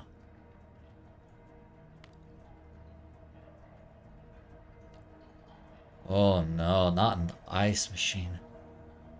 Oh, I don't want to open it. Let's just look at the snow. Beautiful snowy day. Okay.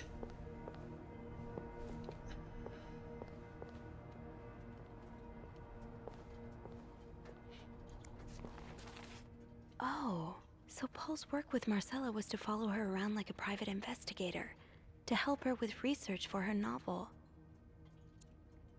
Dear Paul, I'm sorry to hear you're in such a dire situation. You seem to possess a lot of useful skills, and it's a shame employers cannot see past your medical history, but don't despair.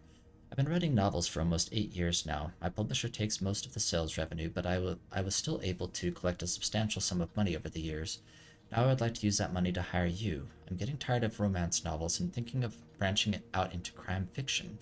As a sort of research, I would like you to follow me around town and take notes of my comings and goings. I'm aware this is a very unusual job, but considering you were able to track me down, I believe you would make a great private detective. In addition to your salary, I would cover all work-related expenses and would, of course, be the first to read the manuscript once it's finished.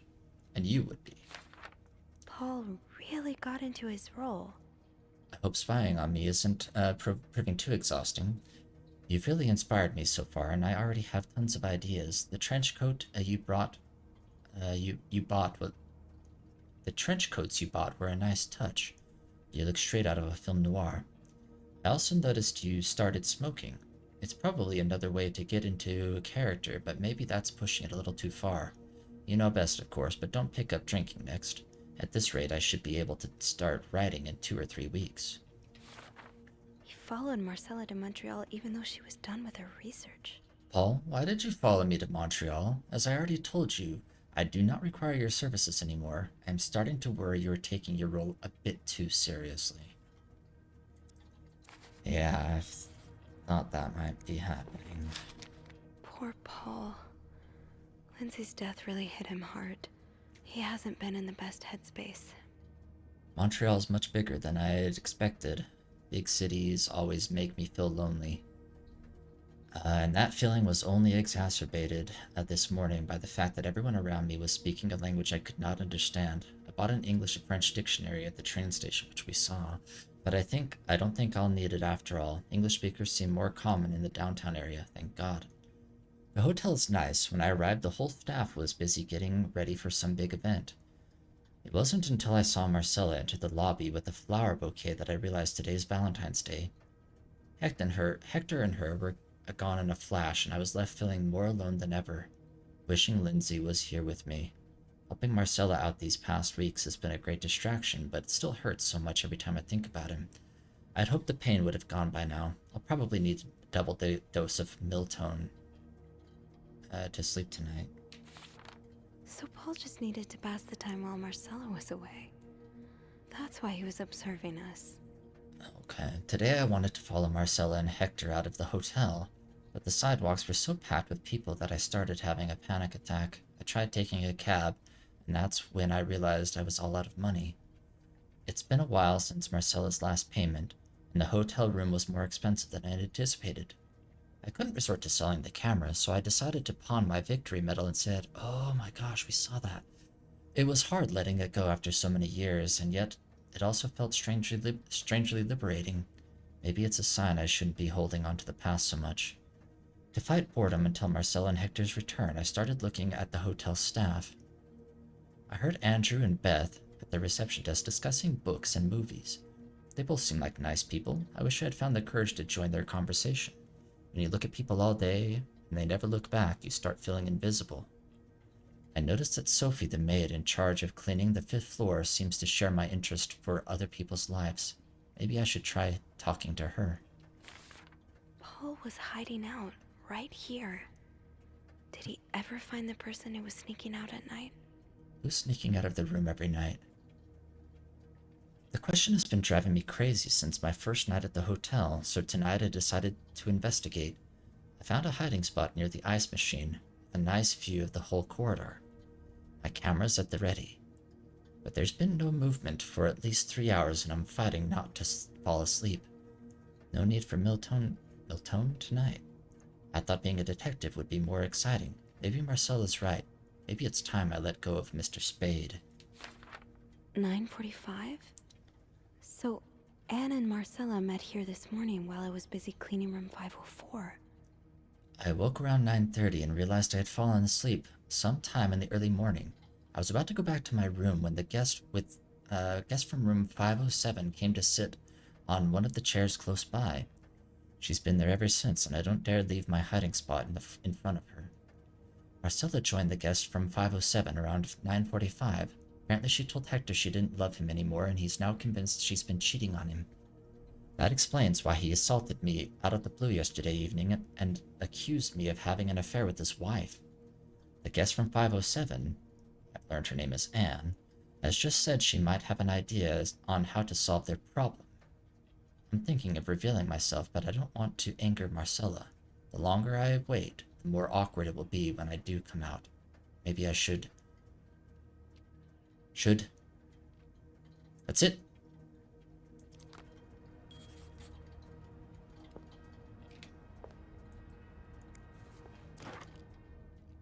There's his camera.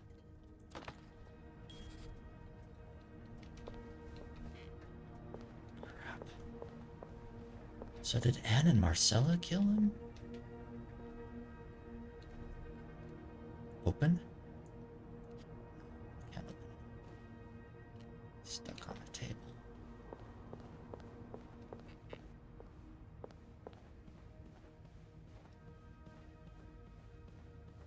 This is wild. Okay.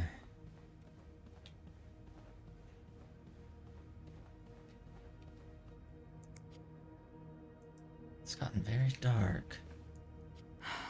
The elevator won't work until I get the power back on. So we gotta get the fuse box? Maybe?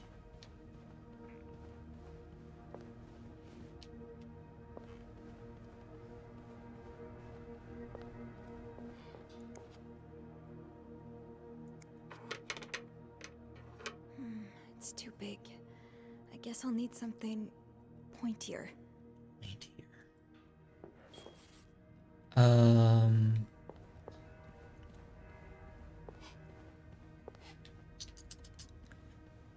Maybe I could use one of the tools in 505?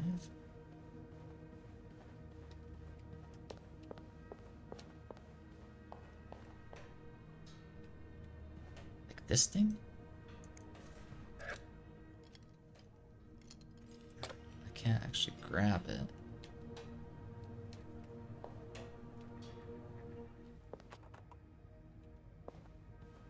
Hello? Is anyone in? Thing over here that I can grab. Ice pick, maybe?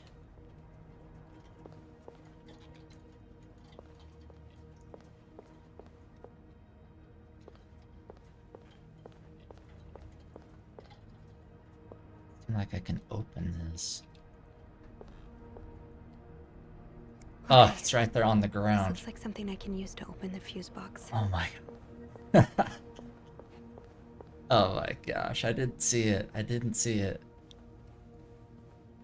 I'm not gonna tell y'all how long I just wandered around for.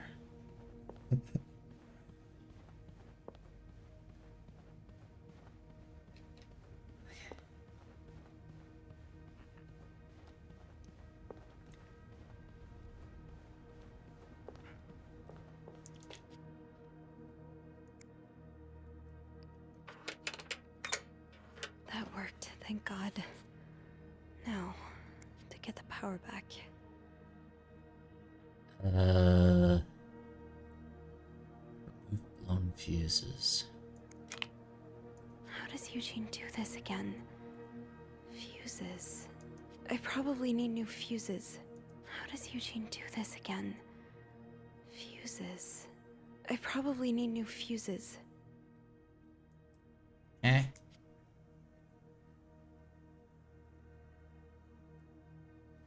So 1525. How does Eugene do this again? Fuses. I probably need new fuses.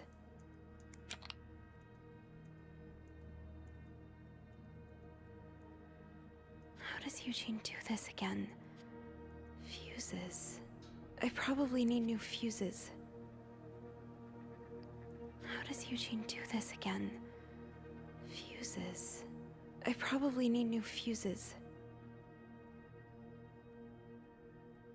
So this is 20, the one that I took out. I think that was a S, right?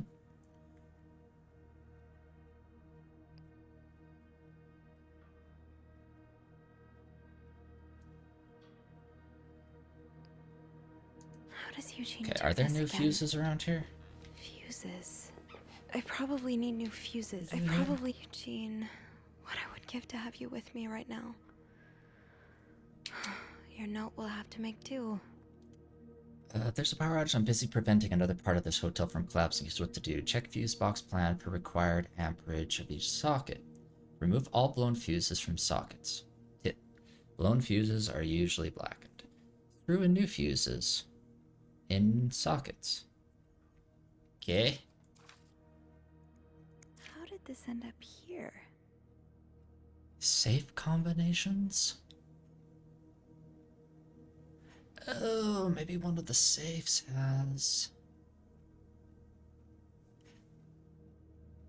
has fuses in it?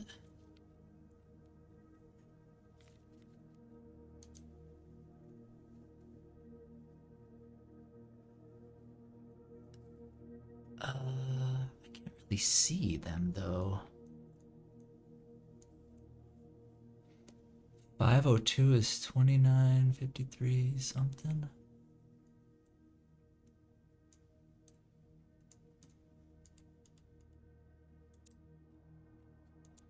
Not much use without the rest of the code.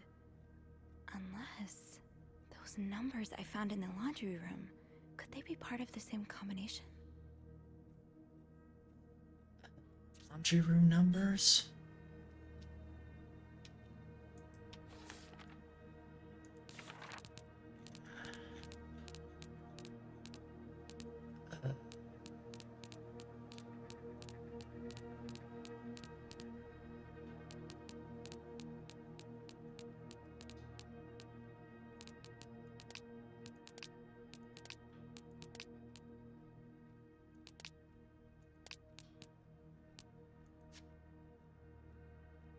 Have to erase numbers found in the laundry room. 216. It could be useful. So does one...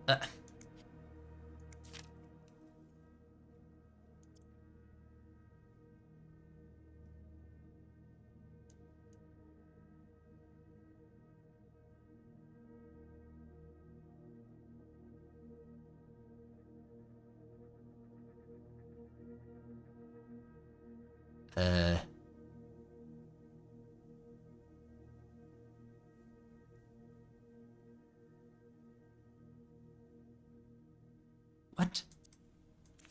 Hold on. What?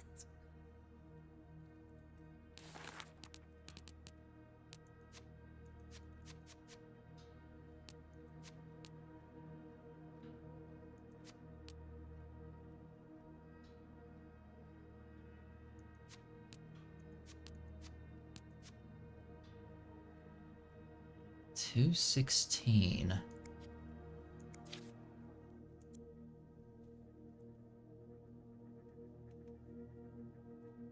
So which rooms can I actually get into? I've already done 505.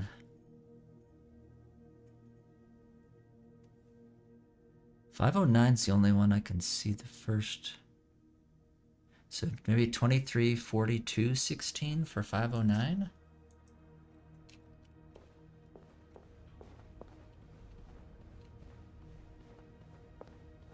This is 509. So what was the full code again?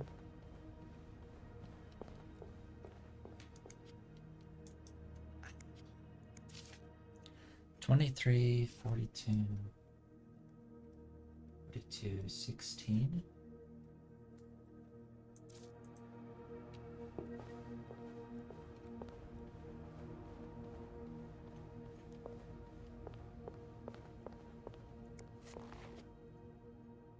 All right.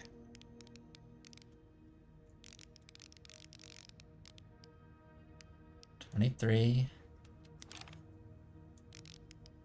42, 16. Oh, it is.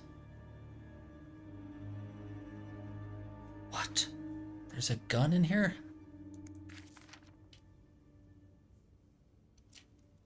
You ruined my life, you bleeping moron. I lost my house, my family, everything, and now you refuse to pay the money you owe me? For years I gave you my hard-earned money. It was all for nothing.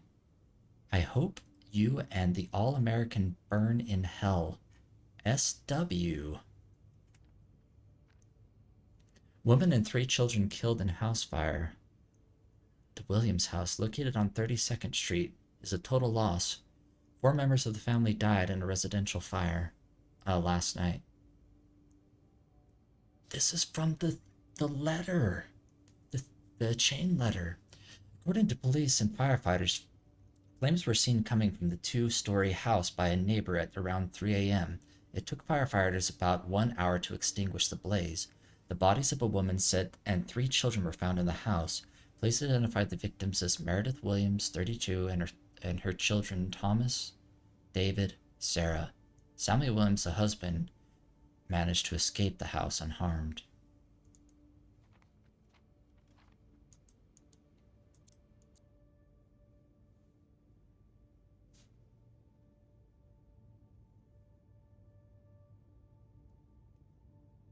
The bodies of a woman and 3 children.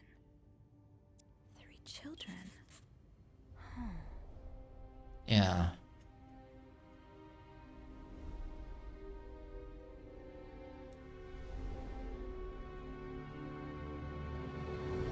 .504, best dad. Oh, it's this guy.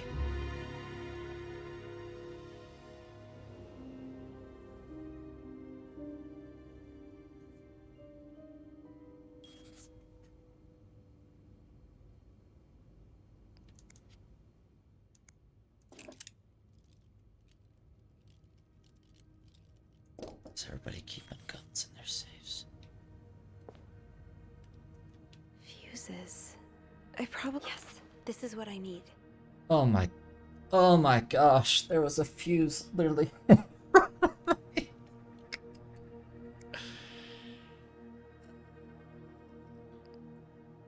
Okay, so this, I need this.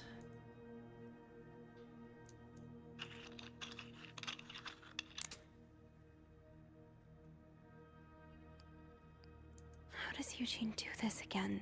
Okay, I need to find two more. I probably need new fuses. I've been wandering around looking for these fuses. There's 2. Okay, I think I got all the fuses. Let's see.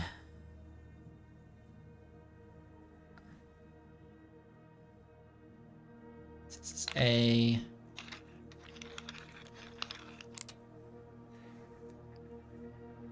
And G. And power on.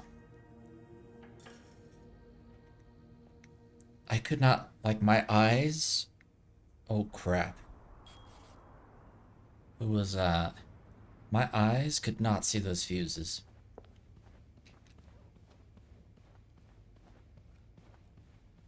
I'm nervous about this.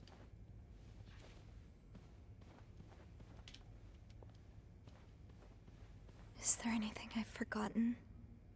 Once I leave this floor, I probably won't be able to come back. Take one of those guns with me? I don't know what else I could do. Let's go. I'm sorry. There's probably stuff I missed for sure, but I'm sorry. I'm so sorry.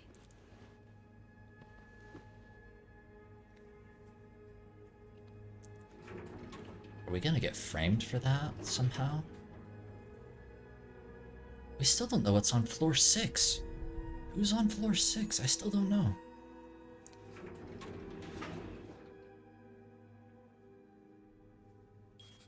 Can I go to floor 6?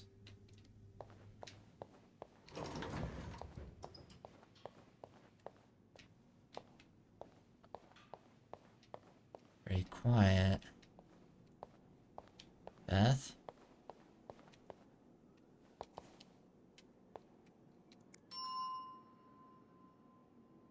Beth?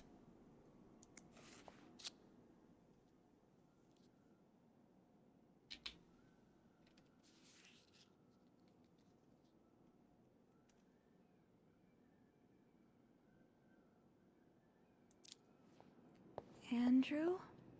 Where is everyone? Yeah, where is everybody? Ballroom?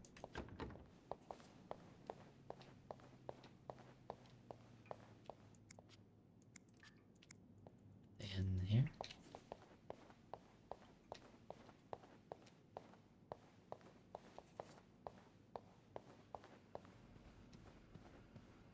Anybody down here?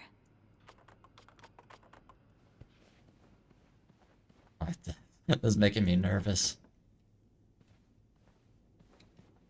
Anybody in the broom closet?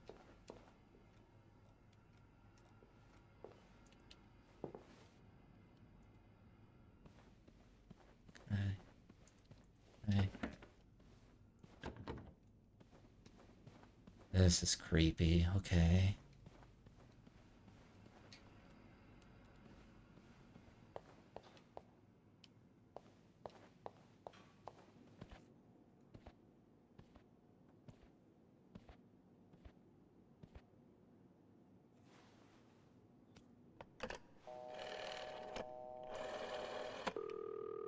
Montreal Police Service, Station 22. There's a man dead. He's been murdered. This has been wild. I need the police. Please stay calm, ma'am. Where are you right now? The lobby, but the body, it's upstairs. Can you give me the address, please? Oh, 1178 Drummond Street. All right, ma'am. Officers are on their way. Thank you.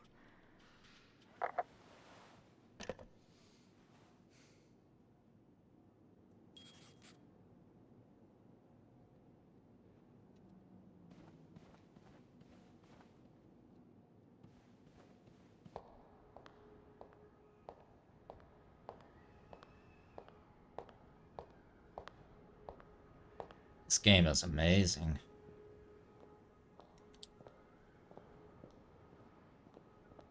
Hey, you're here. I've tried restoring the power, but I think Andrew. Eugene's the only one with the key to the fuse box, and Sophie? Don't worry. I'll find a way to bring the lights It's back. not that. Hey, you look a bit pale. Is everything okay? I found Mr. Cruz. Hector. He's back? How's he taking that whole thing with his wife? You don't understand. I found his body. He's dead, Andrew. Jesus. Maybe you need to sit down, huh?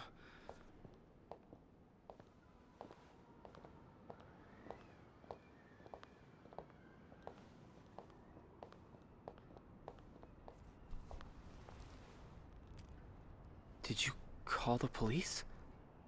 Yeah, They're on their way. What happened? Was he sick or something?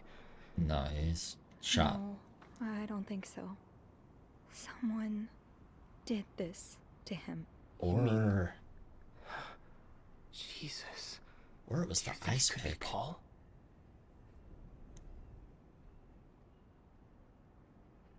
I don't think it was Paul. I honestly don't. What about Anne and Marcella? Their affair is a pretty good motive. I also found a letter from one of Hector's customers. He seemed really angry.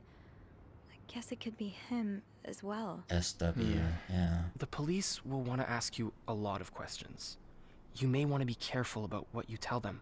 With Paul's history of mental illness, there's a good chance they'll suspect him even if he didn't do it. I understand. I think I know what you mean. Some people seem to assume that spending time in a psychiatric hospital means you're a murderous psychopath. Yeah, they really do. You know, when I was 19, I studied to be a priest, but I felt so lost. I couldn't enjoy the things I used to like. I could barely get myself out of bed. So I ended up going to a psychiatric hospital. And the doctors, they helped me get back on my feet. But when I returned to my hometown, it was like I had become a complete stranger. My mother kept telling me I was making it worse in my head, but I swear, people were changing sidewalks when they saw me, looking at me as if I was this dangerous creature all of a sudden. That's why I didn't tell you that. What? Call it coincidence or fate, but that psychiatric hospital, it's the same one Paul went to. I've met him there, talked to him a bit. I'm sorry. Why didn't you tell me this before? It's okay. I get why you didn't. You do?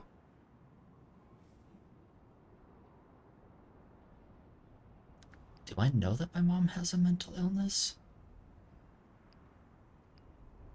I don't know that she does.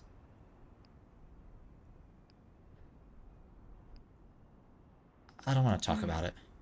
I'd rather not talk about it right now. That's okay. You already have so much on your mind. They're here. Promise me you'll be careful with the information you share. Yeah. Yeah, of course. Andrew, did you do something?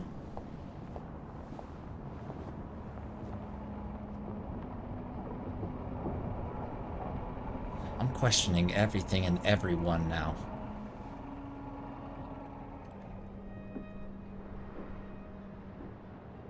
This is when we got to the police station at the start, huh? Miss Roy?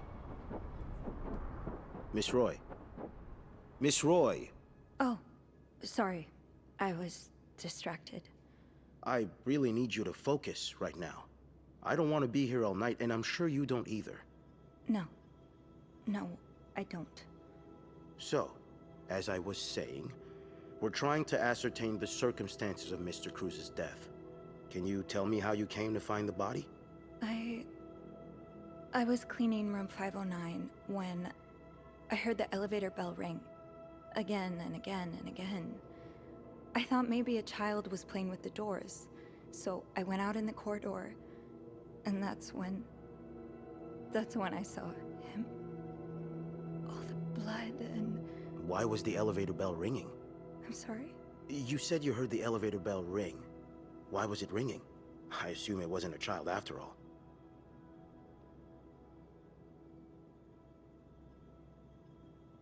Why would I lie about this? Mr. Cruz's body was blocking the doors.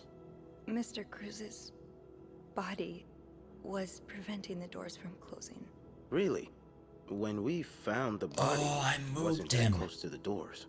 Moved him. The stairs are blocked because of the renovations, so the elevator's the only way out of the 5th floor. I had to move him though to get out. I had no choice but to move the body.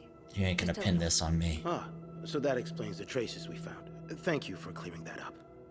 So, what did you do after that? Well, that's when the power cut. So I had to go to the janitor's closet. To access the fuse box. Exactly. I changed a few fuses and turned the power back on. But there's a lock on that box, isn't there? Did you have the key?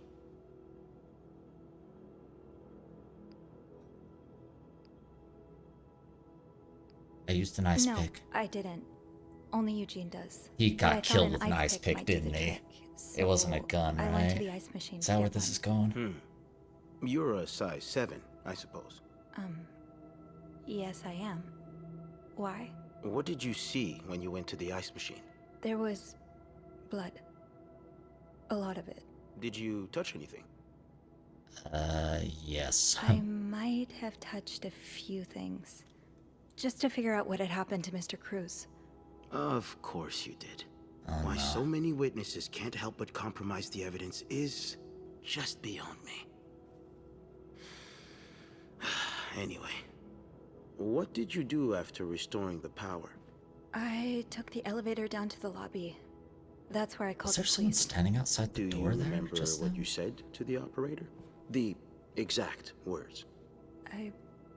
No, I'm afraid I don't. You said, there's a man dead. He's been murdered. That's possible. What makes you so sure it was murder?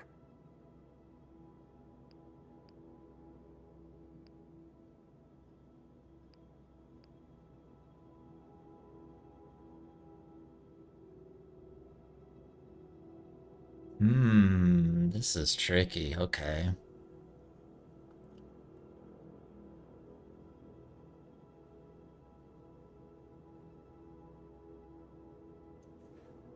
I'm tempted to lie.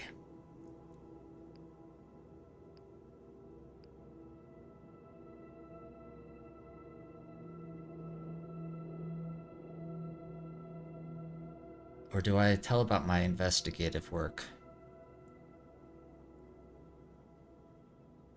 Well, I know about Mr. Cruz's angry customer.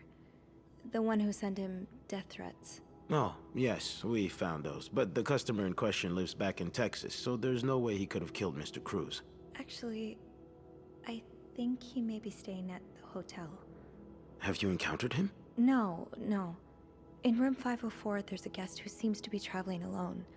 Yet, he has these 3 teddy bears in his room. Mr. Cruz's customer lost his 3 children in a fire, and these bears are slightly burnt. So... An interesting deduction. I'll look into that.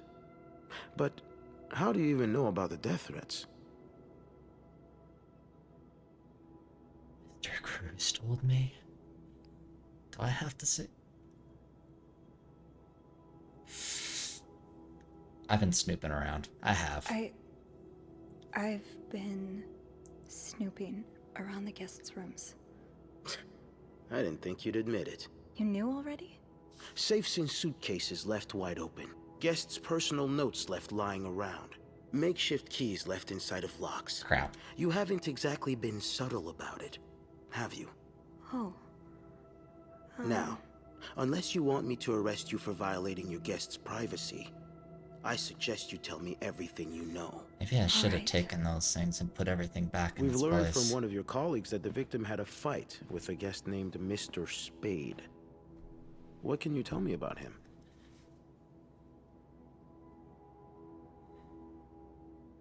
He spent some time in a psychiatric hospital after the war. That's when he got into Mrs. Cruz's novels, and they really helped him. Yes, I already know about his time in a madhouse.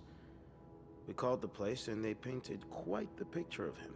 Did you ever see him display odd behavior in or around the hotel? No. I mean, we've all got our little quirks, don't we? Did he seem obsessed with Mrs. Cruz? A little, maybe, but... Obsessed enough to kill her husband? No, nothing like that. We all think he have did our it. obsessions. Me, for instance. I'm obsessed with celebrities and gossip magazines, and... You don't seem to understand, Miss Roy. Mr. Spade is not like you and me. He may look like us, but he's not. He's dangerous and needs to be taken off the streets. I should have So lied. tell me, did you ever see him be violent or aggressive? Take a stand. Deny.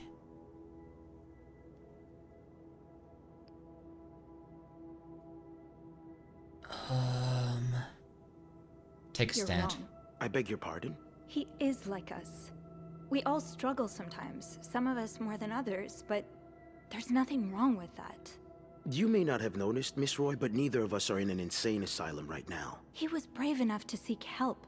That doesn't make him a criminal. That doesn't mean he killed Mr. Cruz. You know, I'm starting to worry about your own mental state, Miss Roy, since you're so eager to defend And I worry about your ability to do your job, Detective, since you seem to be such a— Enough! One more word. Just one more word, and you'll be spending the rest of your night in Sophie? a cell. Now get the hell out of here. I've had enough of you.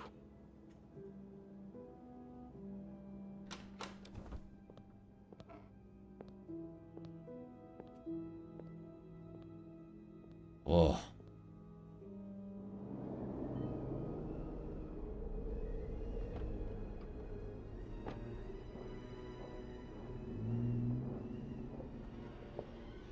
We went back to the hotel?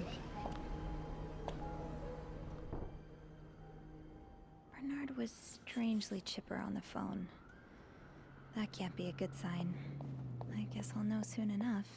The atmosphere is so different in here. It'll probably be a while before the hotel reopens.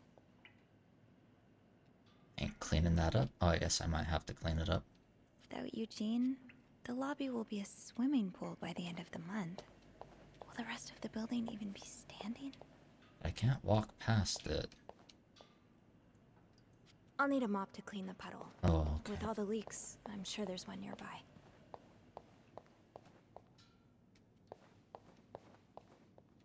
What? Oh, here's one.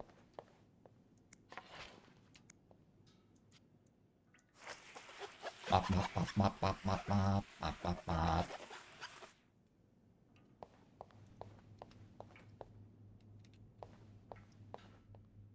Huh. We finally gotta clean up that leak, though.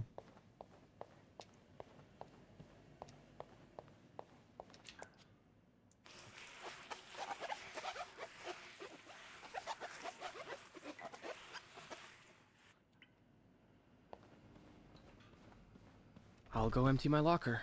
Andrew, Hey. are you okay? Oh, wait, did he find out about his... I've just been fired. No, It's okay. I just need some time to process it. I'll be on the mezzanine if you want to join me afterwards. yeah. Yeah, okay.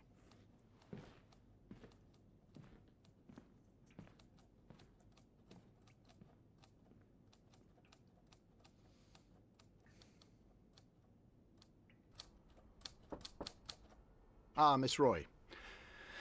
Come in.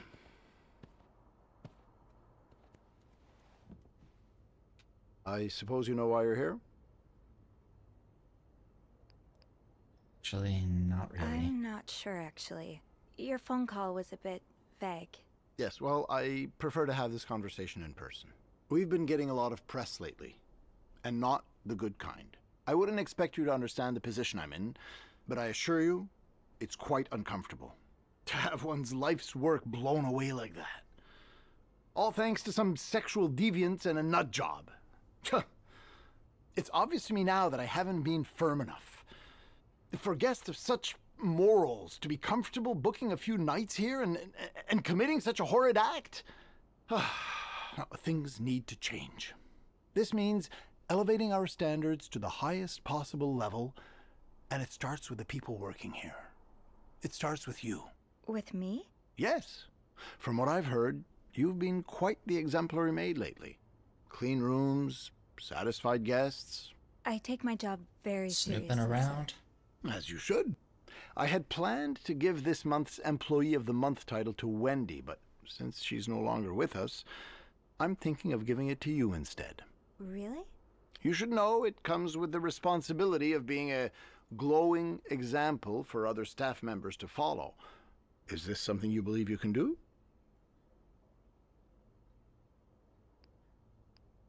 I don't think I can, man. Too much has gone down. An example? Me? No, I don't think I can. Oh, well, that's a shame. I've heard this month's reward from Weston's will be quite nice. Well, I'm sure one of your colleagues will be more than happy to have it. That'll be all.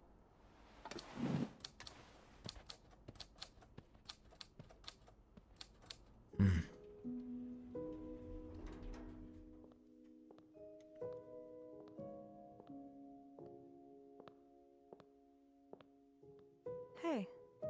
Hey, What a week. you don't say. So what did Bernard want with you? He offered me the Employee of the Month title. That's great. Congratulations. It's too bad I won't be there when you get your reward, though. Actually, I told him I didn't want it. You did? I did. The reward would have been nice, but it's not worth selling my soul to the devil. Well, I appreciate your integrity. And the fact that you still have a soul. Well, I've got a ton of integrity. I just go through everybody's belongings. Did Bernard say why he was firing you? Well, I told him about my time at the psychiatric hospital. Really? Yeah. He said that that didn't fit with the hotel's standards and showed me the door.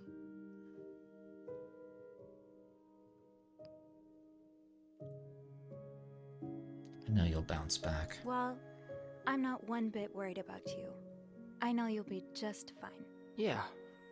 Hopefully I will be. Think of all the good times you'll have away from Bernard. It's funny you should say that, because I was actually thinking I'd like being my own boss. Oh. I've had this dream for a while of maybe opening a bookstore. I can't say I'm surprised. It just makes so much sense. I'd be able to combine the two things I love most, reading books and helping people. Granted, helping people find books is a far cry from helping them find God, but... My mom likes to say, there's no job too small.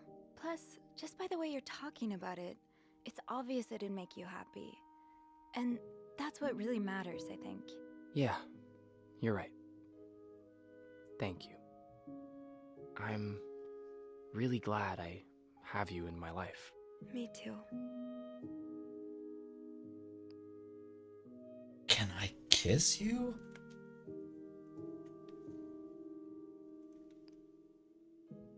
About my mom's condition. There's something you should know. What is it?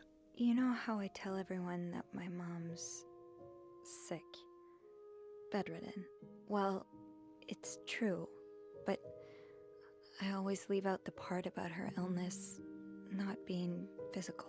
I'm ashamed, but I don't want to be ashamed anymore. Well, then let's be shameless together. Look, it may be hard at first, but I have a feeling a wind of change is about to blow. One day, struggling with your own mind won't be any more shameful than having chickenpox. I really hope that's true. It will be.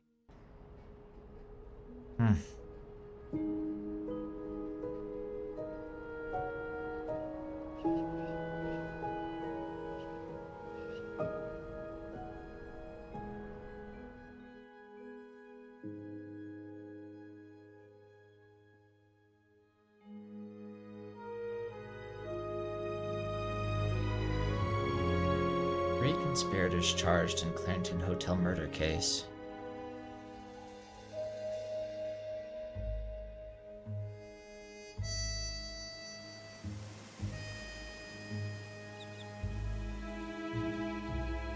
I don't think he did it, though.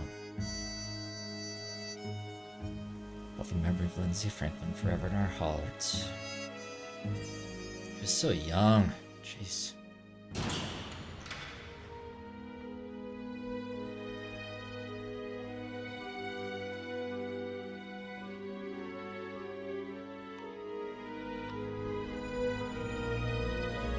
He's back with his dad.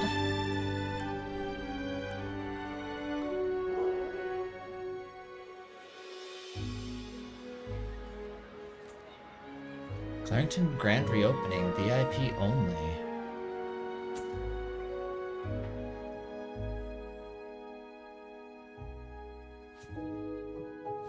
$501.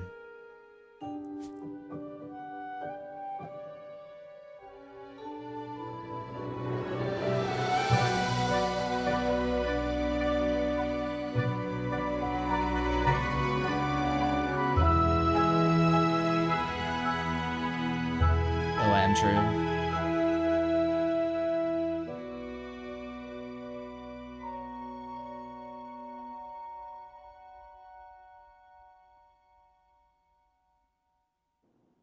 Wow.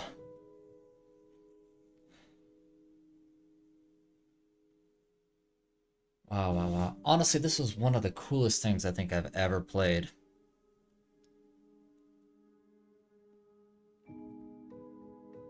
It's so well done. So well done.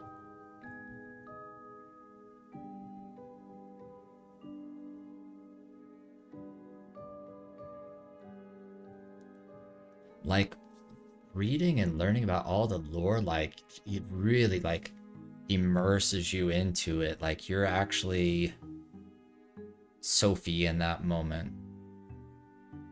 It's so crazy. I'm so curious, like, how many different directions and possible endings and stuff there are. Because obviously there's like a whole different arc that you could take with Beth as like the main go-to, which I'm guessing like would change a ton of stuff. And even just with my path with Andrew, there were a lot of choices that I could have made differently that could have influenced quite a bit of stuff there. Like there were moments I could have been more flirty and stuff, possibly. But they didn't feel like the right moments to do that.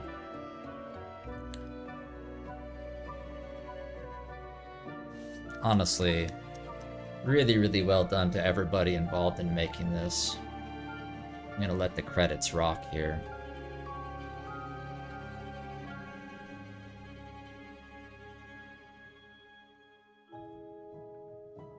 I was not expecting like the level of depth that I just got, like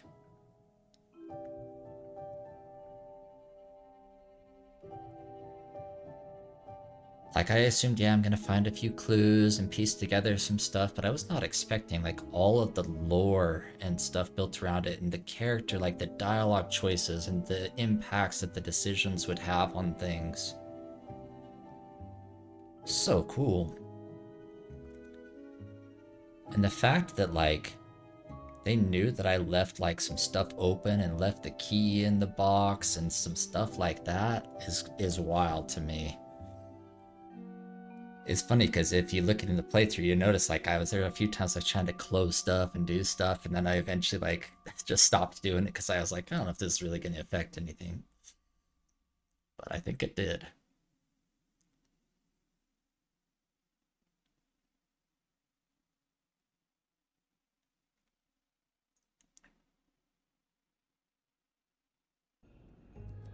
And that's this bed we made. Wow, bravo. So good, so good. Honestly, one of the best things I think I've played in a long, long time.